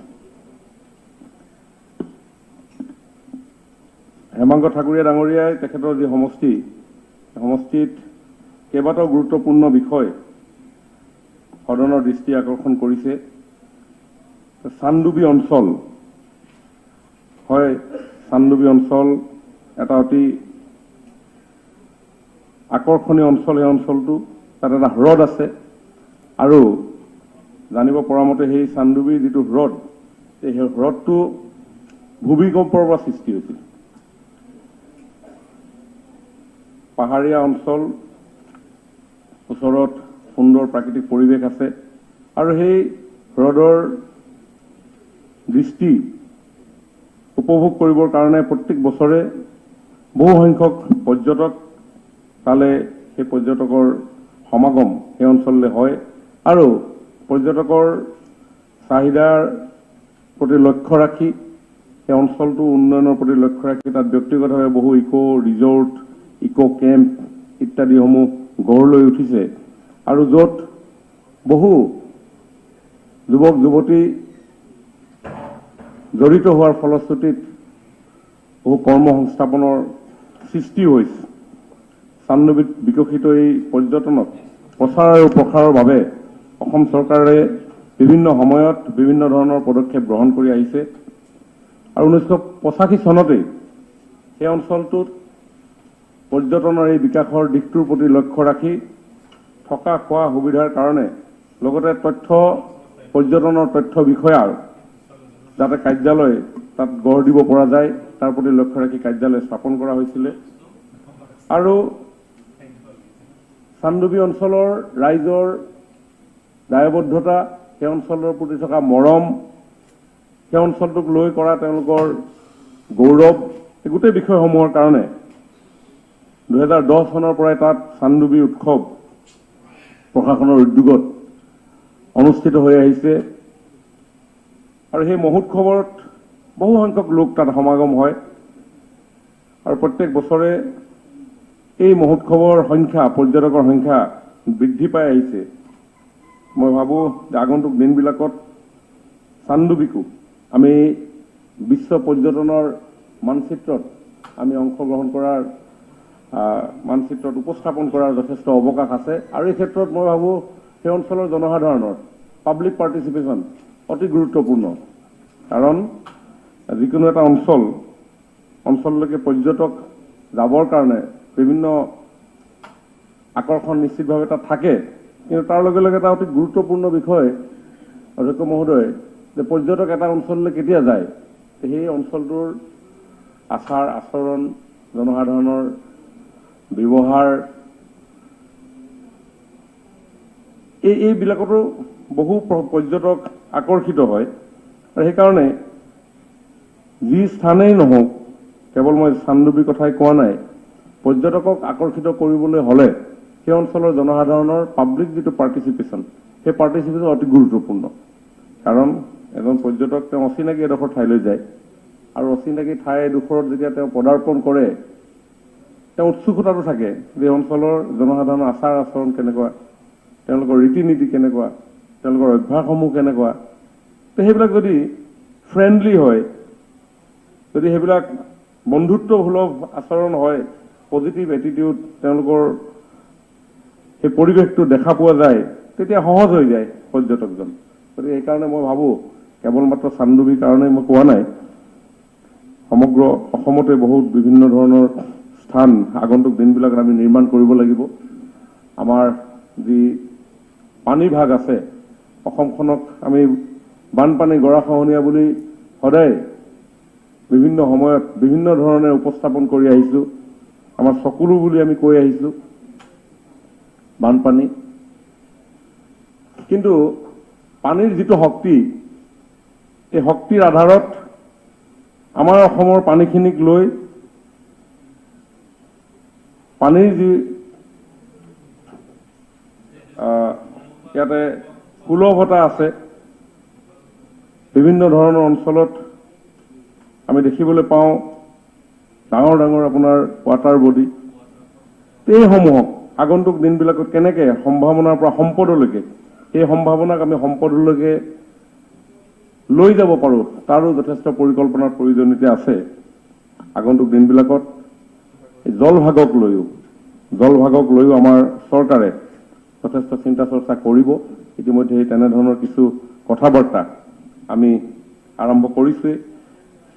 গতিকে চানডুবিৰ যি আপোনাৰ প্ৰাকৃতিক সৌন্দৰ্য, এই সৌন্দৰ্যক আমি আৰু জনসাধাৰণৰ মাজত জনপ্ৰিয় কৰি তুলিবৰ কাৰণে, পৰ্যটকক আৰু অধিক আকৰ্ষণ কৰিবৰ কাৰণে নিশ্চিতভাৱে আমাৰ চৰকাৰৰ তৰফৰ পৰা প্ৰয়াস থাকিব। আৰু তাৰ যি স্থানীয় ৰাইজ, সেইসকল লোককো আমি এই ক্ষেত্ৰত আগুৱাই আহিবৰ কাৰণে আহ্বান জনাইছোঁ। আৰু ইতিমধ্যে তাত চাইকেল টুৰিজিমৰ কিছু কাম আৰম্ভ হৈছে। ইতিমধ্যে আমাৰ বিভাগৰ তৰফৰ পৰা প্ৰায় 20খনমান চাইকেল তালৈকে দিয়া হৈছে, আৰু সেইসমূহো খুব সুন্দৰভাৱে তাতে চলাচল কৰি থাকে আমাৰ যিসকল লোক আছে। আৰু চানডুবি অঞ্চলৰ যিসকল শিক্ষিত নিবনুৱা যুৱক যুৱতী আছে, তেওঁলোকক বিগত দিনবিলাকত বিভাগৰ তৰফৰ পৰা টুৰিষ্ট গাইডৰ প্ৰশিক্ষণ দিয়াৰ কাৰণেও উদ্যোগ গ্ৰহণ কৰা হৈছিল। আৰু চানডুবিত নৌকা বিহাৰ কৰিবৰ কাৰণে চৰকাৰৰ তৰফৰ পৰা উদ্যোগ গ্ৰহণ কৰা হৈছে। কিন্তু দুৰ্ভাগ্যজনকভাৱে কিছুদিনৰ পূৰ্বে এটা দুৰ্ঘটনা হোৱাৰ কাৰণে অলপ দিন তাতে স্থবিৰ কৰি ৰাখিব লগা হৈছিল নৌকা বিহাৰ। কিন্তু তাৰ যিখিনি ছেফটি মেজাৰ আগন্তুক দিনবিলাকত গ্ৰহণ কৰি যাতে সেই ক্ষেত্ৰত কোনো ভৱিষ্যতে দুৰ্ঘটনা ইত্যাদি সন্মুখীন হ'ব লগা নহয়, তাৰ কাৰণে আমাৰ দৃষ্টি থাকিব। ঠিক তেনেধৰণে আপুনি আৰু কেইবাটাও বিষয় আপুনি উত্থাপন কৰিছে। কি কয়, চানডুবিৰ ৰোপৱে আপোনাৰ যিটো বিষয়, সেইটো বিষয়ে আমি নিশ্চয় কথাখিনি চিন্তা কৰিম। আৰু দীপৰ বিলক লৈও আপোনাৰ কিছু কথা ভাবিব লাগিব, কাৰণ আমি আগন্তুক দিনবিলাকত ৱাটাৰ টুৰিজিম এটা চিন্তা আমাৰ আছে। অসমৰ পানী ভাগক লৈ আমি পৰ্যটকৰ দৃষ্টি আকৰ্ষণ কৰিব পৰা যায় নেকি, সেই চিন্তা আমাৰ ভৱিষ্যত দিনত কৰিম। মই ভাবোঁ ৰমেন্দ্ৰ নাৰায়ণ কলিতা ডাঙৰীয়া যোৱা 5 বছৰতো আপুনি দীপৰ বিল লৈ বহুত কথা পাতিলে। মই ভাবোঁ এইবাৰ কিছু দীপৰ বিলৰ কাম হ'ব। গতিকে আপোনাকো এই যাত্ৰাত এইবাৰো আনিব। হয়, ধন্যবাদ। হ'ব, হয়। আৰু কেইটামান বিষয় আছিলে তেখেতক মই ভাবোঁ দুইজনে কথা পাতি ল'লে হ'ব। আপুনিতো কৰিয়ে দিব।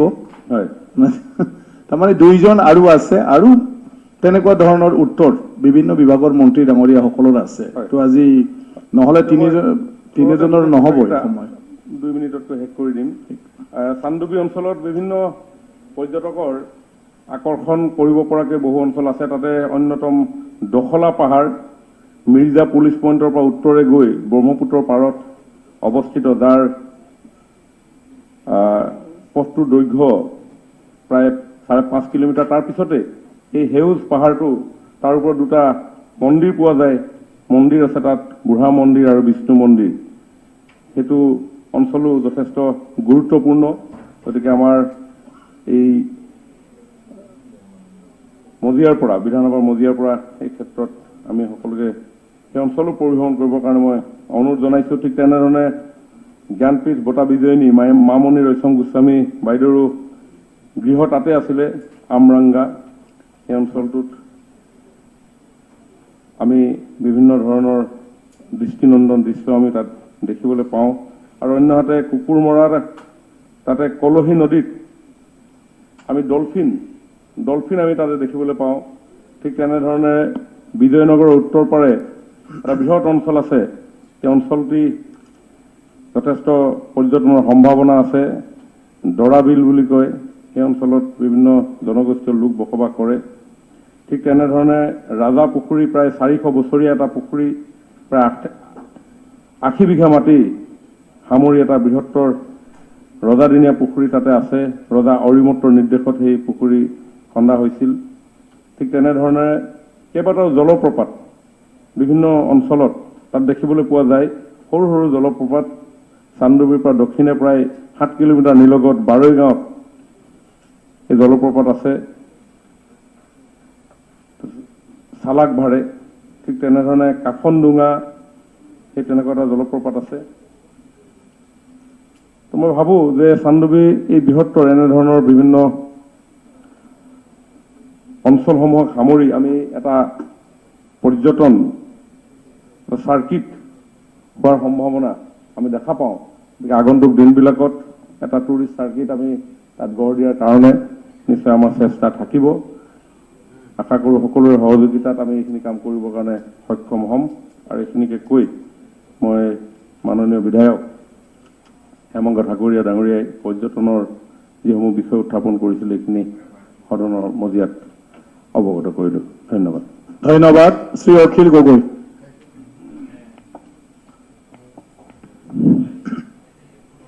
মাননীয় অধ্যক্ষ মহোদয়, অসম বিধানসভাৰ প্ৰক্ৰিয়া আৰু কাৰ্য পৰিচালনাৰ নিয়মাৱলী 23(2)ৰ অধীনত মই মোৰ এই প্ৰস্তাৱ উত্থাপন কৰিছোঁ।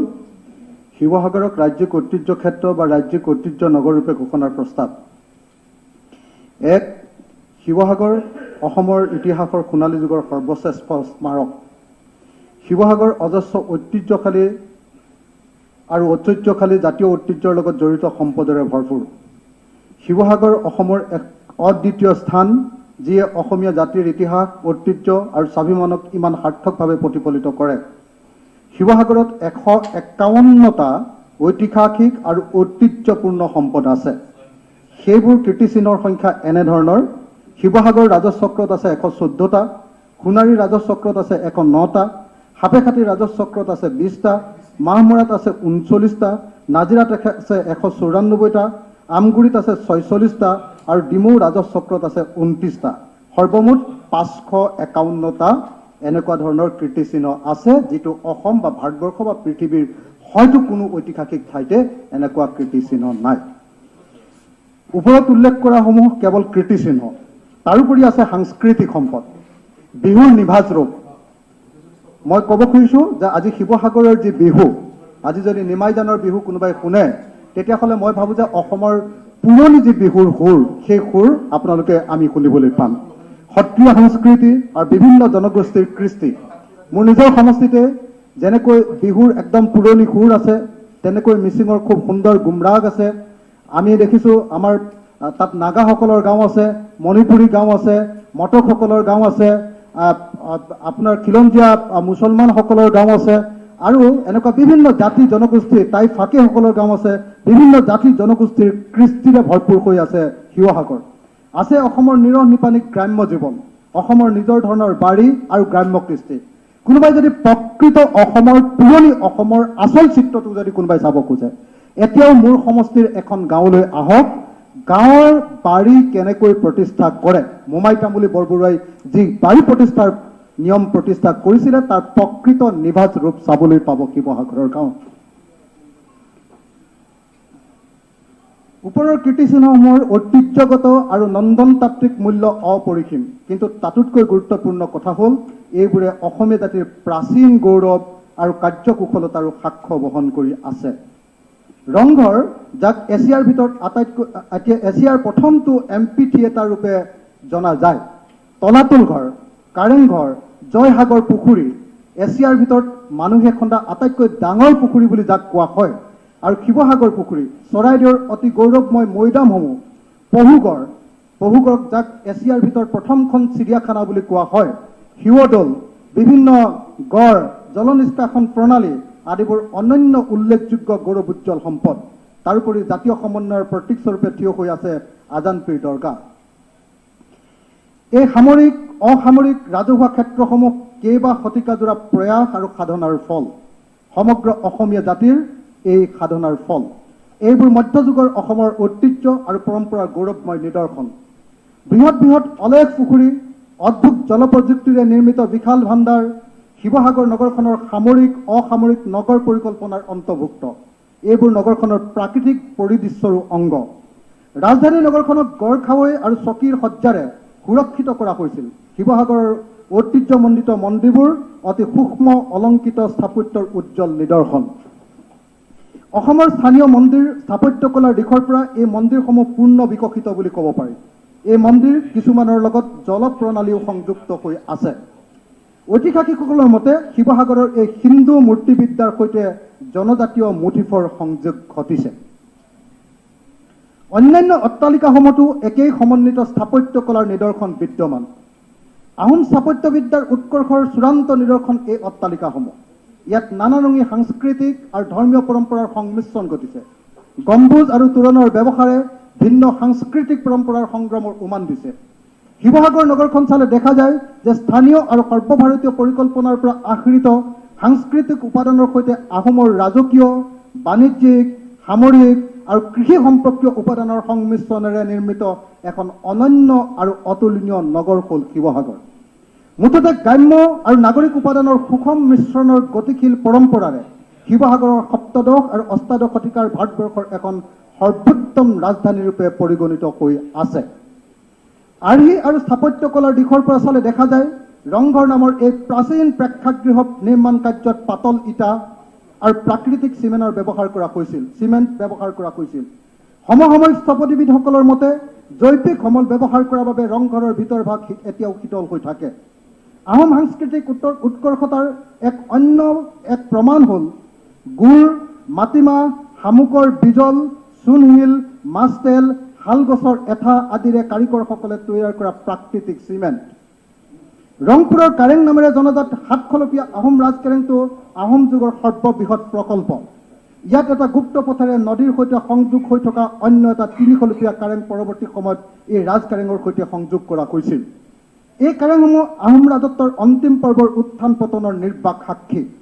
যথোপযুক্ত সামগ্ৰী আৰু যথোপযুক্ত প্ৰযুক্তিৰে শিৱসাগৰৰ এই চমৎকাৰ অট্টালিকা আৰু সৌধসমূহক দীৰ্ঘকালীন স্থায়িত্ব প্ৰদান কৰি আহিছে। শিলৰ সাঁকোসমূহ আহোম যুগৰ স্থাপত্য ভাৱনাৰ গুৰুত্বপূৰ্ণ নিদৰ্শন। এইবোৰ উপাদানৰ উপস্থিতিয়ে গড়খাৱৈ আৰু শিৱসাগৰ নগৰক পূৰ্ব ভাৰতৰ ভিতৰতে এখন অতি গুৰুত্বপূৰ্ণ ঠাইলৈ ৰূপান্তৰিত কৰিছে। চৰাইদেউত থকা বিভিন্ন মৈদামসমূহত সৎকাৰৰ প্ৰযুক্তি ইজিপ্তৰ পিৰামিডৰ লগতহে তুলনা কৰিব পাৰি। 2014 চনৰ 15 এপ্ৰিল তাৰিখে ইউনেস্কোৱে এই মৈদামসমূহক বিশ্ব ঐতিহ্য ক্ষেত্ৰৰ অস্থায়ী তালিকাত ইতিমধ্যে অন্তৰ্ভুক্ত কৰিছে। শিৱসাগৰৰ স্থাপত্য ভাস্কৰ্যই বিভিন্ন সময়ত অসম ভ্ৰমণলৈ অহা প্ৰখ্যাত লোকসকলক চমৎকৃত কৰি তুলিছে। ব্ৰিটিছ প্ৰশাসকেই হওক, মোগল সাম্ৰাজ্যৰ পৰা অহা পৰিব্ৰাজকেই হওক বা ইউৰোপৰ পৰা অহা আন লোকসকলেই হওক, ভাৰতীয় লেখকেই হওক, এই স্থাপত্যসমূহৰ আৰ্হি আৰু নিৰ্মাণ শৈলীক প্ৰশংসা নকৰাকৈ কোনেও থকা নাই। দিখৌ নৈৰ কাষৰী হৰাগুৰি চাপৰি, ফকীৰে সজালে মঠ, চকুৰি ভকতে লয় আল্লাৰে নাম, মাদুৰী বনৰে কঠ। এয়া এটা লোকগীত। এইদৰে বৰ্ণিত ব্যক্তিজন আছিল শ্বাহ মিৰাণ বা শ্বাহ মিলান। তেওঁ এজন চুফী সাধক আছিল। হুজুৰ বাগদাদৰ পৰা আহি হৰাগুৰি চাপৰিত তেওঁ বসবাস কৰিছিল। সপ্তদশ শতিকাৰ মাজভাগত স্বৰ্গদেউ প্ৰতাপ সিংহৰ দিনত তেওঁ আহিছিল। আজানপীৰ দৰগাহ হৰাগুৰি চাপৰিৰ সেই ঠাইত নিৰ্মিত হৈছে, যি ঠাইত আজান পীৰে 120 জন ভকতক লৈ তাতে ধৰ্ম প্ৰচাৰ কৰিছিল। শিৱসাগৰৰ দৰ্শনীয় স্থাপত্যসমূহৰ পটভূমিৰূপে আছে ব্ৰহ্মপুত্ৰ, দিখৌ, দিচাং আদি নদীসমূহ, দক্ষিণ দিশে থকা পাহাৰসমূহ আৰু বিশাল সমভূমি অঞ্চল। নগৰখনত অৱস্থিত ৰাজকীয় স্মাৰক, দুৰ্গ, নদী পাৰৰ ভূদৃশ্য, প্ৰতিৰক্ষা চকী, বিশাল বিশাল পুখুৰী আৰু গড়খাৰসমূহৰ মাজত সামৰিক, ধৰ্মীয়, আধুনিক, মধ্যযুগীয় আদি ভিন্ন ধৰ্মী উপাদান একেলগে সান্মিহলি হৈ আছে। অসমৰ আন আন নগৰত প্ৰাকৃতিক আৰু মানৱসৃষ্ট স্মাৰকৰ এনে সমাৱেশ কেতিয়াও দেখিবলৈ পোৱা নাযায়। এই স্মাৰকসমূহে তাহানি অসমৰ অৰ্থনৈতিক সমৃদ্ধি আৰু ৰাজনৈতিক অৱস্থাৰ স্বাক্ষৰ বহন কৰি আছে। ঐতিহ্য নগৰ হিচাপে শিৱসাগৰৰ গৌৰৱ অষ্টাদশ শতিকাতে শেষ হোৱা নাই। 19বিংশ শতিকা আৰু পিছৰ কালছোৱাতো এই চহৰৰ অন্যান্য সাংস্কৃতিক যাত্ৰাত বহু নতুন দিশ জড়িত হৈ পৰিছে। নগৰখনৰ চুকে কোণে ঔপনিৱেশিক যুগৰ স্মাৰকেৰে ভৰি আছে। ঊনবিংশ শতিকাৰ নিৰ্মাণ প্ৰযুক্তিৰ নিদৰ্শন দিখৌ নদীৰ কপি লগা দলঙে অসমৰ বহু মানুহক এতিয়াও বিস্ময়াভিভূত কৰি আহিছে। শিৱসাগৰ নগৰৰ লগত অসমীয়া সাহিত্যৰ আধুনিক যুগৰ তাৎপৰ্যপূৰ্ণ ইতিহাস জড়িত হৈ আছে। প্ৰথম ছপাশাল অৰুণোদয় আলোচনীৰ প্ৰতিষ্ঠাই হওক বা ঊনবিংশ শতিকাৰ সাহিত্যিক কৰ্মৰাজিয়ে হওক, 1946 খ্ৰীষ্টাব্দত আমেৰিকান বেপ্টিষ্ট মিছনেৰে প্ৰকাশ কৰা অৰুণোদয়ে অসমীয়া সাহিত্যত আধুনিক যুগৰ শুভাৰম্ভ ঘটাইছিল এই শিৱসাগৰতে। কিয় ঐতিহ্য নগৰী হিচাপে ঘোষণা কৰিব লাগে শিৱসাগৰক? শিৱসাগৰৰ বেছিভাগ ভৱন, অন্যান্য স্থান, চৌপাশৰ অঞ্চলসমূহ বিভিন্ন ৰাজ্যিক আৰু কেন্দ্ৰীয় চৰকাৰৰ আইনৰ অধীনত এতিয়াও সংৰক্ষিত হৈ আছে। নগৰখনৰ এইসমূহ আপুৰুগীয়া সম্পদ সংৰক্ষণ আৰু প্ৰতিপালনৰ বাবে সীমিত পুঁজি এতিয়াও যোগান ধৰি থকা হৈছে। সেয়েহে এই কীৰ্তিচিহ্নসমূহ বৰ্তমান আংশিকভাৱে ভাল বা মধ্যমীয়া সংৰক্ষণ ব্যৱস্থাৰেহে সংৰক্ষিত হৈ আছে। এইবোৰৰ প্ৰকৃত যথোপযুক্ত সংৰক্ষণ, সংবৰ্ধন আৰু সৌন্দৰ্যকৰণৰ কামবোৰ সঠিকভাৱে কৰিবলৈ শিৱসাগৰক ৰাজ্যিক ঐতিহ্য ক্ষেত্ৰ ষ্টেট হেৰিটেজ চাইট বা ৰাজ্যিক ঐতিহ্য নগৰী ষ্টেট হেৰিটেজ চিটি ৰূপে ঘোষণা কৰিব লাগে। শিৱসাগৰত থকা কীৰ্তিস্তম্ভসমূহৰ চৌপাশৰ প্ৰাকৃতিক পৰিৱেশে অসমীয়া জাতিৰ পৰিশীলিত বসতি পৰিকল্পনাৰ আভাস দিয়ে। এনে পৰিকল্পনাৰ অন্তৰ্গত দৃশ্যাংশত চমৎকাৰ সৌধসমূহৰ সৈতে অতি সূক্ষ্ম ৰূপত সংলগ্ন হৈ আছে খেতিপথাৰৰ মাজে মাজে সজা অসংখ্য আলিবাট আৰু দূৰ দূৰণিৰ পথাৰলৈ যোৱা পথবোৰ। এই সংহত ইণ্টিগ্ৰেটেড প্ৰণালী অক্ষুণ্ণ ৰাখিবলৈ ঐতিহ্য সংৰক্ষণৰ শেহতীয়া পদ্ধতিসমূহ শিৱসাগৰৰ দ্ৰুতগতিত ঘটি থকা বিস্তাৰৰ প্ৰতি লক্ষ্য কৰি এই ঐতিহ্যসমূহ সঠিক পৰিকল্পনাৰে ৰক্ষা কৰা বৰ জৰুৰী হৈ পৰিছে। এই স্মৃতিস্তম্ভসমূহ ৰক্ষা কৰিবলৈ আমাৰ হাতত বিভিন্ন আইনী ব্যৱস্থা আছে যদিও এক সংহত আৰু সুচিন্তিত প্ৰচেষ্টাৰ জৰিয়তেহে স্থানসমূহ ভালদৰে সংৰক্ষণ কৰিবলৈ সক্ষম হ'ব পৰা যাব। এই দিশবোৰ বিবেচনা কৰি শিৱসাগৰক ঐতিহ্য ক্ষেত্ৰ ৰূপে বা ঐতিহ্য নগৰী ৰূপে ঘোষণা কৰা উচিত। কেনেকৈ শিৱসাগৰক ঐতিহ্য ক্ষেত্ৰ বা ঐতিহ্য নগৰী ৰূপে ঘোষণা কৰিব পাৰি? Silent, please. Silent. Assam Heritage Tangible Protection, Preservation, Conservation and Maintenance Act 2020 অধীনত একোখন ঠাইক ঐতিহ্য ক্ষেত্ৰ হেৰিটেজ সাইট ৰূপে ঘোষণাৰ ব্যৱস্থা আছে। উপযুক্ত আইনৰ 3 subsection A, subsection Roman 1, 3 subsection A, Roman 2, 6(1), 6(2), 8, 13 আৰু 14 ধাৰাৰ অধীনত শিৱসাগৰক ঐতিহ্য ক্ষেত্ৰ হেৰিটেজ সাইট ৰূপে বা ঐতিহ্য নগৰী হেৰিটেজ চিটি ৰূপে ঘোষণা কৰিব পাৰি। অথবা the Assam ancient monuments and records act 1959ৰ সংশ্লিষ্ট ধাৰাৰ অধীনত ঐতিহ্য ক্ষেত্ৰ ৰূপে ঘোষণা কৰিব পাৰি। শিৱসাগৰক ঐতিহ্য ক্ষেত্ৰ বা ঐতিহ্য নগৰ ঘোষণা কৰাটো ইউনেস্কোৰ 1972 চনৰ বিশ্ব সাংস্কৃতিক আৰু প্ৰাকৃতিক ঐতিহ্য সংৰক্ষণ ঘোষণাৰ লগত সম্পূৰ্ণৰূপে খাপ খাই পৰে। ৰাজ্য চৰকাৰে শিৱসাগৰক ঐতিহ্য নগৰ ৰূপে ঘোষণা কৰিবলৈ ভাৰত চৰকাৰক অনুৰোধ কৰিব পাৰে। ভাৰত চৰকাৰে the ancient monuments and archaeological sites and remains act 1958ৰ অধীনত এনে ঘোষণা দিব পাৰে। মই মাননীয় সাংস্কৃতিক মন্ত্ৰী ডাঙৰীয়াক অনুৰোধ কৰিছোঁ মনোযোগ দিবৰ কাৰণে। মই এই কথাটো উল্লেখ কৰিছোঁ, the ancient monument and archaeological sites and remains act 1958 Bharat চৰকাৰৰ এই আইনে এখন ঠাইক ঐতিহ্য নগৰী ৰূপে ঘোষণা কৰিব পাৰে। আনহাতে ৰাজ্য চৰকাৰে কেন্দ্ৰীয় চৰকাৰক শিৱসাগৰক national heritage city development and augmentation যোজনা অন্তৰ্ভুক্ত কৰিবলৈ অনুৰোধ কৰিব পাৰে। ভাৰতবৰ্ষৰ 13খন এনেকুৱা ঠাই আছে যি 13খন নগৰক ইতিমধ্যে এনেকৈ ভাৰত চৰকাৰে হেৰিটেজ নেশ্যনেল হেৰিটেজ চিটি ঘোষণা কৰিছে। শিৱসাগৰক ঐতিহ্য ক্ষেত্ৰ বা ঐতিহ্য নগৰ ঘোষণা কৰিলে কি লাভ হ'ব? শিৱসাগৰক ৰাজ্যিক ঐতিহ্য ক্ষেত্ৰ বা ৰাজ্যিক ঐতিহ্য নগৰ ঘোষণা কৰিলে শিৱসাগৰৰ গুৰুত্ব সাংঘাতিক বৃদ্ধি পাব। ভাৰত চৰকাৰৰ আইকনিক চাইটৰ ঘোষণাৰ সৈতে ই খাপ খাই পৰিব। ভাৰতৰ জয়পুৰ আৰু আহমেদাবাদ নগৰৰ দৰে ই ভাৰতবাসীৰ চকুত এখন প্ৰখ্যাত চহৰ হৈ পৰিব। শিৱসাগৰক ৰাজ্যিক ঐতিহ্য নগৰী ঘোষণা কৰিলে ইউনেস্কোৰ ওচৰত ইয়াক এখন বিশ্ব ঐতিহ্য নগৰী ৱৰ্ল্ড হেৰিটেজ চিটি ৰূপে দাবী উত্থাপন কৰি স্বীকৃতি আদায় কৰাৰ বাট মুকলি হৈ পৰিব। সন্মানীয় সদস্য, নহয় আপোনাৰ হাতত 2.5 মিনিট আছে। কিবা যদি গুৰুত্বপূৰ্ণ আছে মানে কিবা নকৰি পেলাই আপুনি ক'ব পাৰে ইম্পৰ্টেণ্ট পইণ্টখিনি। শেষ হৈ যাব মোৰ। ই ভাৰতীয় তথা বিশ্বৰ পৰ্যটকসকলৰ দৃষ্টি আকৰ্ষণ কৰাৰ লগতে ঘৰুৱা পৰ্যটকৰ আকৰ্ষণৰ কেন্দ্ৰস্থল হৈ পৰিব। অসমবাসী আকৌ এবাৰ ইয়াৰ ঐতিহ্য গৌৰৱ আৰু স্বাভিমানৰ প্ৰতি সচেতন হৈ পৰিব। পৰ্যটন বৃদ্ধিৰে শিৱসাগৰত ব্যৱসায় বাণিজ্য বৃদ্ধি হ'ব আৰু বৃহৎ পৰিমাণে চৰকাৰী ৰাজহ বৃদ্ধি হ'ব। শিৱসাগৰ বিশ্বৰ এক আকৰ্ষণীয় পৰ্যটন ক্ষেত্ৰ হৈ উঠিব। ভৱিষ্যতৰ সপোন শিৱসাগৰক এবাৰ ঐতিহ্য নগৰ বা ঐতিহ্য ক্ষেত্ৰৰূপে ঘোষণা কৰাৰ পাছতে বিত্তীয় আৰু সাংস্কৃতিক বিষয়ৰ যোগ্য বিশেষজ্ঞৰ দ্বাৰা বিষয়সমূহ চোৱা চিতা কৰাব লাগিব। তেতিয়া স্থাপত্য, নগৰ পৰিকল্পনা, ইতিহাস, প্ৰত্নতত্ত্ব, ঐতিহ্য অধ্যয়ন, সাহিত্যৰ ইতিহাস আদি ভিন ভিন বিষয়ত বিশেষজ্ঞসকলক প্ৰকল্পটোৰ সৈতে জড়িত কৰি এই ঐতিহ্য নগৰখনক এক অন্যান্য আয়তন দিব পৰা যাব। চৰকাৰে শিৱসাগৰক ঐতিহ্য নগৰ পৰিচালনা প্ৰাধিকৰণ নামেৰে এক পৰিচালনা ব্যৱস্থা গঢ়ি তুলিব পাৰিব আৰু এই প্ৰাধিকৰণে এই সপোনৰ প্ৰকল্পক সাকাৰ কৰি তুলিবৰ বাবে প্ৰয়োজন হোৱাৰ সকলো ধৰণৰ পৰিকল্পনা আৰু সমন্বয় সাধন সম্ভৱ কৰি তুলিব পাৰিব। সৰ্বোপৰি এই সপোনৰ প্ৰকল্প আগবঢ়াই নিব পাৰিলে সমগ্ৰ অসমীয়া জাতি চৰকাৰৰ ওচৰত কৃতজ্ঞ হৈ পৰিব। আহক পঞ্চদশ অসম বিধানসভাই শিৱসাগৰক ঐতিহ্য ক্ষেত্ৰ বা ঐতিহ্য নগৰৰূপে ঘোষণা কৰাৰ সংকল্প গ্ৰহণ কৰোঁ। আহক আমি অসম, অসমীয়া জাতি আৰু অসমৰ জনগণৰ আটাইতকৈ গৌৰৱৰ স্থলী শিৱসাগৰক বিশ্বৰ সন্মুখত উজ্বলাই তোলো। ধন্যবাদ। অখিল গগৈ। মই মাত্ৰ দুটা কথা যোগ দিবলগীয়া আছে। অধ্যক্ষ মহোদয়, ইতিমধ্যে শিৱসাগৰ নগৰখনক মই সম্পূৰ্ণৰূপে চাফ চিকুণৰ কাম আৰম্ভ কৰি দিছোঁ। আপুনি জানে যে অহা অক্টোবৰ মাহৰ পৰা আমাৰ টুৰিষ্ট ছিজন আৰম্ভ হ'ব। তাৰ আগতে সাংঘাতিক ধৰণৰ পৰিকল্পনা আৰম্ভ কৰিছোঁ আৰু বিশ্বৰ যিকোনো ঠাইৰ পৰা বা ভাৰতীয় টুৰিষ্ট অহাৰ লগে লগে যাতে তাক সঁচাকৈ সন্মান কৰিবলগীয়া আৰু অত্যন্ত আকৰ্ষণীয় স্থানৰূপে গঢ়ি তুলিব পাৰি তাৰ কাৰণে মই বৃহৎ পৰিকল্পনা গ্ৰহণ কৰিছোঁ আৰু আশা কৰিছোঁ যে অসমৰ কাজিৰঙালৈ অহা টুৰিষ্ট, তাৰ পাছত মাজুলীলৈ যোৱা টুৰিষ্ট, সেই চেইনডাল আমি শিৱসাগৰলৈকে লৈ যাম আৰু শিৱসাগৰৰ পৰা পুনৰ গুৱাহাটীলৈ ঘূৰাই পঠিয়াবৰ কাৰণে যি ধৰণৰ এটা চেইন তৈয়াৰ কৰিব লাগে তাৰ কাৰণে ইতিমধ্যে মই টুৰিষ্ট অপাৰেটৰসকলৰ লগত কথা পতা আৰম্ভ কৰিছোঁ। মই আপোনালোকক এই কথা ক'ব খুজিছোঁ, মোৰ এই সামগ্ৰিক পৰিকল্পনাৰ লগত কেৱল ঐতিহ্যৰ সম্পদ জড়িত হৈ নাথাকিব, তাৰ লগত টুৰিজিমৰ লগত হিউমেন টাচ এটা মই তাতে সংযোগ কৰিব খুজিছোঁ আৰু সেই কাম ইতিমধ্যে আৰম্ভ কৰি দিছোঁ। মই আপোনালোকক অনুৰোধ জনাইছোঁ, অসমৰ সকলো বিধানসভাৰ অধ্যক্ষ মহোদয়, মুখ্যমন্ত্ৰী মহোদয়, আমাৰ সাংস্কৃতিক মন্ত্ৰী মহোদয়, অসমৰ মন্ত্ৰীমণ্ডলী আৰু অসমৰ 126 জন বিধায়কক মই অনুৰোধ জনাইছোঁ, অক্টোবৰ মাহত আপোনালোক সকলো শিৱসাগৰলৈ আহক।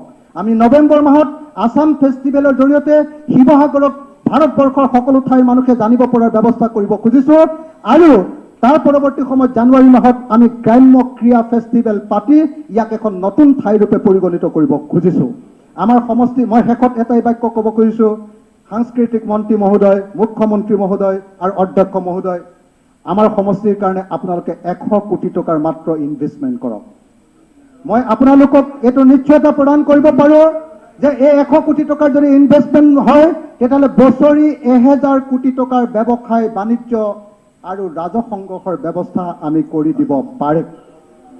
মই এইখিনি কৈয়ে আকৌ এবাৰ অনুৰোধ কৰিছোঁ যাতে শিৱসাগৰক ঐতিহ্য নগৰী বা ঐতিহ্য ক্ষেত্ৰৰূপে ঘোষণা কৰা হয়, ইয়াত যাতে আজি প্ৰস্তাৱ গ্ৰহণ কৰা হয়, এইখিনিকে কৈ মোৰ বক্তব্য সামৰণি মাৰিছোঁ। জয় আই অসম। ধন্যবাদ। সাংস্কৃতিক বিভাগৰ মন্ত্ৰী মহোদয়। মোৰ এটা নালাগে, এইটো মেম্বাৰৰ তেখেতৰ অধিকাৰ, এইটো নালাগে নালাগে। ইয়াত আপুনি যোৱা বছৰ কৈ দিলে আপুনি। মই এটা কথা নাই নাই, নতুন বিধায়কৰহে সেইটো সময় নালাগে, ইয়াত তেখেতক মাত্ৰ মই জনাব নালাগে, জনাব নালাগে।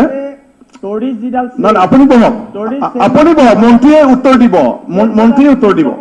নালাগে, আপুনি বহক, মন্ত্ৰীয়ে উত্তৰ দিব, মন্ত্ৰীয়ে উত্তৰ দিব।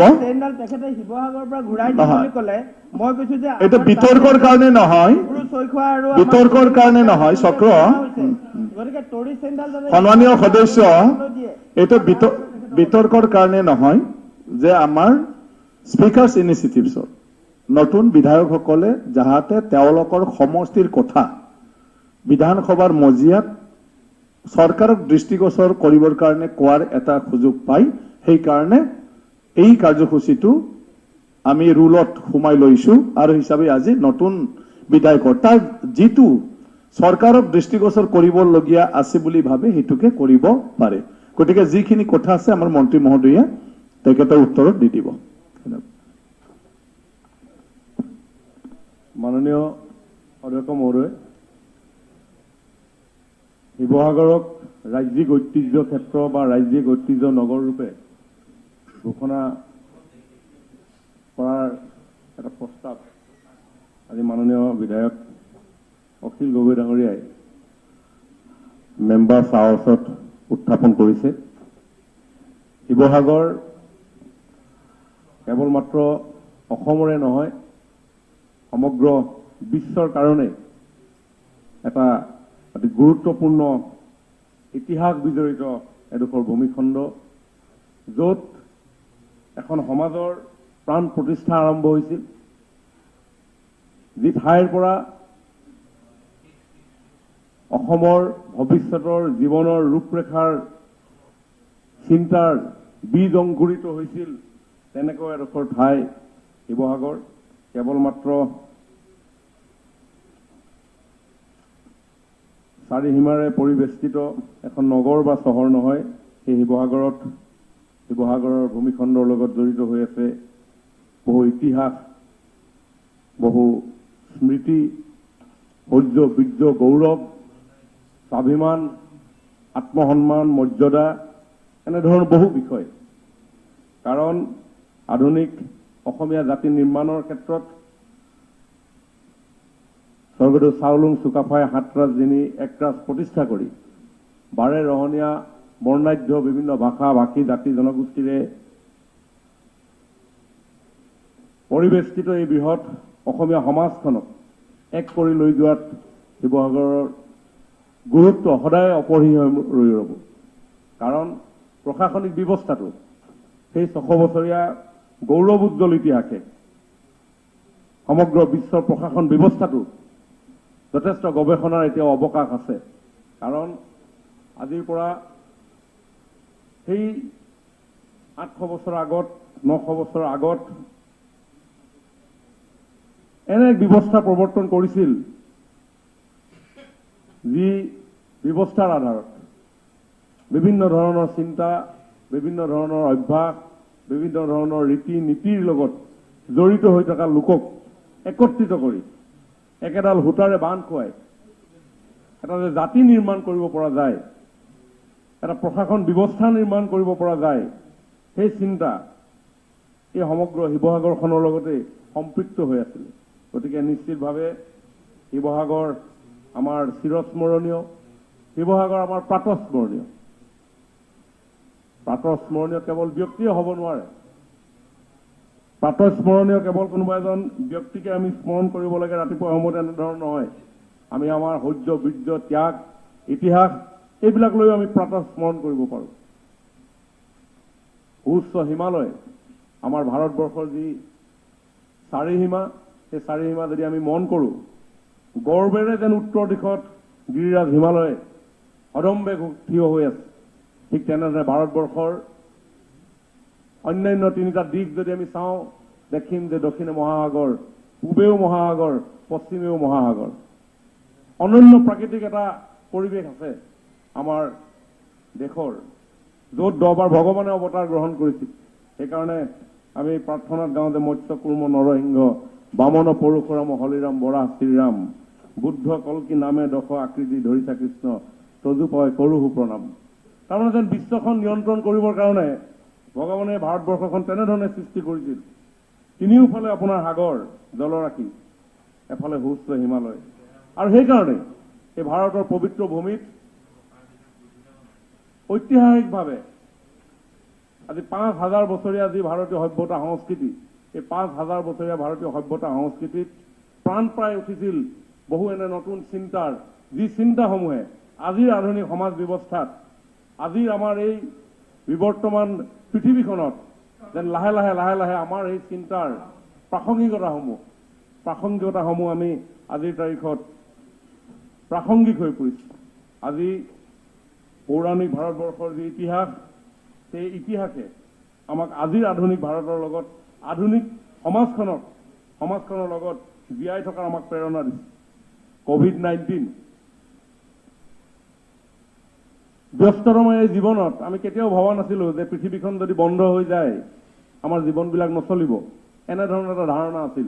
কিন্তু সমগ্ৰ বিশ্ব COVID-19ৰ কাৰণে স্তব্ধ হৈ গ'ল। আমি ভাবিছিলো যে বজাৰত পোৱা বস্তুবিলাক নহ'লে আমাৰ জীৱনবিলাক নচলিব নেকি, কিন্তু বজাৰ বন্ধ হৈ গ'ল, জীৱনবিলাক চলিলে। তাৰ লগত এতিয়াও আমি যুদ্ধ কৰি আছো।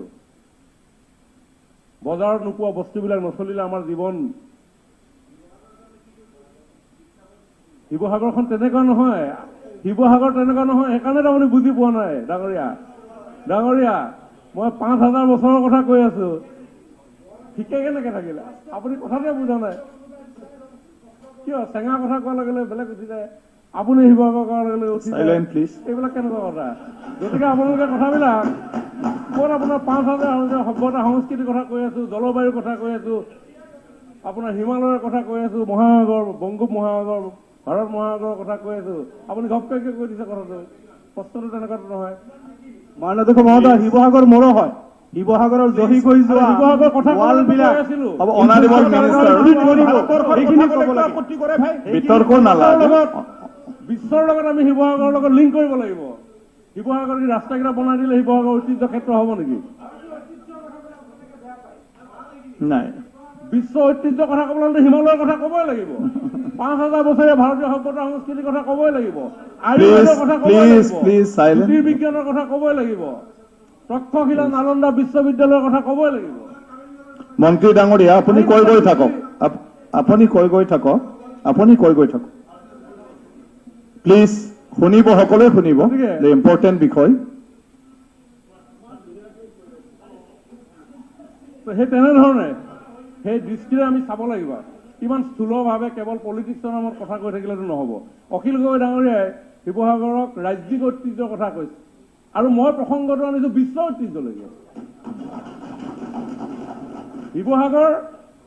শিৱসাগৰ কেৱল অসমৰ নহয় শিৱসাগৰ কেৱল ভাৰতৰ নহয় শিৱসাগৰ কেৱল এই আমাৰ এই আঞ্চলিকতাবাদী এনেকুৱা ধৰণৰ এটা চিন্তাৰ মাজত আমি আবদ্ধ কৰি ৰাখিলে নহ'ব আমি শিৱসাগৰ বিশ্ব দৰবাৰ মানে কি বাৰ্লিন বিশ্ব দৰবাৰ নেকি আমেৰিকা বিশ্ব দৰবাৰ নেকি শিৱসাগৰ বিশ্ব দৰবাৰ হ'ব পাৰে শিৱসাগৰৰ পৰা আমি ক'ব পাৰোঁ সেইকাৰণে কৈছো 600 বছৰ ৰাজত্বৰ ইতিহাসৰ গৌৰৱোজ্জ্বল ইতিহাসৰ কথা সেইকাৰণে কৈছো প্ৰশাসন ব্যৱস্থাটোৰ কথা সেইকাৰণে কৈছো 7 ৰাজধানী 1 ৰাজ প্ৰতিষ্ঠা কৰি স্বৰ্গদেউ চাওলুং চুকাফাই কেনেকৈ বৃহত্তৰ অসমীয়া জাতি গঠন কৰিলে তাৰ কথা আৰু সেই কথাবিলাক আহিছে ক'ৰ পৰা সেই কথাবিলাক আহিছে 5 বছৰে ভাৰতীয় সভ্যতা সংস্কৃতিৰ পৰা সেই কথাবিলাক আহিছে সুউচ্চ হিমালয়ৰ পৰা সেই কথাবিলাক আহিছে বংগোপসাগৰৰ পৰা সেই কথাবিলাক আহিছে যুগ সাধনাৰ জৰিয়তে সেই কথাবিলাক আহিছে আয়ুৰ্বিজ্ঞান জ্যোতিৰ্বিজ্ঞানৰ পৰা সেই হৈছে 5 বছৰীয়া সভ্যতা সংস্কৃতি ভাৰতীয় ইতিহাস আৰু সেই ইতিহাসক জেৰ টানি আমি বিশ্ব ঐতিহ্য ক্ষেত্ৰ আমি ভৱিষ্যতৰ ষ্টাব্লিছ কৰিবৰ কাৰণে আমি কাম কৰিব লাগিব কেৱল আলি পদূলি কেৱল মাত্ৰ কিবা কাৰণ স্বৰ্গদেউসকলৰ যি বিজ্ঞানসন্মত চিন্তা আজি বৃহত্তৰ শিৱসাগৰ পুখুৰী জয়সাগৰ পুখুৰী তাৰ যি বিজ্ঞানসন্মত চিন্তা এইটো আপোনাৰ আমাৰ আজিৰ চিন্তা নহয় আজি কেইবাশ বছৰ আগৰ চিন্তা তাৰ যি পানীৰ জলভাগ সেই জলভাগ কেতিয়াও আমি দেখা নাপাওঁ কমি যোৱা বাৰিষা দিনতো নকমে খৰাং দিনতো নকমে তো বিজ্ঞানসন্মত চিন্তা আছিল আজি সেই চৌপাশে 4টা যমুনা জয়াপাৰ কলমচু পাৰ ভটিয়া পাৰ আৰু এটা পাৰ তো সেই তেনেধৰণে এই যে বিজ্ঞানসন্মত চিন্তা কাৰণ পানী মই অলপ আগতে কৈছিলোঁ আমাৰ চান্দুবি বিলৰ কথা তেতিয়া কৈছিল যে পানী আমাৰ সম্পদ আৰু ৰজা মহাৰজাসকলে য'তে যেতিয়াই বিভিন্ন স্থানত আহোম স্বৰ্গদেউসকলে ৰাজধানী নিৰ্মাণ কৰিছিল পোনপ্ৰথমে তেওঁলোকে সন্ধান কৰিছিল পানী কেনেধৰণে সংৰক্ষণ হ'ব আৰু সেইকাৰণে শিৱসাগৰ মাজমজিয়াত আমি শিৱসাগৰ পুখুৰী দেখোঁ আমি জয়সাগৰ পুখুৰী দেখোঁ আমি ন পুখুৰী দেখোঁ য'তেই তেনেধৰণে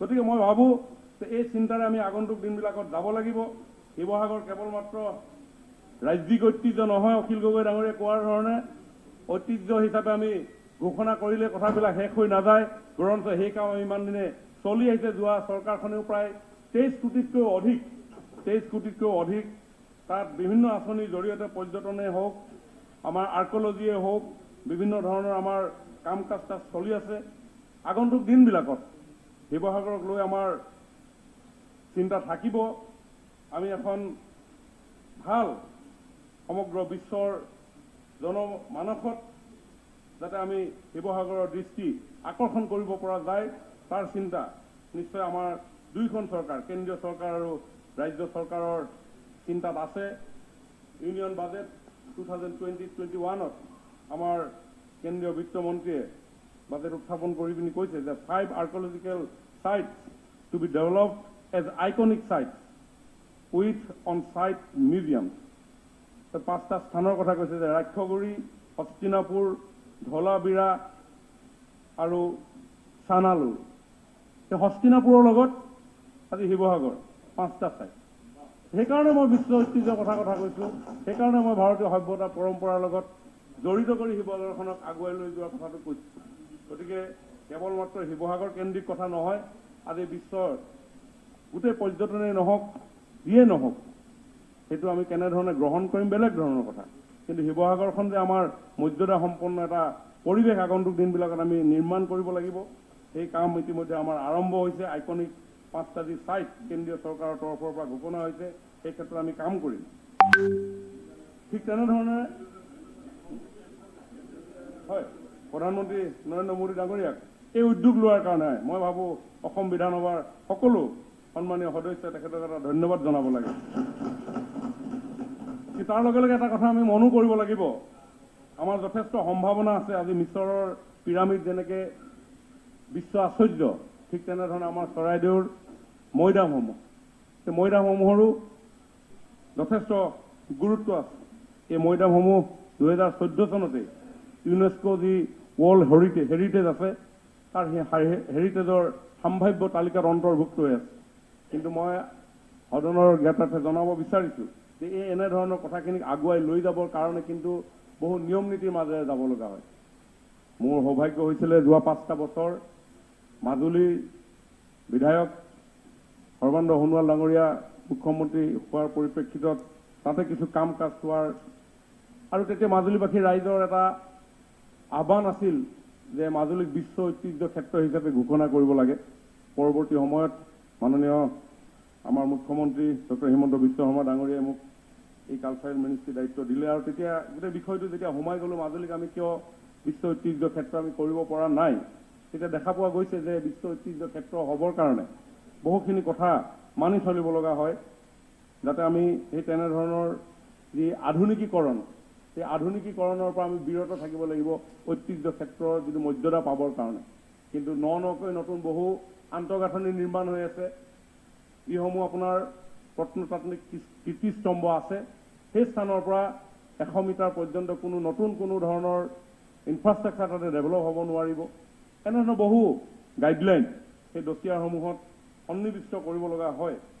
গতিকে এই এনেধৰণৰ যিখিনি টেকনিকেল কথা, এই টেকনিকেল কথাখিনি আমি চাব লাগিব। শিৱসাগৰক লৈ আমাৰ সেই চিন্তা থাকিব, কিন্তু কেৱল মাত্ৰ ঘোষণা কৰি দিলে গোটেই কথাখিনি শেষ হৈ নাযায়, তাৰ কাৰণে আমি কাম কৰিব লাগিব। আৰু ইতিমধ্যে সেই কাম আৰম্ভ হৈছে। আজি চৰাইদেউ পৰ্বতসমূহ, চৰাইদেউ মৈদামত বিভিন্ন ধৰণৰ কাম কাজ আমাৰ আৰম্ভ হৈছে। শিৱসাগৰ ৰাইজৰ লগত এই বিষয়ে আমি আলোচনা কৰিব লাগিব। শিৱসাগৰ যথেষ্ট গুণী জ্ঞানী ইতিহাস প্ৰসিদ্ধ স্থান, সেই তাতে বহু লোকৰ বাসস্থান, বহু পুৰণি চহৰ।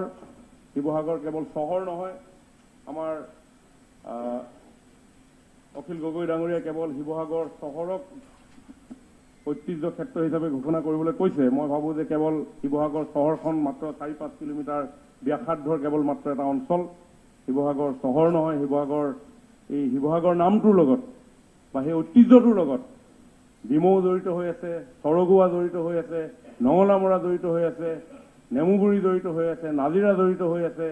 এনেধৰণে চৰাইদেউ পাঠশালাৰ পৰা আৰম্ভ কৰি বিস্তীৰ্ণ অঞ্চল, সাপেখাতিৰ পৰা আৰম্ভ কৰি ৰহনৰ, ৰহাৰ, ৰহেদৈ, টিপামৰ, ভাদৈ, হলগুৰি, ৰাঘুনি বাই আমি সকলোৱে জানো। গতিকে সেই বিস্তীৰ্ণ এটা অঞ্চল, এই বৃহত্তৰ এটা অঞ্চল, আগুনিবাৰী মোৰ সমষ্টিও তাতে জড়িত হৈ আছে। গতিকে সেই বৃহত্তৰ অঞ্চলটো আমি ইতিহাসক লৈ, আমাৰ গৌৰৱোজ্জ্বল ইতিহাসক লৈ আমি নিশ্চয় আগন্তুক দিনত আমি শক্তিশালীভাৱে কেৱল মাত্ৰ চহৰ কেন্দ্ৰিক সৰু এটা কথাক লৈ আমি নিশ্চয় নাথাকিম। আগন্তুক দিনত আৰু শক্তিশালীভাৱে আগুৱাই যাম। এইখিনিকে কৈ মই মোৰ বক্তব্য সামৰণি মাৰিছোঁ। ধন্যবাদ। অধ্যক্ষ মহোদয়, ইয়াৰ আগৰ প্ৰশ্নটোত 90 মিনিট সময় আলোচনা হৈছিলে। নহয়, আগতো 3টা ডিপাৰ্টমেণ্টৰ ৰিপ্লাই দিছে। আপোনাৰতো অকল কালচাৰেল ডিপাৰ্টমেণ্ট, আৰু মই অলৰেডি কভাৰ হৈছে, বাকী আপুনি লিখি দি দিয়ক কি কি ডেভেলপমেণ্ট লাগে। এটা কথা আকৌ এবাৰ সুধিবলৈ দিলে ভাল লাগিব। মই মন্ত্ৰী মহোদয়ক মাত্ৰ এইটো সুধিব খুজিছোঁ যে শিৱসাগৰক ঐতিহ্য ক্ষেত্ৰৰূপে, ষ্টেট হেৰিটেজ চাইট ৰূপে ঘোষণা কৰিবৰ কাৰণে আপোনালোকে সিদ্ধান্ত ল'ব নে নলয়, কথাটো ফাইনেল নহ'ল। 1 নম্বৰ। 2 নম্বৰ বস্তুটো নহয়, ইয়াত কোনেও ডিচিশ্যন দিব নোৱাৰে। আপোনাৰ দৃষ্টিগোচৰ, আপুনি দৃষ্টিগোচৰ কৰিলে নহয়, অকিল এইটো নহয়, আমাৰ টাইম নাই। আমিনুল ইছলাম অধ্যক্ষ মহোদয় এটা আমিনুল ইছলাম এটা বাক্য না সব ক্ষেত্ৰতে ইয়াৰে ফাইনেল হৈ গ'লে আৰু কৰিবলগীয়া কি থাকিব আৰু এটা বাক্য ক'বলৈ দিয়ক চৰকাৰ নাই নাই সেইটো হ'ল হৈছে হৈছে সেইটো হ'ল যে আমিনুল ইছলাম চিটি কৈছে ডাঙৰীয়া হেৰিটেজ চিটি ডেভেলপমেণ্ট হৈছে যোজনাত অলৰেডি তেখেতে ৱৰ্ল্ড হেৰিটেজ লৈকে কি লৈ আছে আৰু গভৰ্ণমেণ্ট অফ ইণ্ডিয়াৰ পৰা সেইটো সব কথা ক'লে কি লৈছে এইখিনি কথাও ক'লে আমাৰ কথা একো নক'লে নাই আপোনাৰ কথাখিনিয়ে কৈছে এইটো শিৱসাগৰৰ যিটো হেৰিটেজৰ কথা কামৰ কথা আমিনুল ইছলাম ডাঙৰীয়া দিলে অকল মাননীয় অধ্যক্ষ মহোদয় হ'ব হৈছে মাননীয় অধ্যক্ষ মহোদয় please please please silent please please Akhil শিৱসাগৰৰ কাৰণে ঐতিহ্য ক্ষেত্ৰৰ কাৰণে চৰকাৰে কমিটমেণ্ট নিদিয়ে নহয় জানো চৰকাৰে কমিটমেণ্ট নিদিয়ে নহয় জানো নোজোখে মাননীয় অধ্যক্ষ মহোদয় তেখেতে কৈ আছে পইচা কি ঘোষণা কৰিব ঘোষণা মানে কি পইচা কিমান পইচা 100 কোটি 200 কোটি 100 কোটি শিৱসাগৰ হয় নেকি তেখেতে কৈছে 100 কোটি লাগে আৰে তাতকে আমি বেছি কোটি দিম বেছি কৰি দিব শিৱসাগৰ জোখে নেকি শিৱসাগৰ পইচাও জোখে নেকি শিৱসাগৰ ইতিহাসৰ তেখেতে কৈছে এছেম্বলিত কৈছে শিৱসাগৰৰ কাৰণে গভৰ্ণমেণ্টৰ মানে কোনো নিৰিখ নাই পইচা এইটো ৰেকৰ্ডেড হ'ব লাগে 100 কোটিতকৈ বেছিকৈ দিম বুলি কৈছে নহয় চাওক ৰেকৰ্ডতে থাকিব 100 কোটিতকৈ বেছিকৈ দিম বুলি কৈছে ৰেকৰ্ডেড হ'ব লাগে আৰু বিতৰ্ক নহয় ভালদৰে কথা পাতিব অনাৰেবল মিনিষ্টাৰ কৈ আছে মাননীয় সদস্য অধ্যক্ষ ডাঙৰীয়া মাননীয় সদস্যগৰাকীয়ে বুকুতে কলটো পকাব বিচাৰে এনেকে বিধানসভাত নচলিব নহয় নিয়ম নীতি আছে চৰকাৰৰ নিয়ম নীতি আছে তেখেতে এটা প্ৰশ্ন কৰিব লগত লগত উত্তৰ দিব লাগিব নহ'ব আপুনি অলপ আমিনুল ইছলাম ডাঙৰীয়া হৈছে হৈছে এইটো এনেকুৱা তৰ্কৰ কাৰণে নহয় বিধানসভা তৰ্কৰ কাৰণে নহয় সন্মানীয় সদস্য 20 তাৰিখে জাননী দিছো আৰু ইয়াত নিশ্চয় এটা আমি কমিটমেণ্ট পাম বুলি ভাবিবই পাৰো কমিটমেণ্ট দিছে তেখেতে নাই নাই নাই কমিটমেণ্ট দিলে হৈছে কমিটমেণ্ট দিছে মাননীয় অধ্যক্ষ মহোদয় হৈছে মাননীয় অধ্যক্ষ মহোদয় এক মিনিট আধা মিনিট হৈছে শিৱসাগৰ 100 কোটিৰে নোজোখে কথাটো বুজি পাইছেনে তাতকে বহুত বেলেগ ধৰণে আমি ধন্যবাদ শিৱসাগৰ আপোনালোকৰ 100 কোটিৰে নোজোখিব 100 কোটিৰে শিৱসাগৰ নোজোখিব অনাৰেবল মিনিষ্টাৰ অনাৰেবল সদস্য হৈছে শিৱসাগৰ আমাৰ সকলোৰে হয় অসমৰ হয় আৰু ইয়াৰ গৌৰৱ আমাৰ সকলোৰে গৌৰৱ অসমৰ গৌৰৱ গতিকে চৰকাৰে প্ৰতিশ্ৰুতি দিছে ইয়াত কোনো নিৰিখৰ কথা নাই 100 কোটিতকৈ বেছি হ'লেও সেইটোৰ কাৰণে উদ্যোগ ল'ব ডেফিনেটলি আজি দৃষ্টিগোচৰ কৰিছে সেই বিষয়ে আলোচনা ডেফিনেটলি চৰকাৰে ল'ব ধন্যবাদ ধন্যবাদ আমিনুল ইছলাম ডাঙৰীয়া মাননীয় অধ্যক্ষ মহোদয় আজি আমাৰ এই হাউজত ৰুল 23(2)ৰ অধীনত মেম্বাৰ্ছ আৱাৰত মোৰ এটা পিছপৰা সমষ্টিৰ সম্পৰ্কে কিছু কথা তুলি ধৰিবৰ কাৰণে যে সুযোগ দিয়া হৈছে তাৰ কাৰণে ধন্যবাদ জ্ঞাপন কৰিছোঁ মোৰ মানকাছৰ সমষ্টি গুৱাহাটীৰ পৰা প্ৰায় 340-350 কিলোমিটাৰ এৰাউণ্ড আৰু আমি মানকাছৰ সমষ্টিত আমি দেখিছোঁ যোৱা 25 বছৰে কোনো প্ৰশ্ন ইয়াত উত্থাপন হোৱা নাই কোনো ধৰণৰ কথা ইয়াত উত্থাপন হোৱা নাই সেইকাৰণে মোৰ অলপ সময় লাগিব পাৰে প্লিজ সেইটো লক্ষ্য ৰাখিব মোৰ সমষ্টিখন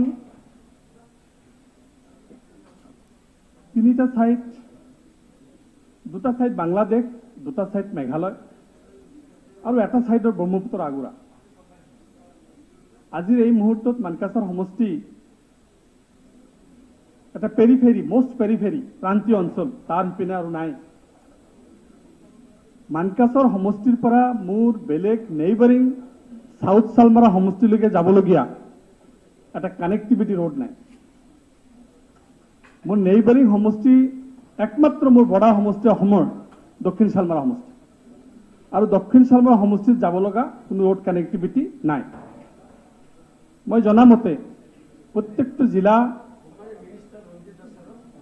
NH বা নেশ্যনেল হাইৱে লগত সম্পৰ্ক হ'ব লাগে কিন্তু আমাৰ জিলাখন বেলেগ এটা সমষ্টিৰ লগত কানেক্টিভিটি নাই বেলেগ এটা ডিষ্ট্ৰিক্টৰ লগত কানেক্টিভিটি নাই এতিয়া মানকাছৰ মই যাব লগা হ'লে 140-130 কিলোমিটাৰ মেঘালয়ৰ মাজেদি যাব লাগে 100% আমাৰ জিলাখন বা মোৰ সমষ্টিখন মেঘালয়ৰ ওপৰত ডিপেণ্ডেবল আমি লক্ষ্য কৰিছোঁ ৰোড কমিউনিকেশ্যনত মই ক'ব বিচাৰিছোঁ প্ৰথমে যে আজি আগিয়াৰ পৰা ইচ্ছা কৰিলে নেশ্যনেল হাইৱে এক্সটেনশ্যন কৰি মানকাছৰ ইনক্লুডিং ভায়া ফুলবাৰী হৈ হেলদিগঞ্জ হৈ মানকাছৰ হৈ Mankachar international port Mahendraganj international পোৰ্টলৈ কানেক্টিভিটি এটা বঢ়াব পাৰি আমাৰ হাতচিঙিমাৰীৰ পৰা বা মানকাছৰ মোৰ সমষ্টিৰ পৰা যেহেতু মেঘালয়ত আহিব লাগে আপোনালোকে সবে জানে মেঘালয়ত কেতিয়াবা 500 ঘণ্টা বন্ধ কেতিয়াবা 1000 ঘণ্টা বন্ধ তাৰ বাহিৰে কোনো বিকল্প ৰাস্তা নাই আৰু আপোনালোকে নিশ্চয় জানে ইতিমধ্যে মই অলৰেডি ইয়াৰ আগতেও যেতিয়া মই বিধায়ক নাছিলোঁ মই দিল্লীতো ধৰ্ণা দিছোঁ দিছপুৰতো ধৰ্ণা দিছোঁ ইমান বেছি কিডনেপিং ইমান বেছি এক্সটৰ্শন ইমান বেছি কিলিং মোৰ মানকাছৰ সমষ্টিত হৈ থাকে মেঘালয়ৰ উগ্ৰপন্থীবিলাকৰ জৰিয়তে আৰু মেঘালয়ৰ পৰা বিকল্প ৰাস্তা অসমে যদি আমি মানকাছৰ পৰা শুকচৰ হৈ সাউথ চালমাৰা হৈ ফকিৰগঞ্জ হৈ আইৰিকাটা হৈ লক্ষীপুৰ হৈ আমবাৰী হৈ গোৱালপাৰা কানেক্টিভিটি ৰোড ইয়াৰ আগৰ মুখ্যমন্ত্ৰী ডাঙৰীয়া যেতিয়া আমাৰ মানকাছৰ ভ্ৰমণ গৈছিল প্ৰথমবাৰ মুখ্যমন্ত্ৰী হৈ প্ৰথম মাহতে তেতিয়া এই ৰাস্তাটো প্ৰকল্পৰ কথা কৈছিলে যে এইটো অহাবাৰ এই ৰাস্তাইদি আমাৰ প্ৰাক্তন মুখ্যমন্ত্ৰী ডাঙৰীয়া মানকাছলৈ আহিব কিন্তু আজিলৈকে সেই ৰাস্তাটো কি হৈ আছে আমি নাজানো কোনো ধৰণৰ প্ৰস্তাৱ কোনো ধৰণৰ কথা বতৰা আজিলৈকে কিন্তু হৈ থকা নাই এই ৰাস্তাটো কানেক্টিভিটি হলে আমি দক্ষিণ শালমাৰা সমষ্টিৰ লগত যোগাযোগ সম্পূৰ্ণ হ'ব ধুবুৰী জিলাৰ বাকি আমাৰ আৰাই পঞ্চায়তৰ পৰা যোগাযোগ হ'ব জলেশ্বৰৰ পৰা আৰম্ভ কৰি গোৱালপাৰা পশ্চিম সমষ্টি আৰম্ভ কৰি গোৱালপাৰা পূব সমষ্টিৰ যোগাযোগ ব্যৱস্থা হ'ব কমচে কম আমি মেঘালয়ৰ বাহিৰেও আমি সমষ্টিৰ পৰা মোৰ জিলাখনৰ পৰা ওলাবৰ পৰা এটা ৰাস্তা একমাত্ৰ ৰাস্তা এটা হ'ব বুলি মই আশা কৰিছোঁ এইটোৰ প্ৰতি দৃষ্টি নিশ্চয় ৰাখিব মোৰ সমষ্টিত একমাত্ৰ লাইফ লাইন ৰোড এইচাম ৰোড বুলি কয় হেলদিগঞ্জ বা হাতচিঙিমাৰীৰ পৰা মানকাছলৈকে মোৰ সমষ্টিখন এনেকুৱা এটা নাৱৰ নিচিনা মোৰ সমষ্টিৰ যদি লেন্থ আমি চাওঁ হাইয়েষ্ট 5 কিলোমিটাৰ দীঘল হয় একপিনে আন্তঃৰাজ্যিক বৰ্ডাৰ সীমা একপিনে বাংলাদেশ আন্তঃৰাষ্ট্ৰীয় সীমা মাত্ৰ 5 কিলোমিটাৰমান বহল দীঘল এটা সমষ্টি এই সমষ্টি একমাত্ৰ ৰোড লাইফ লাইন বুলি কম আমি এইচাম ৰোড সেইটো বানকাম ৰোড এই বানকাম ৰোডটোৰ পূবফালে হ'ল মেঘালয়ৰ গোটেই পানী ফ্লাছ হৈ যিমান বৰষুণ নামিব পানী অহাৰ বানপানী কাল নদীৰ জৰিয়তে আৰু পশ্চিমফালে জিঞ্জিৰাম উত্তৰ ফালে মহাবাহু ব্ৰহ্মপুত্ৰ এটা বিৰাট গৰাখহনীয়া কবলত পৰা এটা সমষ্টি এই অঞ্চলখিনিৰ লাইফ লাইন যিটো ৰোড এইচাম ৰোডটো এই ৰোডটো বানকাম ৰোড হৈ আছে এইটোক যদি এনলাৰ্জ কৰিব পৰা যায় ইয়াৰ আগতে 4 লেন হ'ব বুলি মাপজোখ হৈছিল কিন্তু আমি এটা প্ৰস্তাৱ ৰাখিছোঁ এটলিষ্ট 4 লাইন ৰাস্তাটো মাত্ৰ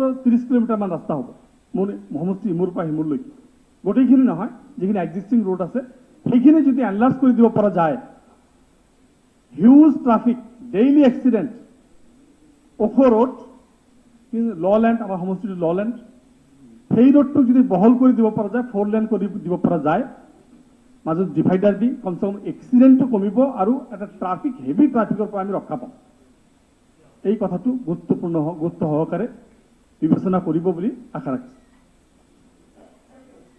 আমাৰ IBP road Indo Bangla border road যিটো আছে শিশুমাৰাৰ বা হাতচিঙিমাৰীৰ পৰা আৰম্ভ কৰি বৰ্ডাৰ ৰোড আছে আপোনাৰ আপ টু মানে লাষ্ট সীমালৈকে যিটো IBP ৰোড তাৰ এটা ফেন্সিং আছে এই ফেন্সিং ৰোডটো প্ৰত্যেক বছৰে প্ৰতি 2 বছৰে 1 বছৰ পিছে পিছে ৰোডটো ভাঙি যায় ফ্লাড বাংলাদেশৰ ফ্লাড বা আমাৰ ব্ৰহ্মপুত্ৰৰ পানী ভাঙি যায় আৰু বিস্তাৰিত গোটেই সমষ্টিটো পানীৰ তললৈ গুচি যায় এই IBP ৰোডৰ সাইডে সাইডে যদি এটা নেক্সট আৰু এটা ৰোড কৰি দিয়া যায় IBP ৰোডত মানুহ উঠিব নোৱাৰে বানপানী আহিলে গৰু ছাগলী উঠাব নোৱাৰে কোনো ধৰণৰ বস্তু যাতে পাব্লিক ইউজ কৰিব নোৱাৰে IBP road international border road সেই ৰোডটোৰ সাইডে সাইডে এটা আৰু এটা ৰোড বনাই দিয়া যায় দুটা কাম হ'ব এটাটো হ'ল যে সেই ৰোডটো যিটো বাংলাদেশৰ লগত বানপানী ভাঙি গৈ যিটো সাবমাৰ্জ হৈ যায় বাংলাদেশৰ লগত একাকাৰ হৈ যায় সেইটো এটা সিকিউৰিটি থ্ৰেটৰ পৰা ইণ্টাৰনেশ্যনেল সিকিউৰিটি থ্ৰেটৰ পৰা ৰক্ষা কৰা এটা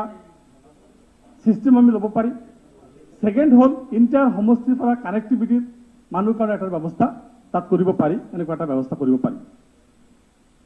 আপোনালোকে নিশ্চয় জানে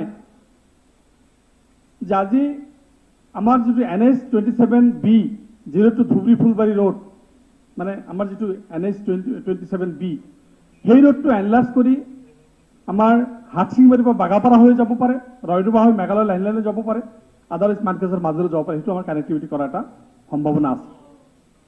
এই কথাখিনি আমি এইকাৰণে ক'ব বিচাৰিছোঁ যে অসমৰ যিমান বানপানী, যিমান উপনৈ আজি ভূটানৰ পৰা আহক, নেপালৰ পৰা আহক, আমাৰ হিমালয়ৰ পৰা যিখিনি ব্ৰহ্মপুত্ৰ দি আহক, বিভিন্ন নৈ উপনৈৰ পানী একমাত্ৰ আউটডোৰ ৰোড মানকাছৰ।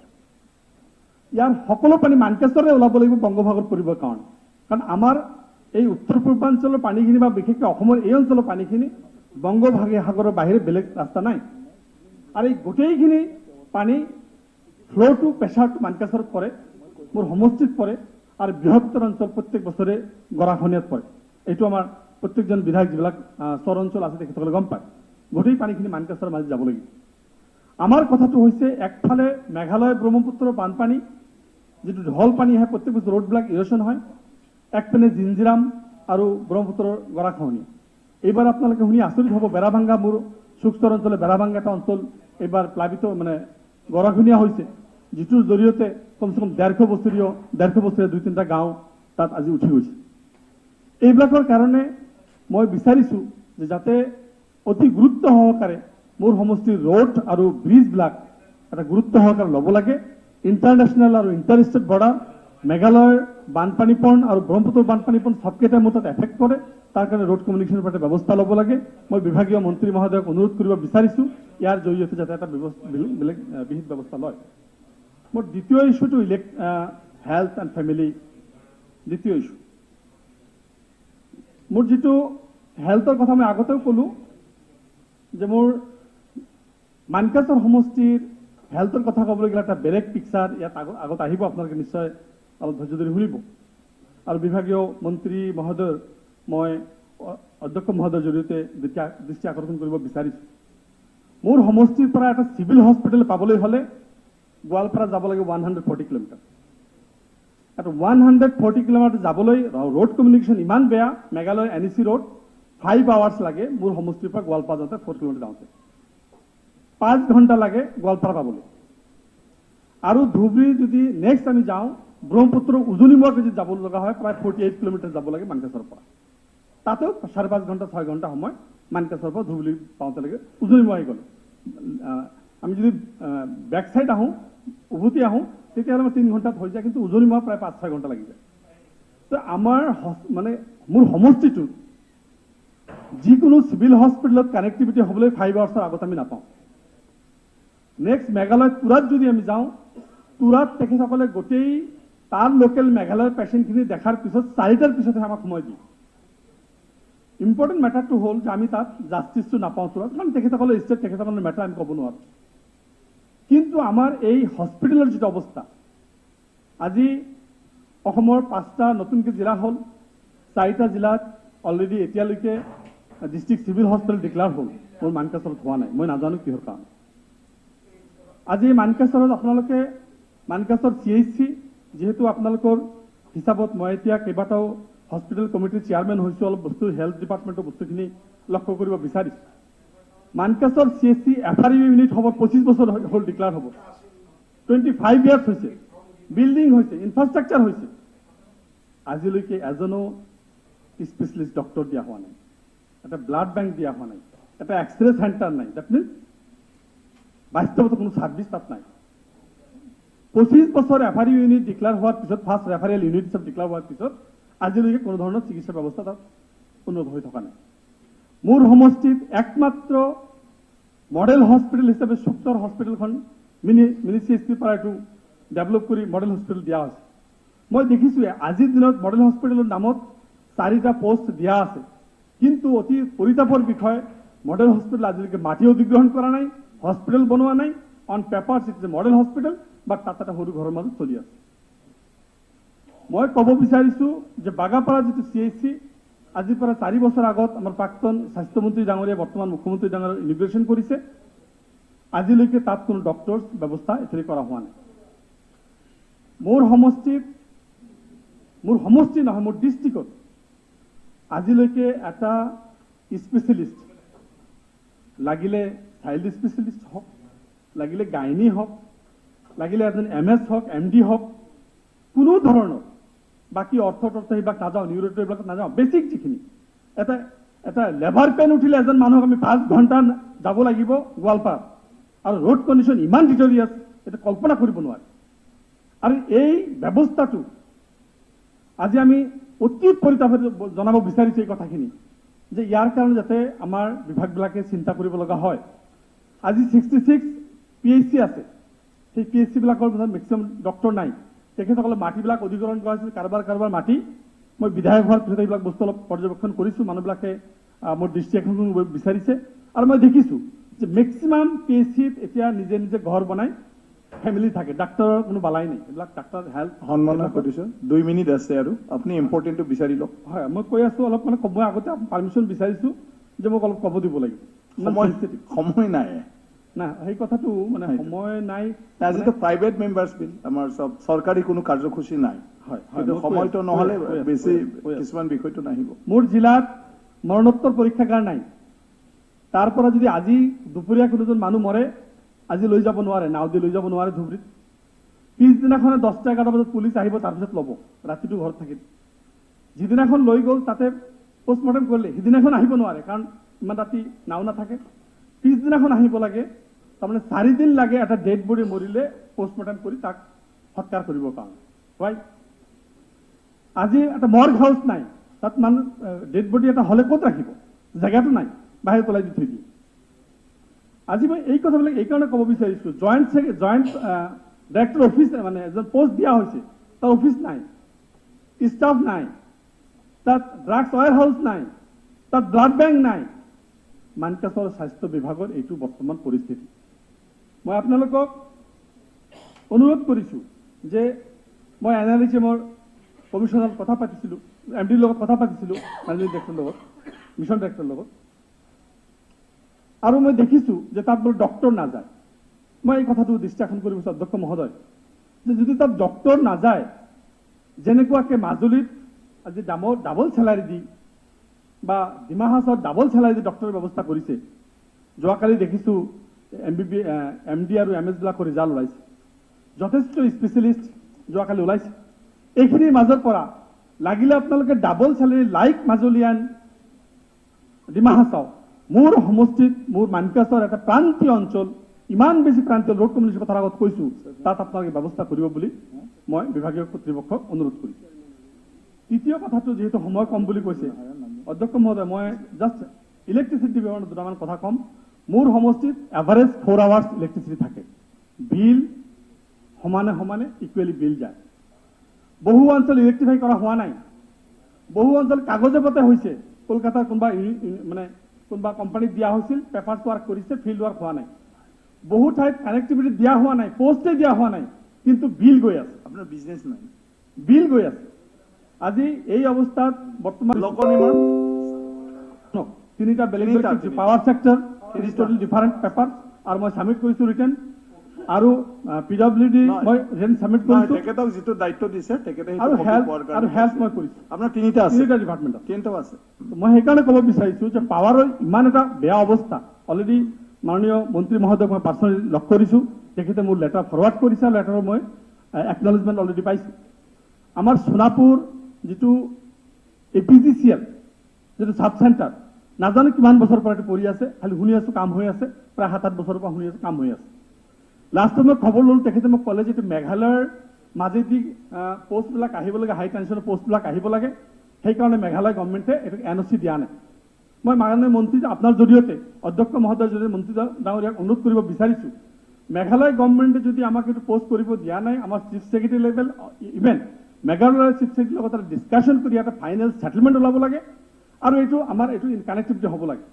লক্ষীপুৰৰ পৰা পুৰণিকলীয়া যিটো লুজ ৱায়াৰ, তেনেকুৱাকৈ মানকাছৰ 130 কিলোমিটাৰ দূৰত আমাৰ ইলেক্ট্ৰিচিটি কানেক্টিভিটি দিছে।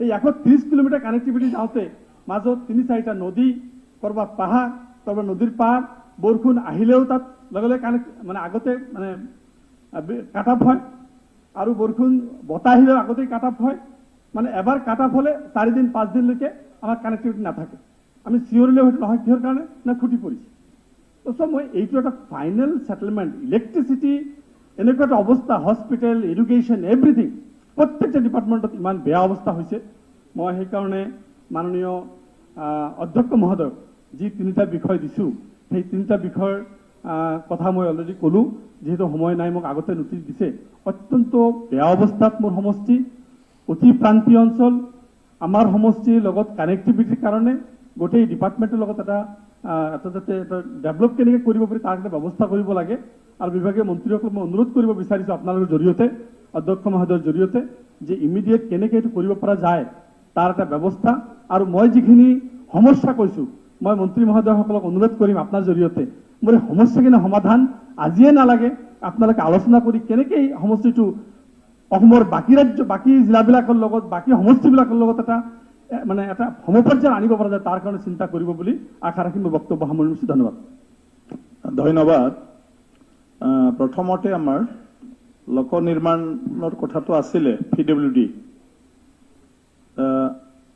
আমাৰ মুখ্যমন্ত্ৰী ডাঙৰীয়া তেখেতে অন্য এটা মানে চৰকাৰী কাৰ্যসূচীত ব্যস্ত তেখেতে শ্বেয়াৰক জনাই গৈছে যে নেক্সট যেটো আপোনাৰ এইটো আহিব না MLA আৱাৰ্ডছ মানে প্ৰাইভেট মেম্বাৰ্ছ বিল সেইদিনা তেখেতে এই উত্তৰটো দিব আপোনাক উত্তৰখিনি বাকি এতিয়া হেল্থৰ ক্ষেত্ৰত মই পাৰ্লিমেণ্টাৰী মিনিষ্টাৰ ডাঙৰীয়াক দিবলৈ অনুৰোধ জনাইছোঁ সন্মানীয় অধ্যক্ষ ডাঙৰীয়া সন্মানীয় সদস্যগৰাকীয়ে তেখেতৰ সমষ্টিত স্বাস্থ্য বিভাগৰ ক্ষেত্ৰত যি অসুবিধা সেই বিষয়ে সদনক অৱগত কৰিছে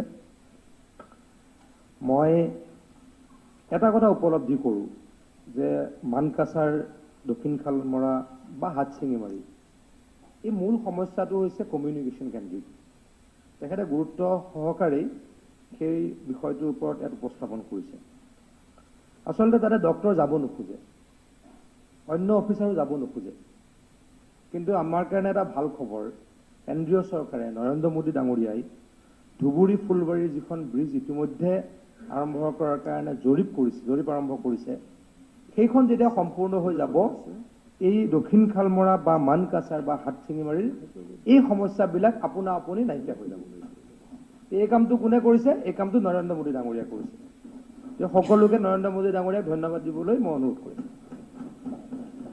মই এটা কথা ইতিমধ্যে কৈছোঁ যে কমিউনিকেশ্যনৰ কাৰণে তালৈকে মানুহ যাব নোখোজে মোৰ এটা এক্সপিৰিয়েঞ্চ কওঁ এদিন মই যেতিয়া ৰাজ্যিক মন্ত্ৰী আছিলোঁ স্বাস্থ্য বিভাগৰ তেতিয়া মোৰ অধ্যক্ষতা মই এটা কথা কওঁ যদি এই যিটো মাইকটো মোৰ কাৰণে অকণমান ছুটি হয় কাইণ্ডলি অকণ ওখ মাইক এটা কৰিব পাৰে ক'বলৈ অসুবিধা হয় কাইণ্ডলি এটা ব্যৱস্থা কৰিব তেতিয়া মই চেম্বাৰত বহি আছিলোঁ এজন ডক্টৰে মোক লগ ধৰিছিলে খুব বেছি 30 বছৰীয়া ল'ৰা ল'ৰাজনে ডক্টৰগৰাকী সেই মোক ক'লে যে মই বিলাসীপাৰাত কৰ্মৰত মই নামটো এতিয়া ডেফিনেটলি পাহৰিছোঁ কিন্তু ৰেকৰ্ড চালে ওলাই যাব মই বিলাসীপাৰাত কৰ্মৰত মোক মানকাছাৰত ট্ৰান্সফাৰ কৰি দিছে গতিকে মই তালৈকে নাযাওঁ মানকাছাৰত মোৰ ঘৰ হয় গতিকে তাত যিহেতু ডাঙৰ দীঘল হৈছোঁ তালৈকে মই আৰু যাব খোজা নাই মই ল'ৰাজনৰ লগত যুক্তি তৰ্ক কৰিছোঁ মই কৈছোঁ যে আপোনাৰ ঘৰ ডক্টৰগৰাকীৰ লগত যুক্তি তৰ্ক কৰিছোঁ যে আপোনাৰ ঘৰ হাতচিঙিমাৰীত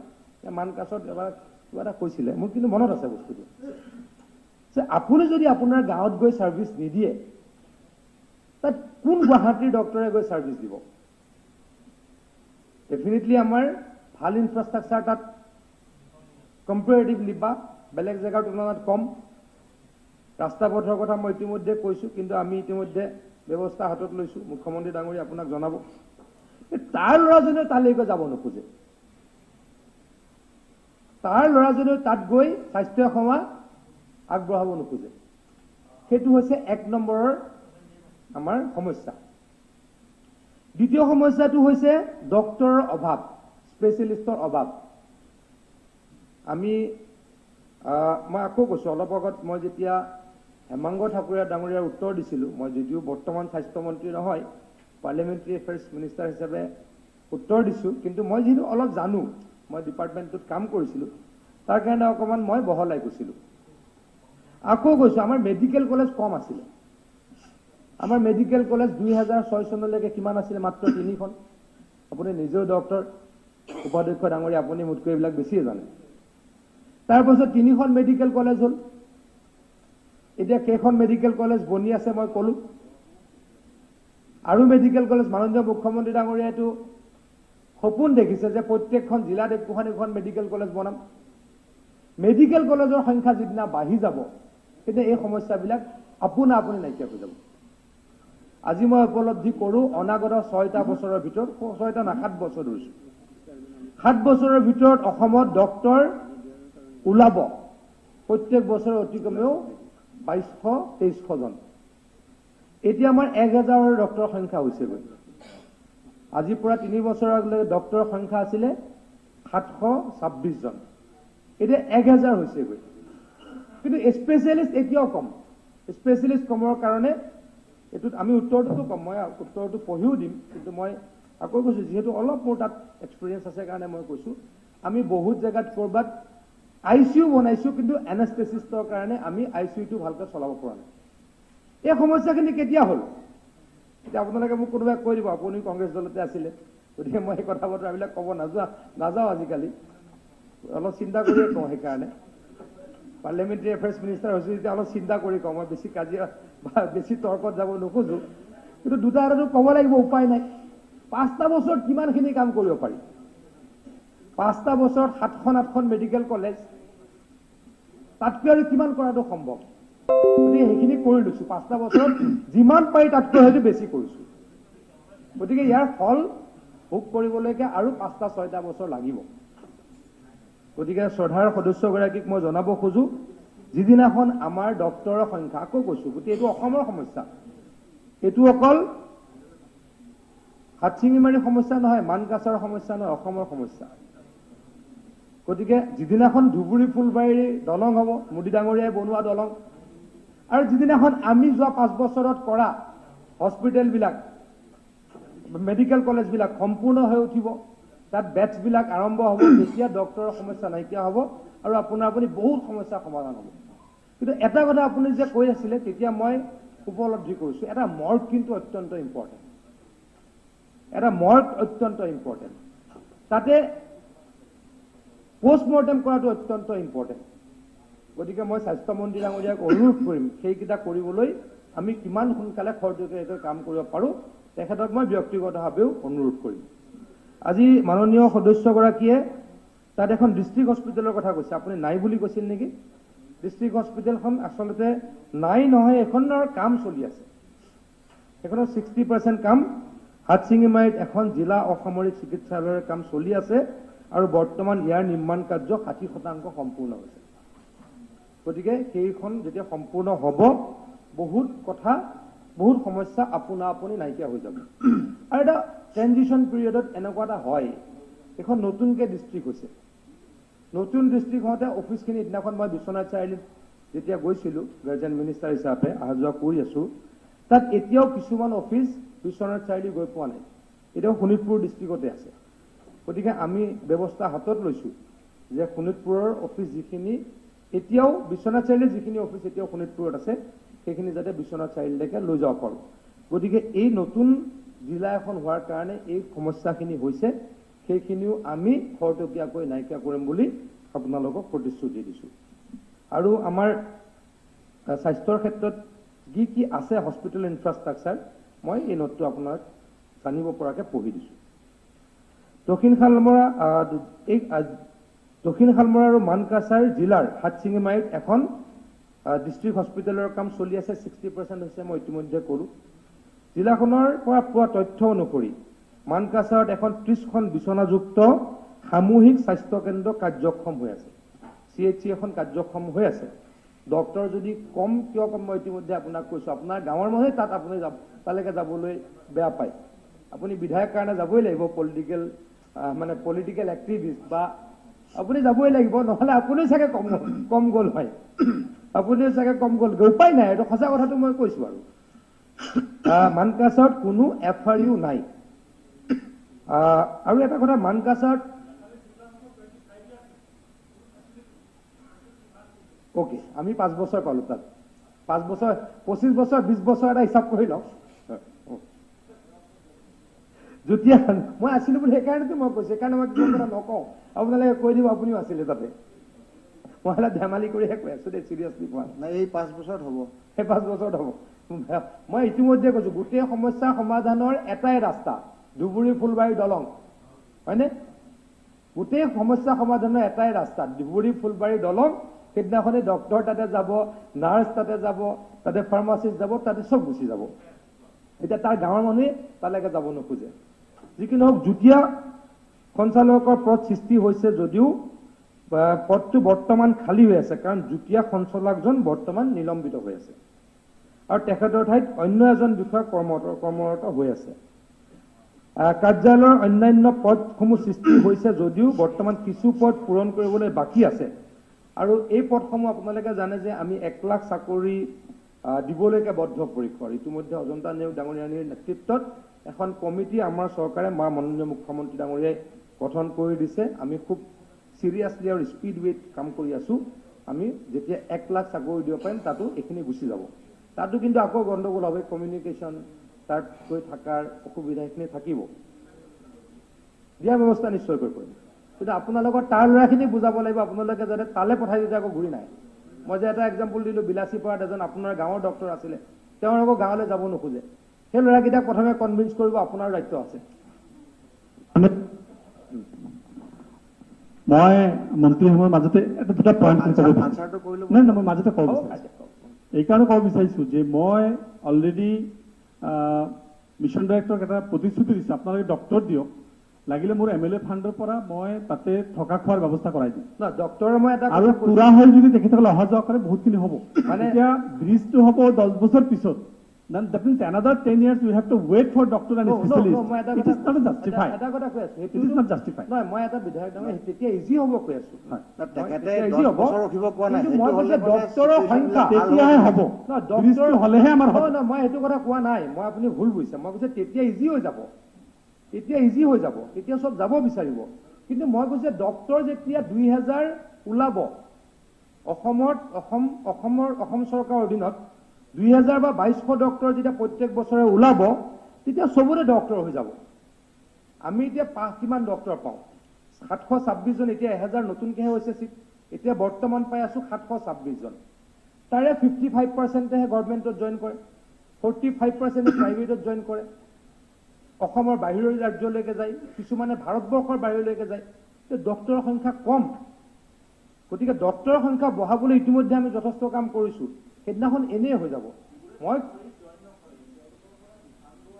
তেনেকুৱা নাই কিন্তু আমি 1 বছৰটো তেনেকুৱা নাই কৰা মেণ্ডেটৰী 1 বছৰটো আমি মেণ্ডেটৰী কৰিছোঁ মেণ্ডেটৰী 1 বছৰটো জানি সকলোৱে যিকি নহওক এইখিনি সমস্যা লাহে লাহে সমাধান হ'ব কুশচৰত এখন আদৰ্শ মডেল হস্পিটেল এখন আদৰ্শ চিকিৎসালয় স্থাপনৰ অনুমোদন 2012-13 বৰ্ষত হৈছিল কিন্তু উপযুক্ত মাটিৰ অভাৱত ষ্টেট হেল্থ ছ'চাইটি আছামৰ 14 সংখ্যক গভৰ্ণিং বডিৰ মিটিঙৰ সিদ্ধান্ত অনুসৰি কুশচৰত প্ৰস্তাৱিত উক্ত চিকিৎসালয়খন বাতিল কৰা হয় মানে মাটি নথকাৰ কাৰণে বাতিল হৈছে ভৱিষ্যতে যদি হস্পিটেল হয় আপুনি মাটি চাই দিব আপোনালোকে প্ৰস্তাৱ ৰাখিব মাটিৰ ব্যৱস্থা মই কৰাম চেষ্টা কৰিম কুশচৰ MPHCখন বৰ্তমান কাৰ্যক্ষম হৈ আছে বাঘপাৰাত 2012-13 বৰ্ষত এখন MPHC নিৰ্মাণৰ অনুমোদন দিয়া হৈছিল উক্ত চিকিৎসালয়খনৰ নিৰ্মাণৰ কাম আমাৰ হাউচিং বোৰ্ডক দিয়া হৈছিলে চিকিৎসালয়খন নিৰ্মাণৰ কাম সম্পূৰ্ণ হৈছে প্ৰায় যদিও MPHCখন স্বাস্থ্য আৰু পৰিয়াল কল্যাণ ডিপাৰ্টমেণ্টক মানে হেল্থ ডিপাৰ্টমেণ্টক হাউচিং বোৰ্ডে দিয়া নাই এতিয়ালৈকে হেণ্ডঅভাৰ কৰা নাই কিন্তু ইমাৰ্জেঞ্চি অনুভৱ কৰি এজন চিকিৎসক আৰু এগৰাকী নাৰ্ছ দি কাম চলোৱা আৰম্ভ কৰা হৈছে বাকী কামখিনি স্বাস্থ্য আৰু পৰিয়াল বিভাগে আছাম ষ্টেট হাউচিং বোৰ্ডৰ সহযোগত শীঘ্ৰে সম্পূৰ্ণ কৰাৰ চেষ্টা কৰি আছে গাজাৰকান্দি BPHCখনত ছুপাৰভাইজাৰ নাই এই বিষয়ে আপুনি যদি কয় আমি চেষ্টা কৰিম জিলাখনৰ বৰ্তমান চিকিৎসক আৰু মাননীয় অধ্যক্ষ মহোদয় মানে গোটেই অসমৰ এনেকুৱা কোনো ব্লক PHC নাই য'ত ছুপাৰভাইজাৰ নাই মই আপোনাক ইতিমধ্যে কৈছোঁ ইণ্টাৰ কনষ্টিটুৱেঞ্চি গোটেই ব্লকটোত এজনো আছে ছুপাৰভাইজাৰ নাই মই আপুনি এক কাম কৰিব আমি ইমানখিনিলৈকে লিবাৰেল হৈছোঁ যে মই উত্তৰ দিলে আপুনি এইটোত এনেকুৱা নিয়ম মই উত্তৰ দিলে আপুনি ক'ব নোৱাৰে আপুনি কিন্তু তেওঁক তথাপিতো কৈ ল'ব আপোনাৰ আপুনি যিটো নতুন বিধায়ক সেইখিনি অঞ্চলৰ সমস্যা আছে গতিকে আমি till date level we are liberal আপোনাৰ কথাখিনি জানিবলৈ সহমৰ্মিতা প্ৰকাশ কৰিছোঁ কিন্তু মই কৈছোঁ সমস্যা কিছুমানটো আছে মই ইতিমধ্যে ক'লোঁ ডক্টৰ এতিয়াও আমাৰ ছাফিচিয়েণ্ট নহয় গতিকে ডক্টৰ যেতিয়া ছাফিচিয়েণ্ট হৈ যাব বা নাৰ্ছ যেতিয়া ছাফিচিয়েণ্ট হৈ যাব অকল হাত ছিঙি মাৰি মান কাছাৰ কিয় অসমৰ প্ৰত্যেকটো জাগাতে ডক্টৰ এভেইলেবল হ'ব যিদিনাখন 2200 ডক্টৰ ওলায় গতিকে এই ক্ষেত্ৰত আমি ব্যৱস্থা কৰিম আৰু কিবা থাকিলে আপুনি স্বাস্থ্যমন্ত্ৰী ডাঙৰীয়াক ব্যক্তিগতও জনাব পাৰিব ধন্যবাদ ধন্যবাদ কথাটো হৈছে ভাৰতবৰ্ষ বিশ্বৰ ছেকেণ্ড লাৰ্জেষ্ট পপুলেটেড কাণ্ট্ৰি আৰু আমাৰ ডক্টৰ পেচেণ্ট ৰেচিঅ' যিটো উন্নত দেশতকৈ বহুত বেছি গতিকে আজিৰ ডেটত আপুনি বা আমি যিটো বিচাৰিছোঁ গাঁৱে গাঁৱে ডক্টৰ থকা সেইটো কোনো পধ্যেই সম্ভৱ হৈ উঠা নাই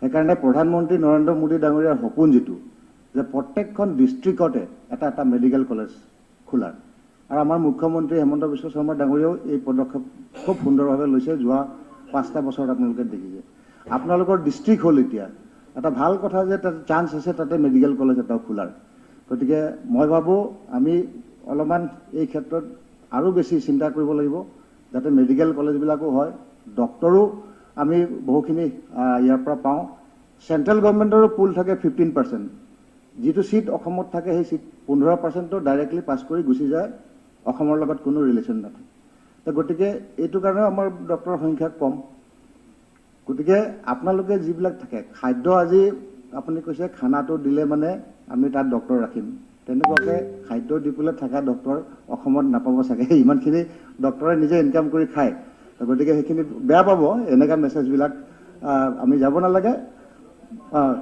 আমি হয় গতিকে ভাল দিন আহিব আমাৰ আন্ধাৰ আঁতৰি যাব সূৰজ উগেগা দেশ আগে চলেগা গতিকে মই এতিয়া নেক্সট শক্তি বিভাগক উত্তৰটো দিবলৈ দিছোঁ তেখেতৰ আমিনুল ইছলাম ডাঙৰীয়া মাননীয় নাই এইটো পইণ্ট অফ অৰ্ডাৰ আহিব নহয় এইটো শেষ হোৱাৰ পিছতে পইণ্ট অফ অৰ্ডাৰ আহিব নাই পইণ্ট অফ অৰ্ডাৰ তেনেকৈ নহয় আপুনি ছিনিয়ৰ মষ্ট ইয়াত নাই ইণ্টাৰপ্ৰিটেশ্যন নহয় এইটো পইণ্ট অফ আনিব আপুনি পইণ্ট অফ অৰ্ডাৰ আনিব এইটো নাই আপুনি পইণ্ট অফ অৰ্ডাৰটো আপুনি চাই লওক কেনেকৈ ক'ত আনিব পাৰে এনেকৈ এনেকৈ আছে পইণ্ট অফ অৰ্ডাৰ আছে আমি আনিব কিন্তু পইণ্ট অফ অৰ্ডাৰ এটা আপোনাৰ যিটো আমি আইটেম লৈছোঁ এইটো শেষ হ'ব লাগিব এইটো শেষ হোৱাৰ পিছত নেক্সট ষ্টাৰ্ট হোৱাৰ আগত কৰিব আপুনি ছিনিয়ৰ মানুহ তেনেকৈ কিয় কৰে শক্তিমন্ত্ৰী মাননীয় অধ্যক্ষ মহোদয় প্ৰাইভেট মেম্বাৰ্ছ আৱাৰ্ছত আমাৰ মানকাছাৰ সমষ্টিৰ বিধায়ক মহম্মদ আমিনুল ইছলাম ডাঙৰীয়াই মানকাছাৰৰ বিদ্যুৎ যোগান সম্পৰ্কত যি বিষয় উত্থাপন কৰিছে অতি গুৰুত্বপূৰ্ণ বিষয় হয় আমি ইতিমধ্যে যোৱা কালিও যেতিয়া আমাৰ বিদ্যুৎ বিভাগৰ বিভিন্ন প্ৰশ্নৰ উত্তৰ আমি প্ৰদান কৰিছিলোঁ তেতিয়া তেখেতে উত্থাপন নকৰাকৈ আমি উল্লেখ কৰিছিলোঁ যে মানকাছাৰ চাপচিঙিমাৰী ইত্যাদি বিভিন্ন অঞ্চলত যথেষ্ট বিদ্যুতৰ সমস্যা আছে আৰু সেই সমস্যা আমি সমাধান কৰিবৰ কাৰণে উদ্যোগ গ্ৰহণ কৰি আছোঁ আৰু আজি তেখেতে খুব প্ৰাসংগিকভাৱেই কাকতলীয়ভাৱে এই বিষয়টোৱে উত্থাপন কৰিলে মই সদনৰ মজিয়াত তেখেতক জনাবলৈ পাই ভাল পাম যে আমাৰ যি AGCৰ গ্ৰিড ছাবষ্টেচন তাতে হৈ আছে তাতে আমাৰ প্ৰায় কাম সম্পূৰ্ণ হৈছে আৰু অলপ কাম বাকী আছে গ্ৰিড ছাবষ্টেচনৰ কাৰণে ফাউণ্ডেশ্যন 387 আছিলে আৰু প্ৰায় 385 আমাৰ কমপ্লিট হৈছে আৰু দুটা বেলেঞ্চ আছে টাৱাৰ ইৰেকশ্যন 387 আছিলে 359 কমপ্লিট হৈছে আৰু 28টা বাকী আছে আৰু ষ্ট্ৰিংনিং প্ৰায় 108 কিলোমিটাৰ আছিলে তাৰে কমপ্লিট প্ৰায় 65 কিলোমিটাৰ হৈছে আৰু বেলেঞ্চ আছে 42 কিলোমিটাৰ এই কামখিনি হৈ উঠাৰ ক্ষেত্ৰত অলপ টেকনিকেল সমস্যা এইটোৱে আছে যে যিটো জিৰাট কম্পেনচেশ্যন যিহেতু ৱেষ্ট গাৰো হিলছ মেঘালয় ৰাজ্যৰ সেই জিলাখনৰ অন্তৰ্গত এনেধৰণে যাব লগা হয় অলপ ঘূৰি পিনি সেইকাৰণে তাত জিৰাটৰ কিছু ইছ্যু আছে আৰু ইতিমধ্যে আমি যেতিয়া ৰিভিউ কৰিছিলোঁ তেতিয়া মই গম পাইছিলোঁ প্ৰথম দায়িত্ব লৈয়ে যে মেঘালয়ৰ ৱেষ্ট গাৰো হিলছৰ জিলা উপায়ুক্তৰ লগত কিছু এনেধৰণৰ কথা আমাৰ কৰিবলগীয়া আছে। তেতিয়া মেঘালয় সংশ্লিষ্ট বিষয়াবৰ্গৰ লগত আমাৰ বিষয়াসকলে আমাৰ কথা বতৰা হৈছে আৰু সেই অনুসৰি খুব কম সময়ৰ ভিতৰত ফেব্ৰুৱাৰী আমি আশা কৰিছোঁ সেই ছাবষ্টেচনটো আমি সম্পূৰ্ণ হৈ উঠিব। কাৰণ তাত এতিয়া আমাৰ 7 মেগাৱাট বিদ্যুৎ এতিয়া আমি পাওঁ আৰু তাত প্ৰয়োজন আছে প্ৰায় 14 মেগাৱাট বিদ্যুৎ। গতিকে সেই 14 মেগাৱাট বিদ্যুৎ যেতিয়া সেই অঞ্চললৈকে আমি লৈ যাব পাৰিম, মই ভাবোঁ যে মানকাছাৰ বৃহত্তৰ অঞ্চলটোত আমাৰ যি ভল্টেজৰ পৰা আৰম্ভ কৰি অন্যান্য যিসমূহ সমস্যা আছে সেই সমস্যাসমূহ আমাৰ নাইকিয়া হ'ব। আৰু তাৰ লগে লগে আপুনি বহু এনেধৰণৰ অঞ্চল আছে তাতে য'ত আমি গ্ৰীডৰ জৰিয়তে বিদ্যুৎ সংযোগ দিব পৰা নাযায়, তাত অফ গ্ৰীডৰ জৰিয়তে আমি ইতিমধ্যে পৰিকল্পনা আমাৰ হাতত আমি লৈছোঁ আৰু যিখিনি প্ৰাক্কলন ইতিমধ্যে প্ৰস্তুত কৰা হৈছে। আমি ইতিমধ্যে আপোনালোক জনাইছোঁ যোৱা কালি যে সৌভাগ্য আঁচনিৰ জৰিয়তে আমি সেইসমূহ এডিশ্যনেল সৌভাগ্য আঁচনিৰ জৰিয়তে আমি সেইখিনি কাম শেষ কৰিম। তাৰ প্ৰস্তাৱ ইতিমধ্যে কেন্দ্ৰীয় চৰকাৰলৈ প্ৰেৰণ কৰা হৈছে আৰু আজি স্ক্ৰিনিং কমিটিৰ সভা হোৱাৰ কথা, তাতে এই কথাবিলাক আলোচনা হ'ব। মই ভাবোঁ এইটো এটা পৰ্যায়লৈকে গৈ আছে। গতিকে আগন্তুক দিনত আমাৰ বিদ্যুৎ সম্পৰ্কীয় গোটেই কথাবিলাক আমি লাহে লাহে সমস্যাসমূহ সমাধানৰ দিশে আমি যোৱাৰ ক্ষেত্ৰত অগ্ৰসৰ হৈছোঁ। গতিকে মই ভাবোঁ যে এই ইনফ্ৰাষ্ট্ৰাকচাৰখিনি হৈ উঠিলে মানকাছাৰত আপোনাৰ বিদ্যুতৰ সমস্যা নাইকিয়া হ'ব আৰু এইখিনি কথা নাইকিয়া কৰিবৰ কাৰণে আপুনি বিভাগীয় বিষয়া কৰ্মচাৰীসকলৰ লগত যোগাযোগো কৰি থাকিব, মোৰ লগতো যোগাযোগ কৰি থাকিব, মনত পেলাই থাকিব লাগিব। মনত পেলোৱা এটা আমাৰ পৰম্পৰা আছে, কাৰণ সকলো ব্যস্ত হৈ থাকে, বিষয়াসকলো যথেষ্ট ব্যস্ত হৈ থাকে, ৰেভিনিউ কালেকশ্যনৰ পৰা আৰম্ভ কৰি বিল কালেকশ্যন। গতিকে মই ভাবোঁ যে এই কামখিনি আমি আগন্তুক খুব কম সময়ৰ ভিতৰত কৰিবৰ কাৰণে সক্ষম হ'ম। ধন্যবাদ। হয়, আপোনাৰ পইণ্ট অফ অৰ্ডাৰ কি আছিল? ছাৰ, পইণ্ট অফ অৰ্ডাৰ মই বিশেষকৈ যিটো মেম্বাৰ্ছ আৱাৰ, হয়, ইয়াত আমাৰ ৰুল 23 ছাবছেকশ্যন 2 সেইমতে ছাৰ এজন মিনিষ্টাৰে ৰিপ্লাইটো দিওঁতে 10 মিনিটতকৈ বেছি সময় ল'ব নালাগে, নট মোৰ দেন 10 মিনিটছ। এতিয়া ছাৰ এডুকেশ্যন মিনিষ্টাৰে ৰিপ্লাই দিছে মোৰ দেন হাফ এন আৱাৰ, আৰু পৰ্যটন মন্ত্ৰীও ছাৰ 10 মিনিট 20 মিনিট ৰিপ্লাই দিওঁতে টাইম লৈছে, কিন্তু ৰুল মতে নট মোৰ দেন 10 মিনিট, 10 মিনিটৰ ভিতৰতে তেওঁ ৰিপ্লাইটো কমপ্লিট কৰিব লাগে। আৰু যদি ছাৰ ৰিপ্লাইটো যদি ৰেডি নাথাকে তেখেতে টাইম ল'ব পাৰে, 7 days টাইম তেখেতে ল'ব পাৰে। আফটাৰ 7 days তেখেতে নেক্সট ছেশ্যনত এইটো ৰিপ্লাইটো দিব পাৰে। আৰু যদি 7 daysৰ পিছত যদি দিব নোৱাৰে উইদিন 10 days আৰু 10 দিন টাইম ল'ব পাৰে, মিনিষ্টাৰে ৰিপ্লাইটো ডাইৰেক্ট মেম্বাৰটোলৈ পঠিয়াব পাৰে। ছাৰ, আমাৰ ইয়াত ছাৰ যিটো এতিয়া আৰু এটা আমাৰ ছাবজেক্ট আছে, তাৰমানে এটা ৰিজলিউশ্যন আছে। এতিয়া ৰিজলিউশ্যন আমাৰ 2টা ৰিজলিউশ্যন আছে, তাৰ কাৰণে আমাৰ হাতত এটা টাইম নাই। যদি ছাৰ মিনিষ্টাৰ দুজনে যদি টাইমটো 10 মিনিট যদি কনফাইন ৰাখিলেহেঁতেন, আমি টাইম নাপাওঁ বস্তুটো। সেইকাৰণে ছাৰ এইটো নিশ্চয় ৰুলটো ছাৰ ষ্ট্ৰিক্ট কৰিব লাগে। হ'ব, ঠিক আছে, ধন্যবাদ। এতিয়া কাৰ্যসূচী নম্বৰ 3 হ'ব, তেখেতে পইণ্ট অফ অৰ্ডাৰ আনিলে আমি শুনিলোঁ। এতিয়া কাৰ্যসূচী নম্বৰ 3 সংকল্প প্ৰস্তাৱ। 1 নম্বৰ সংকল্প প্ৰস্তাৱ, বেচৰকাৰী সদস্যৰ কাৰ্যসূচীত সংকল্প প্ৰস্তাৱ এটা মাননীয় সদস্য শ্ৰী শ্বেৰমান আলী আহমেদ আৰু শ্ৰী জাকিৰ হুছেইন চিকদাৰৰ নামত আছে। এতিয়া মাননীয় সদস্য দুজনৰ এজনে সংকল্প প্ৰস্তাৱটো সদনত উত্থাপন কৰি ইয়াৰ ওপৰত বক্তব্য ৰাখিবলৈ আপোনাক আহ্বান জনালোঁ। সংকল্প প্ৰস্তাৱটোৰ ওপৰত সদস্যগৰাকীৰ বক্তব্য। মাননীয় অধ্যক্ষ মহোদয়, আমাৰ rules of procedure and conduct of বিজিনেছৰ 23-115 আদি ধাৰাৰ অধীনত আপুনি আজি এটা অতি গুৰুত্বপূৰ্ণ বিষয় সম্পৰ্কে সংকল্প প্ৰস্তাৱ উত্থাপন কৰিবলৈ সুযোগ দিয়াৰ কাৰণে প্ৰথমে মই আপোনাক ধন্যবাদ জ্ঞাপন কৰিছোঁ। এতিয়া মই প্ৰথমে আণ্ডাৰ ৰুল 121 মই এই সংকল্প প্ৰস্তাৱটো মুভ কৰিব খুজিছোঁ। প্ৰস্তাৱটো হ'ল অসমত থকা প্ৰায় 15,000 ৱাকফ সম্পত্তি বেদখল মুক্ত কৰি বাণিজ্যিক ব্যৱহাৰৰ উপযোগীকৈ গঢ় দি সেই ৱাকফ সম্পত্তিসমূহৰ পৰা হোৱা আয়েৰে পশ্চাৎপদ সংখ্যালঘু সমাজৰ শিক্ষা স্বাস্থ্য আদি খণ্ডৰ উন্নতি সাধন কৰা হওক। মাননীয় উপাধ্যক্ষ মহোদয়, এই ৱাকফ শব্দটোৰ সৈতে আমাৰ বহুতো সদস্য জড়িত নহয়, অথচ এই ৱাকফ সম্পত্তিৰ সম্পূৰ্ণ পৰিচালনা মেনেজমেণ্ট বহু পৰিমাণে চৰকাৰৰ ওপৰত নিৰ্ভৰ কৰে। চৰকাৰে কঠোৰ আইনো আনিছে। সেইকাৰণে মই বক্তব্য দিয়াৰ আগতে বক্তব্যৰ আৰম্ভণি কৰিব খুজিছোঁ, ৱাকফ মানে কি, ৱাকফ সম্পত্তি কাক কয়। আমাৰ বোধহয় শতকৰা 70-80% সদস্যৰে আইডিয়া নাই।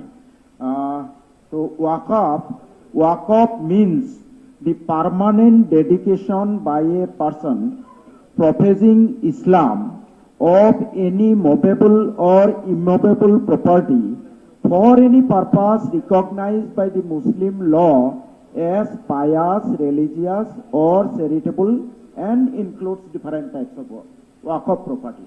মই অসমীয়া অকণ ভাঙনি কৰিব খুজিছোঁ। ৱাকফ হ'ল কোনোবা ইছলাম ধৰ্মাৱলম্বী মানুহে তেওঁৰ স্থাবৰ বা অস্থাবৰ সম্পত্তি পায়াস, ধৰ্মীয় বা ৰিলিজিয়াছ বা অন্যান্য চেৰিটেবল কাৰণত স্থাবৰ বা অস্থাবৰ সম্পত্তি আল্লাহৰ নামত, ঈশ্বৰৰ নামত, ভগৱানৰ নামত একেবাৰে উইল কৰা, দান দিয়া। এই ৱাকফ সম্পত্তি দুই ধৰণৰ আছে। এটা হ'ল ফি সাবিলিল্লাহ, ৱাকফ ফি সাবিলিল্লাহ, অৰ্থাৎ শব্দটো আৰবী, মই ভাঙনি কৰি দিছোঁ যে কমপ্লিটলি আল্লাহৰ ৱাস্তে, মানে ভগৱানৰ নামত দান কৰি দিছে। এইটো হ'ল এটা কেটেগৰী। আৰু এটা কেটেগৰী আছে ৱাকফ আলাল আউলাদ, মানে মই সম্পত্তি দান কৰিছোঁ আল্লাহৰ ৱাস্তেই, কিন্তু মেনেজমেণ্ট বা এইটো কিছু এটা অংশ মোৰ বংশ পৰিয়ালেও পাব। ডিড ৱাকফ যেতিয়া কৰে, দান যেতিয়া কৰে, তেতিয়া এটা ডিড কৰে। যিজনে ৱাকিফ, মানে যিজনে ৱাকফ কৰিলে তেওঁ এটা ডিড কৰে, তাক কণ্ডিশ্যন দিয়া থাকিব যে মোৰ এই সম্পত্তিৰ পৰা হোৱা আয়ৰ ইমান অংশ মোৰ ল'ৰা ছোৱালীয়ে পাব, ইমানখিনি ছ'চিয়েল সামাজিক কাম কাজৰ কাৰণে, ইমানখিনি লিখা পঢ়াৰ কাৰণে, ইমানখিনি হয়তো মছজিদ মাদ্ৰাছা, এনেকুৱা ধৰণৰ বিভিন্ন ধৰণৰ কণ্ডিশ্যন থাকিব। আৰু সেই কণ্ডিশ্যন মতে খৰচ কৰিব, টকাখিনি খৰচ কৰিব লাগে। আৰু যিটো ৱাকফ ফি সাবিলিল্লাহ, কমপ্লিটলি আল্লাহৰ ৱাস্তে, তাৰ পৰা হোৱা আয়ৰ টকাৰে সম্পূৰ্ণৰূপে সামাজিক কাম কাজৰ ভিতৰত ল'ৰা ছোৱালীৰ লিখা পঢ়া, স্বাস্থ্যখণ্ড, যোগাযোগ আদি বিভিন্ন ক্ষেত্ৰ সাঙুৰি ল'ব পাৰে। গতিকে এই ৱাকফ সম্পত্তি অসমত কেনেকুৱা, কিমান আছে আৰু তাৰ পৰা আয় কিমান হোৱাৰ সম্ভাৱনা আছে, এই বিষয়ে এটা সম্যক ধাৰণা মই আজি সদনত দাঙি ধৰিব খুজিছোঁ। মাননীয় উপাধ্যক্ষ মহোদয়, 1999 চনত চৰকাৰে এই ৱাকফ সম্পত্তিসমূহ, অসমত থকা ৱাকফ সম্পত্তিসমূহ ছাৰ্ভে কৰাৰ কাৰণে এটা অৰ্ডাৰ কৰিছিলে। আৰু 1999 চনৰ পৰা 2012 চনলৈ হোৱা ছাৰ্ভেৰ পৰা দেখা গৈছে যে অসমত 14,709টা ৱাকফ সম্পত্তি আছে। 14,709টা ৱাকফ সম্পত্তি আছে। আৰু এইখিনি সম্পত্তি সেই ছাৰ্ভে টিমে ছাৰ্ভে কৰি আমাৰ অসম চৰকাৰে RSS 460/90/6 ডেটেড 7/10 এই ৱাকফ সম্পত্তিখিনি 13 জুন 2013 গেজেট নটিফিকেশ্যন হৈছে। 14,709টা সম্পত্তি, this is number of the property, 14,709। এতিয়া বিঘা বুলি ক'লে এইটোৱে 14,709 বিঘা নুবুজায়। মই এটা উদাহৰণ দিছোঁ, আব্দুৰ ৰহমান বৰলস্কৰ ৱাকফ ষ্টেট কাছাৰত, তাত 4,000 বিঘা মাটি আছে। 3,500 বিঘাৰ ভুৱন নগৰত এটা চাহ বাগান আছে, আৰু তাত থকা মেচিনাৰীয়ে কেইবা কোটি টকা। 3,500 বিঘাৰ এটা চাহ বাগান, আৰু 500 বিঘা আৰবান টাউন চহৰত আছে। ঠিক তেনেকৈ হামিদাবাদ ৱাকফ ষ্টেট, মুঠ সম্পত্তিৰ পৰিমাণ 5,000 বিঘা, তাৰে 50 বিঘা মাটি ধুবুৰী টাউনত আছে। য'ত মাৰ্কেট কমপ্লেক্স আদি চলি আছে। অৰ্থাৎ এই 14,709টা সম্পত্তি 2015 চনত মই এটা এছেম্বলিয়ে গঠন কৰি দিয়া হাউচ কমিটিৰ কনভেনৰ হিচাপে এটা ছাৰ্ভে কৰোঁতে দেখিছিলোঁ যে 14,709টা ৱাকফ সম্পত্তিৰ অধীনত প্ৰায় 20 লাখ বিঘা মাটি অসমত আছে। এতিয়া মাননীয় অধ্যক্ষ মহোদয়, এই ৱাকফ সম্পত্তিবোৰৰ নেচাৰো দুই ধৰণৰ। এটা হ'ল অত্যন্ত মূল্যৱান সম্পত্তি টাউনত আছে, আৰু এটা হ'ল কৃষি কৰ্মৰ লগত জড়িত, য'ত কমাৰ্চিয়েলি যিবোৰ সম্পত্তি কমাৰ্চিয়েলিয়ে ডেভেলপ কৰিব নোৱাৰি, সেই কৃষি কৰ্ম চলি আছে। এতিয়া মাননীয় উপাধ্যক্ষ মহোদয়, মই চৰকাৰৰ দৃষ্টিগোচৰ কৰিব খুজিছোঁ যে মই ক'লো 100টা ৱাকফ সম্পত্তি 14,709টা বাদেই দিলোঁ, মাত্ৰ 100টাৰ মাজতে মোৰ আলোচনাটো সীমাবদ্ধ ৰাখিম। এই যে 100টা ৱাকফ সম্পত্তি টাউন চহৰত আছে আৰু অত্যন্ত মূল্যৱান, কেনেকুৱা মূল্যৱান মই কেইটামান উদাহৰণ দাঙি ধৰিব খুজিছোঁ। গোটেইখিনি নাম ক'বলৈ গ'লে বহুত সময় লাগিব, 100টাৰ নাম মই নকওঁ। উদাহৰণ হিচাপে পাৰ্টিকুলাৰ কেইটামান ৱাকফ সম্পত্তিৰহে মই নাম ল'ম, অত্যন্ত ভেলুৱেবল, যিবোৰ ৱাকফ সম্পত্তি টাউন চহৰত আছে, যিবোৰৰ পৰা বেদখল মুক্ত কৰিলে কোনো গৰীব দুখীয়া মানুহ এফেক্টেড নহয়, কিছুমান পুঁজিপতি ব্যৱসায়ীহে এফেক্টেড হ'ব। তাৰে এটা ৱাকফ সম্পত্তি আমাৰ এই কামৰূপ মেট্ৰত লেট অহিদুৰ ৰহমান ৱাকফ ষ্টেট। ইয়াত এই লেট অহিদুৰ ৰহমান ৱাকফ ষ্টেটটো হ'ল ফাঁচী বজাৰ, মূল ফাঁচী বজাৰত আমাৰ যিটো লক্ষ্মী কেবিন আছে তাৰ সন্মুখৰ পৰা যিমান আছে up to LIC building, Sikh মন্দিৰৰ চাৰিআলিৰ পৰা নদীৰ পাৰলৈ যাওঁতে সেইটো ৰাস্তা, ইফালে আমাৰ ইফালৰ নদীৰ পাৰলৈ যোৱা ৰাস্তাৰ মাজত 14 বিঘা 2 কঠা মাটি ফাঁচী বজাৰ ৱাকফ সম্পত্তি আছে। এই 14 বিঘা 2 কঠা মাটি, এই ৱাকফ সম্পত্তি কেনেকুৱা ধৰণৰ কমাৰ্চিয়েল ব্যৱস্থা চলি আছে মই অলপ এটা আইডিয়া দিব খুজিছোঁ। ফাঁচী বজাৰত এটা আছে, আপোনালোকে দেখিব, ঠিক লক্ষ্মী কেবিনৰ অপজিটত দেৱ বিল্ডিং। এই দেৱ বিল্ডিঙত কি আছে? Bank of India first floor, ইয়াত আছে Rajdhani gun house, north east arms agency, টপছনৰ দোকান আছে, মোহিনী, সিং চাইকেল ষ্ট'ৰ, গোয়েংকা, এনেকুৱা ধৰণৰ ব্যৱসায়িক প্ৰতিষ্ঠান তাতে আছে। 14 বিঘা 2 কঠা আমাৰ যিটো বিজুলী চিনেমা হল আৰু 2টা চিনেমা হল আছে, 3টা চিনেমা হল। এই 14 বিঘা 2 কঠা আজিৰ দিনত কিমান ভেলু হ'ব পাৰে সদন নিশ্চয় হয়। বিজুলী অপ্সৰা নহয়, বিজুলী উৰ্বশী ৰূপায়ণ। এতিয়া এই 14 বিঘা 2 কঠা মাটি আমাৰ ৱাকফ বোৰ্ডে দিয়া তথ্য মতে দাম ধৰিছে মাত্ৰ 36 কোটি, মানে মাটিৰ value.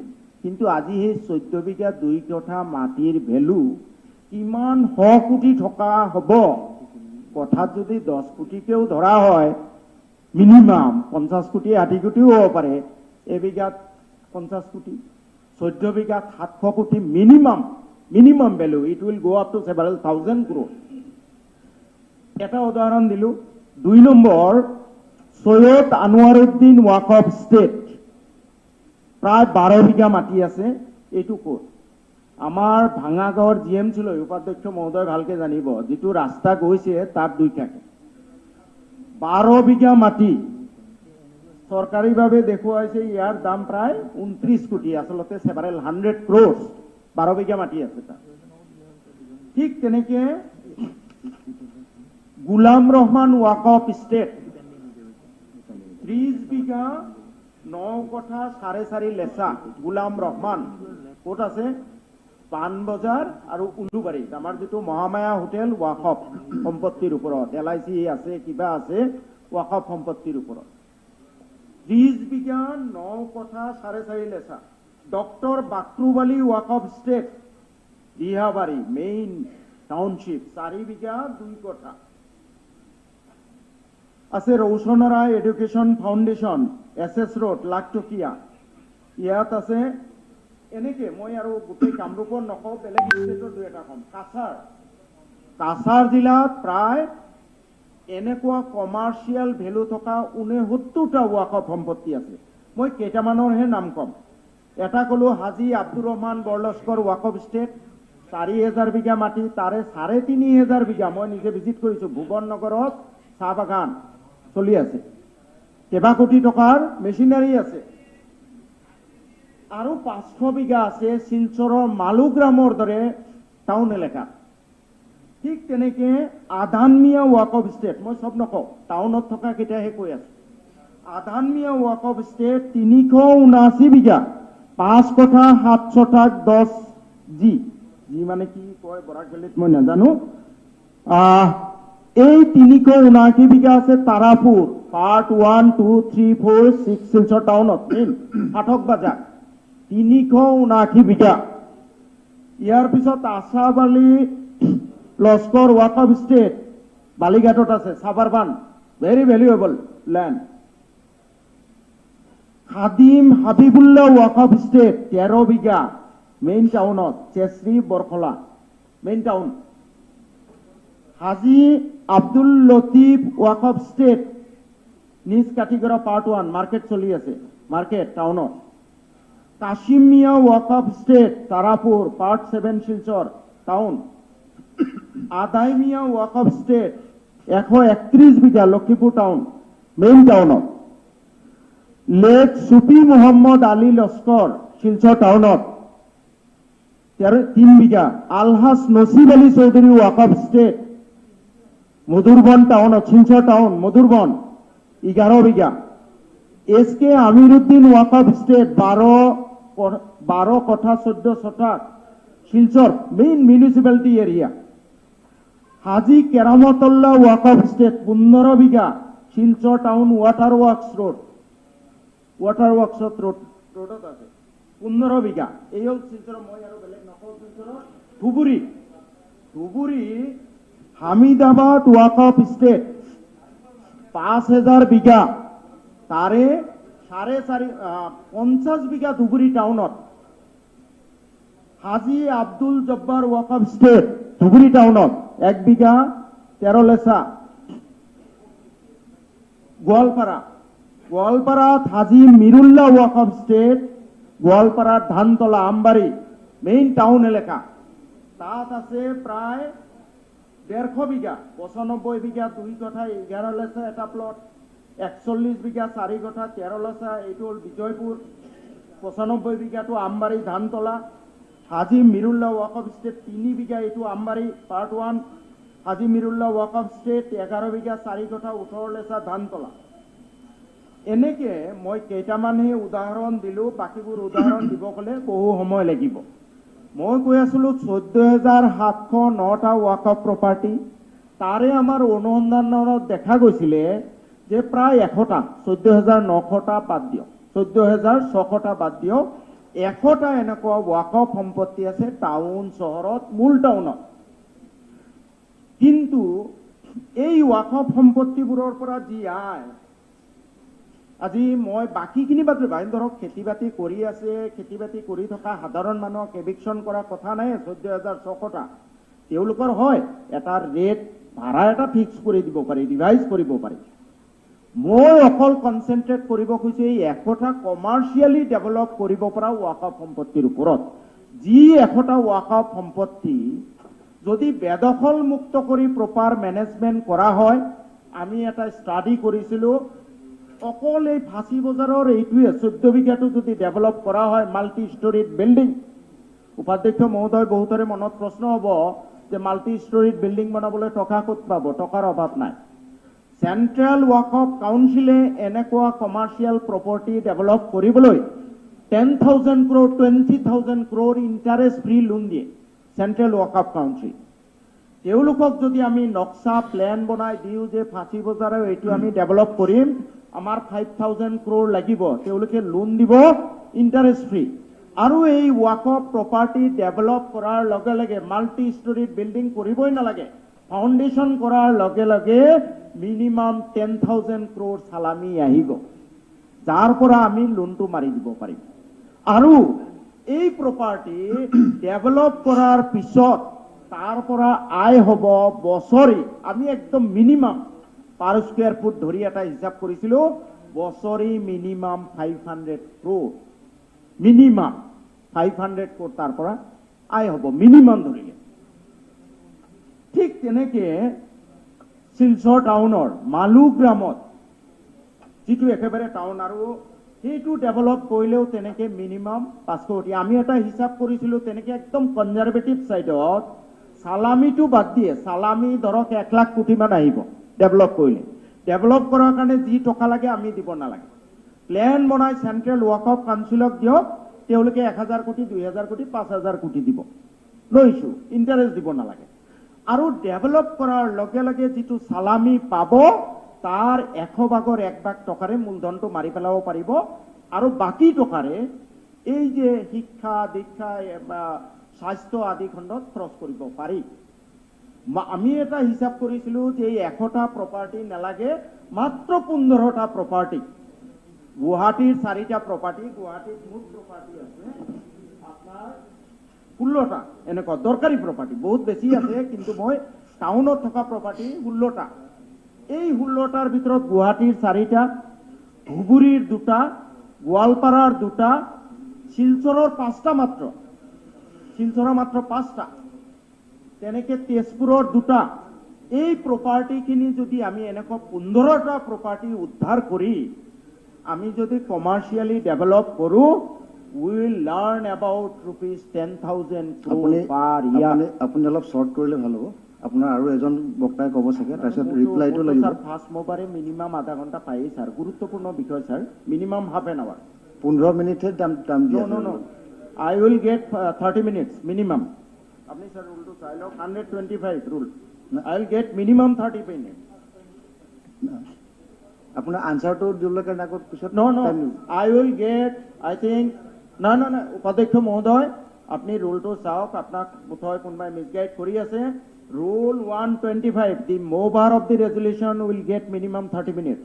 Minister will get minimum 30 minutes. 30 minute পাব, আপোনাৰ টাইম অলৰেডি 25 মিনিট।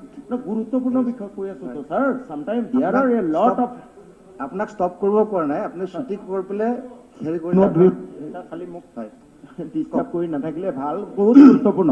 এনিৱে যিটো কথা কৈছিলো যে এই 15টা আমি এটা আইডেন্টিফাই কৰিছিলো যে গুৱাহাটীৰ 4টা, যেনে আপোনাৰ ফাঁচী বজাৰৰ 14 বিঘা, আপোনাৰ পাণবজাৰ উলুবাৰীৰ 30 বিঘা, ভাঙাগড়ৰ 12 বিঘা, আৰু ৰিহাবাৰীৰ 4 বিঘা, 4টা সম্পত্তি, শিলচৰৰ 5টা সম্পত্তি, তেজপুৰৰ 2টা, গোৱালপাৰাৰ 2টা, ধুবুৰীৰ 2টা।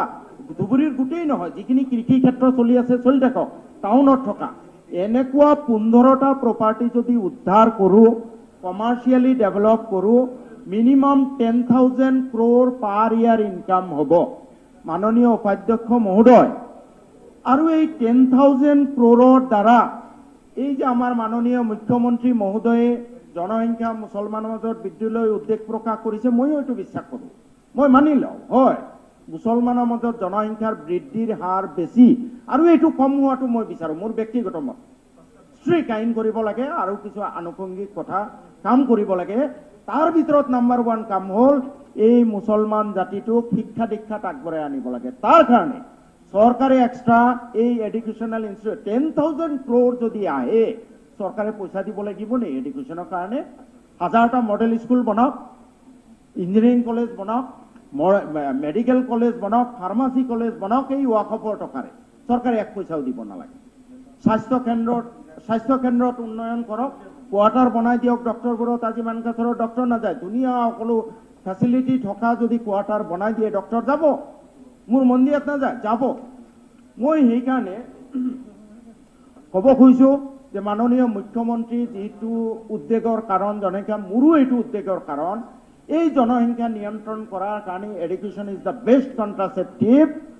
আৰু এই এডুকেশ্যনত এই জনগোষ্ঠীটো আগবঢ়াই নিবলৈ চৰকাৰৰ ইমান হয়, চৰকাৰৰ এটা লিমিটেশ্যন আছে, ইমান আজি LP স্কুল চৰ অঞ্চলত প্ৰায় 7,000 LP স্কুল লাগে, নোৱাৰিব নহয় চৰকাৰে একে বছৰতে।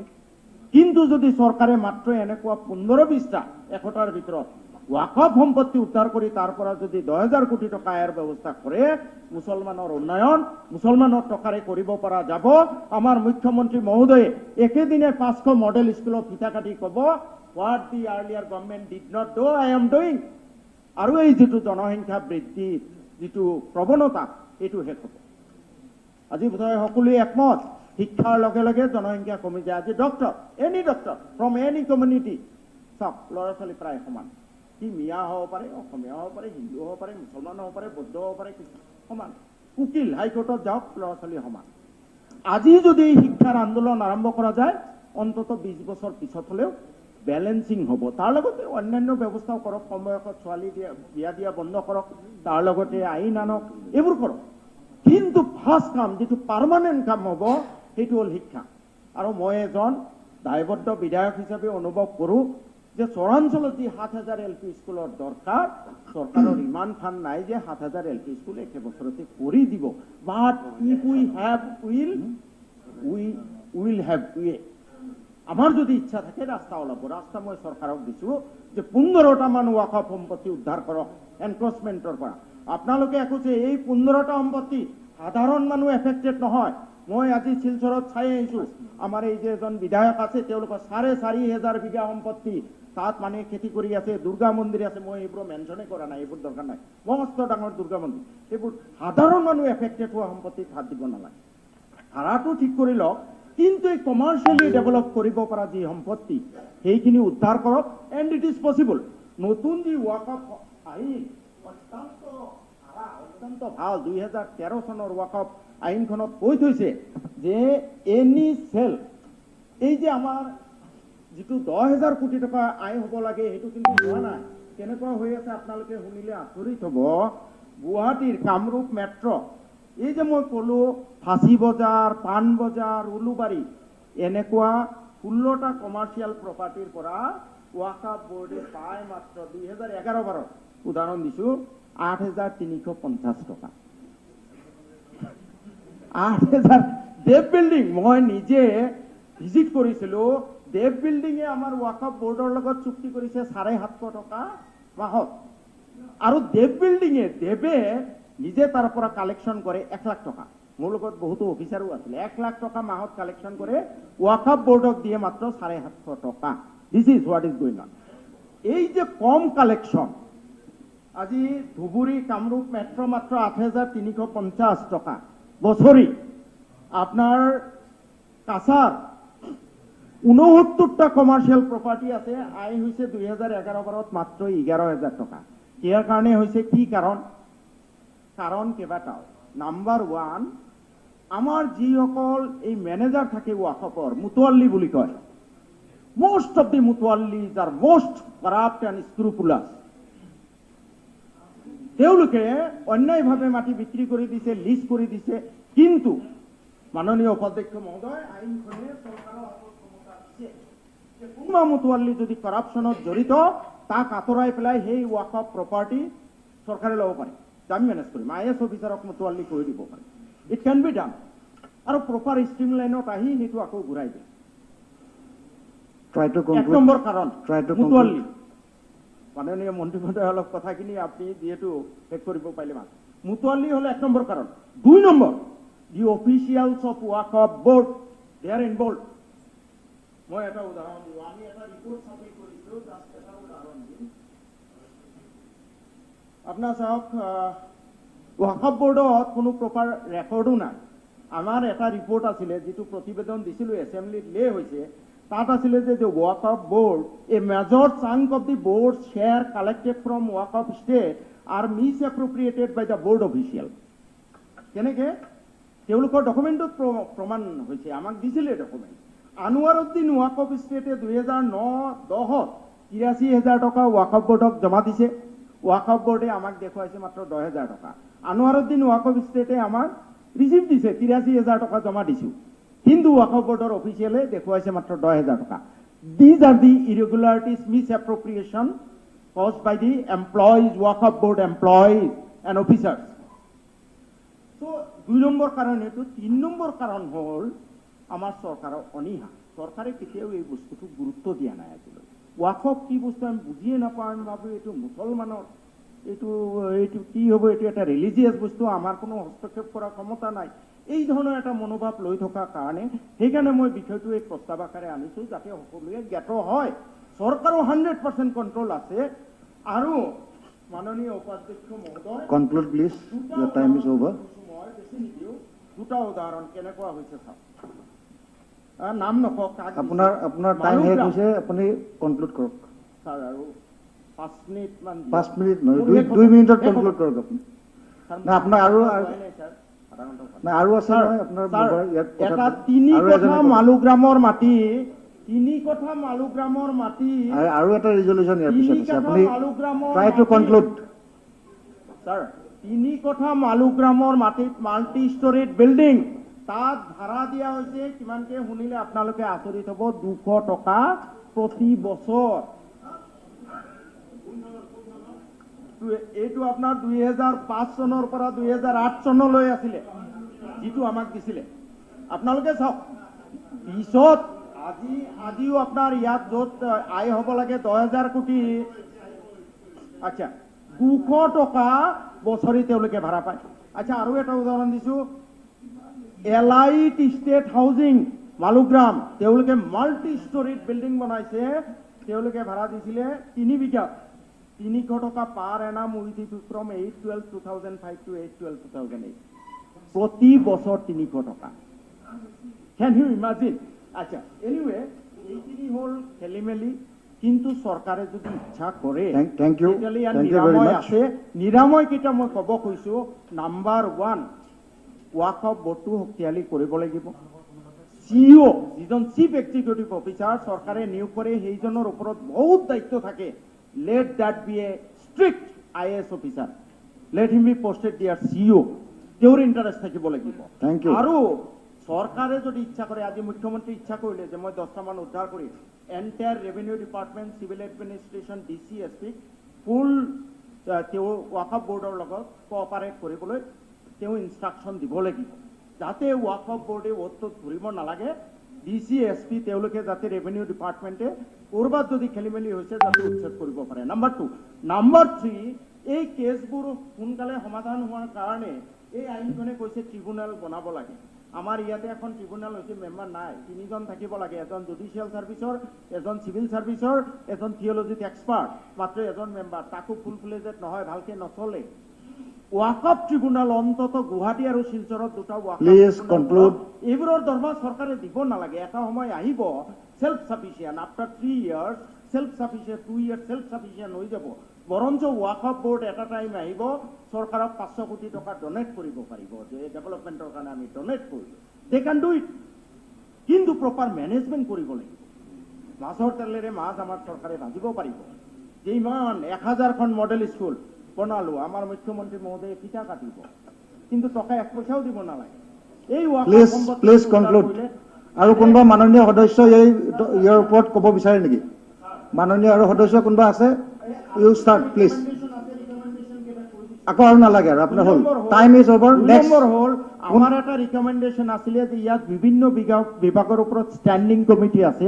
ৱাকফটো যিহেতু ইমান ইম্পৰ্টেণ্ট, এটা ষ্টেণ্ডিং কমিটি, হাউচ কমিটি বনাব লাগে। নাম্বাৰ 2, যদি বেলেগ আৰু কোনো ডিপাৰ্টমেণ্ট ক'ব নোখোজে তেতিয়াহ'লে আমি নেক্সট প্ৰচিডিউৰত যাম।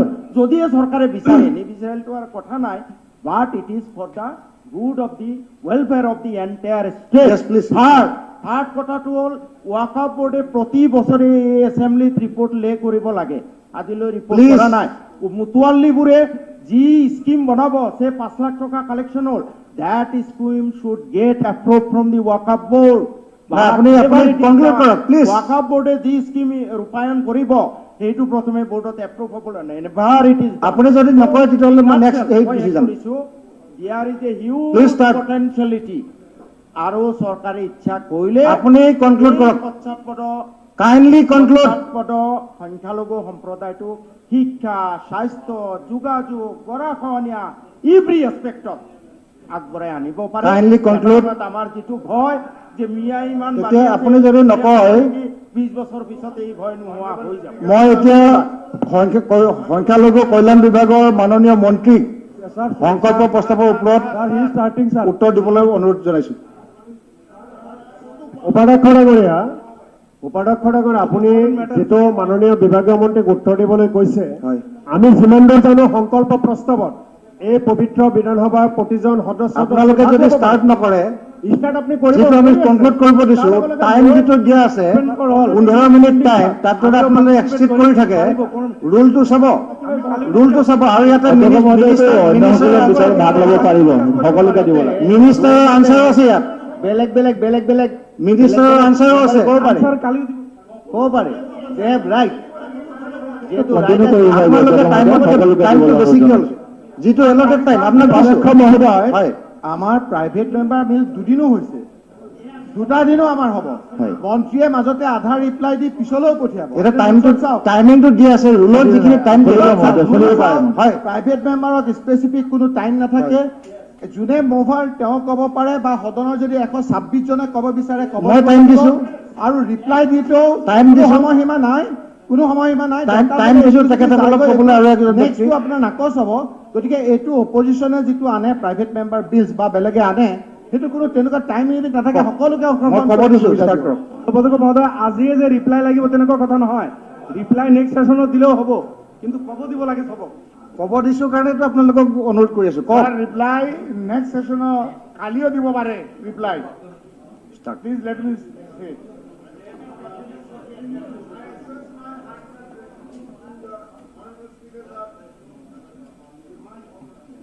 For giving me this opportunity to speak.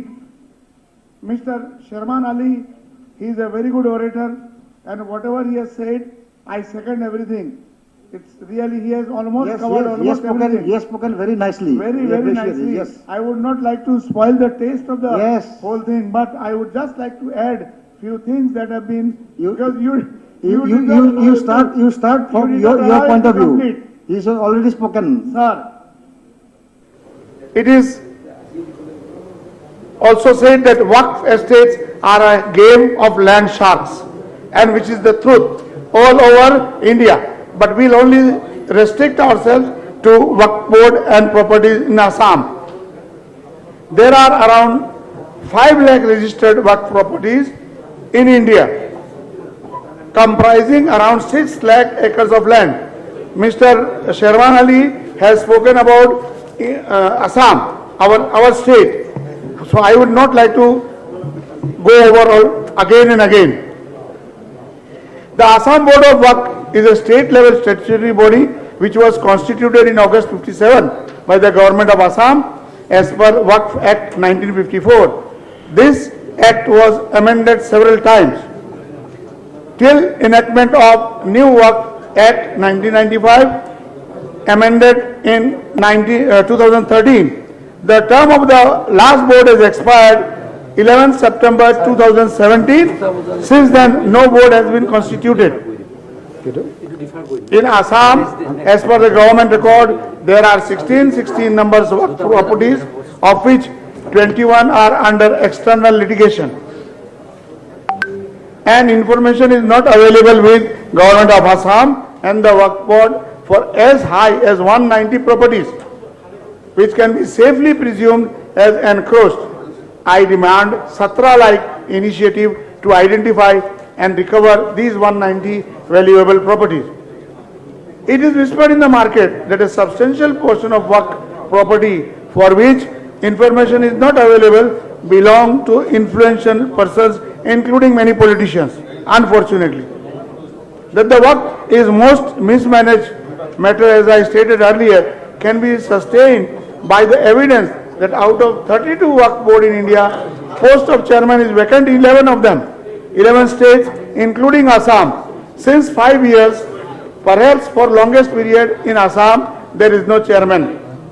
Over the years, almost 70% of the Waqf properties in India had been found lost due to several factors. These resources are mortgaged, sold and encroached upon, with the connivance of the very institutions and individuals responsible for safeguarding it. Respected sir, I would like to limit my suggestions to only implementable one. There is hardly any development of Waqf properties and a very substantial income that the work properties could have generated for the welfare scheme of the community is lost because of non-development and large-scale encroachment of work properties. I will say very fast so you will save time.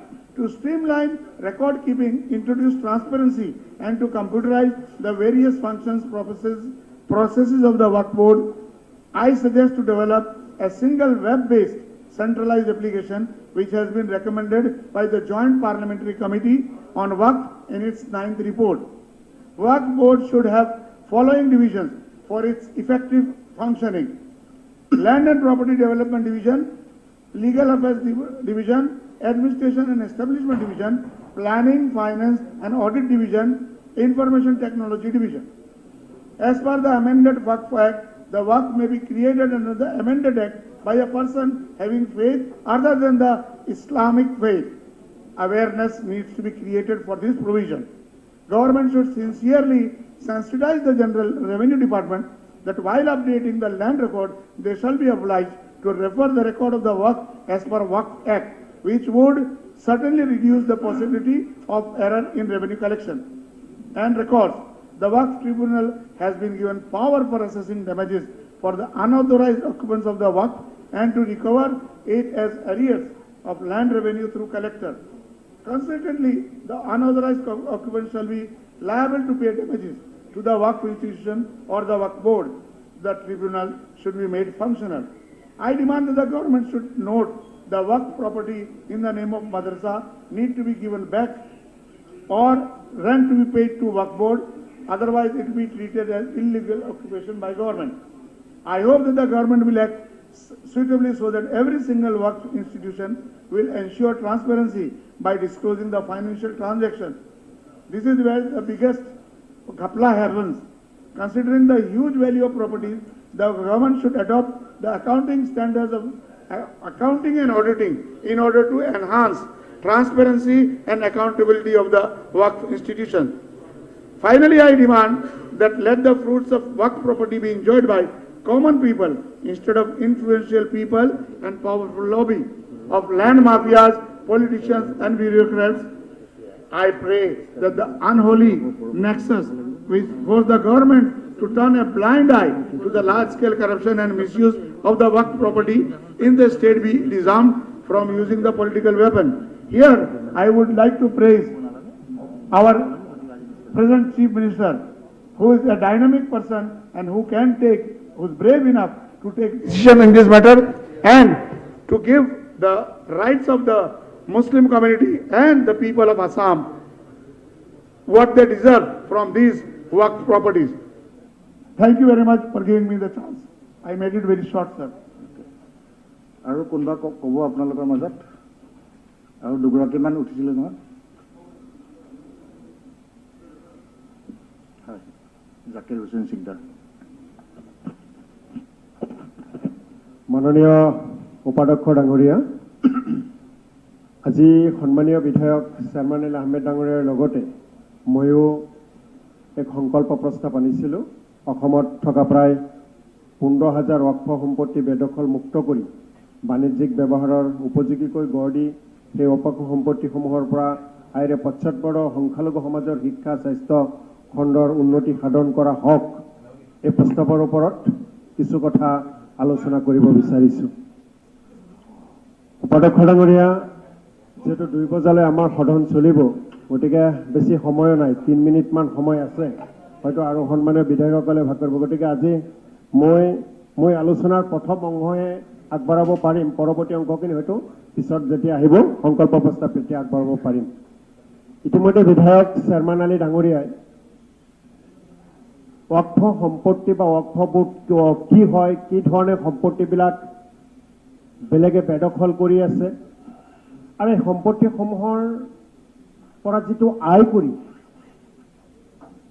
তাৰ পৰা যিটো আমি লাভজনক সুবিধা ল'ব লাগে তাৰ কাৰণে ৱক্ফ বোৰ্ড কিভাৱে ব্যৰ্থ হৈছে মাননীয় চেয়াৰমেন আলী আহমেদ ডাঙৰীয়াৰ বক্তব্য আৰু তথ্যৰ মাজত আমি গোটেই কথাখিনি পাইছোঁ গতিকে মই আপোনাৰ জৰিয়তে বিভাগীয় মন্ত্ৰী আৰু যদিও মাননীয় মুখ্যমন্ত্ৰী সদনত উপস্থিত নাই অন্যান্য সন্মানীয় মন্ত্ৰীসকল আছে তাৰ লগতে সদনত প্ৰতি প্ৰথম মোৰ আহ্বান থাকিব যে এই ৱক্ফ বোৰ্ডৰ প্ৰায় 15,000টা সম্পত্তি চিনাক্ত কৰি এই পবিত্ৰ সদনৰ জৰিয়তে এটা সদন কমিটি কৰি, যিটো সদন কমিটি স্থায়ী এটা সদন কমিটি হ'ব লাগে, সেই সদন কমিটিৰ জৰিয়তে পৰৱৰ্তী সময়ত যাতে সেই সম্পত্তিৰ পৰা বৰ্তমান সময়ত উপযুক্তভাৱে আমি ৱক্ফ বোৰ্ডৰ লগতে অসম আৰু অসম চৰকাৰ লাভান্বিত হ'ব পাৰে আৰু তাৰ পৰা যাতে অসমৰ জনতাই, জনগণে, সংখ্যালঘু জনগণে উপযুক্তভাৱে সুবিধা লাভ কৰিব পাৰে, তাৰ কাৰণে মাননীয় উপাধ্যক্ষ ডাঙৰীয়া, আপোনাৰ লগতে মাননীয় অধ্যক্ষ ডাঙৰীয়াৰ ভূমিকা অতিকৈ গুৰুত্বপূৰ্ণ হ'ব।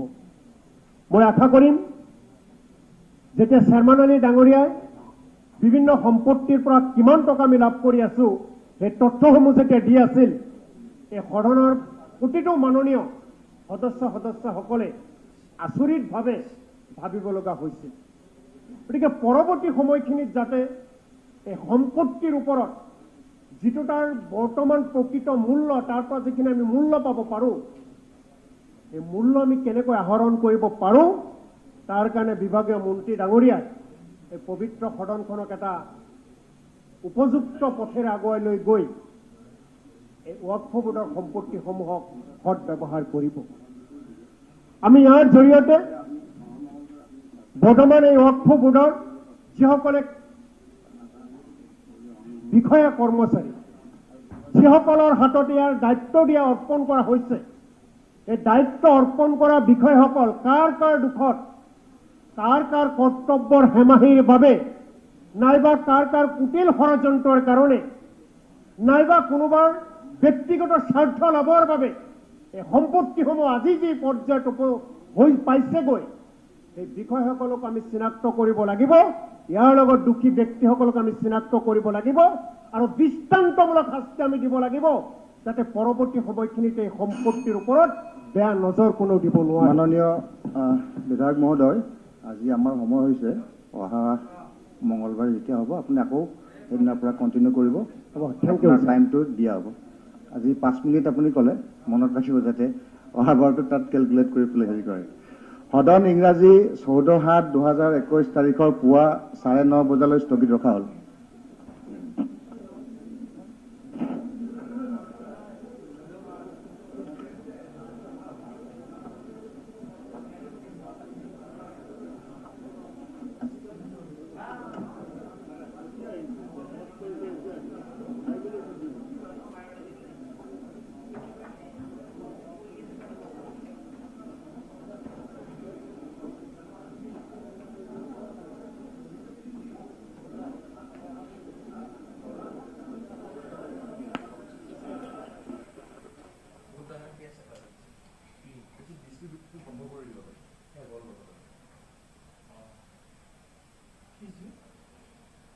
বাহিৰত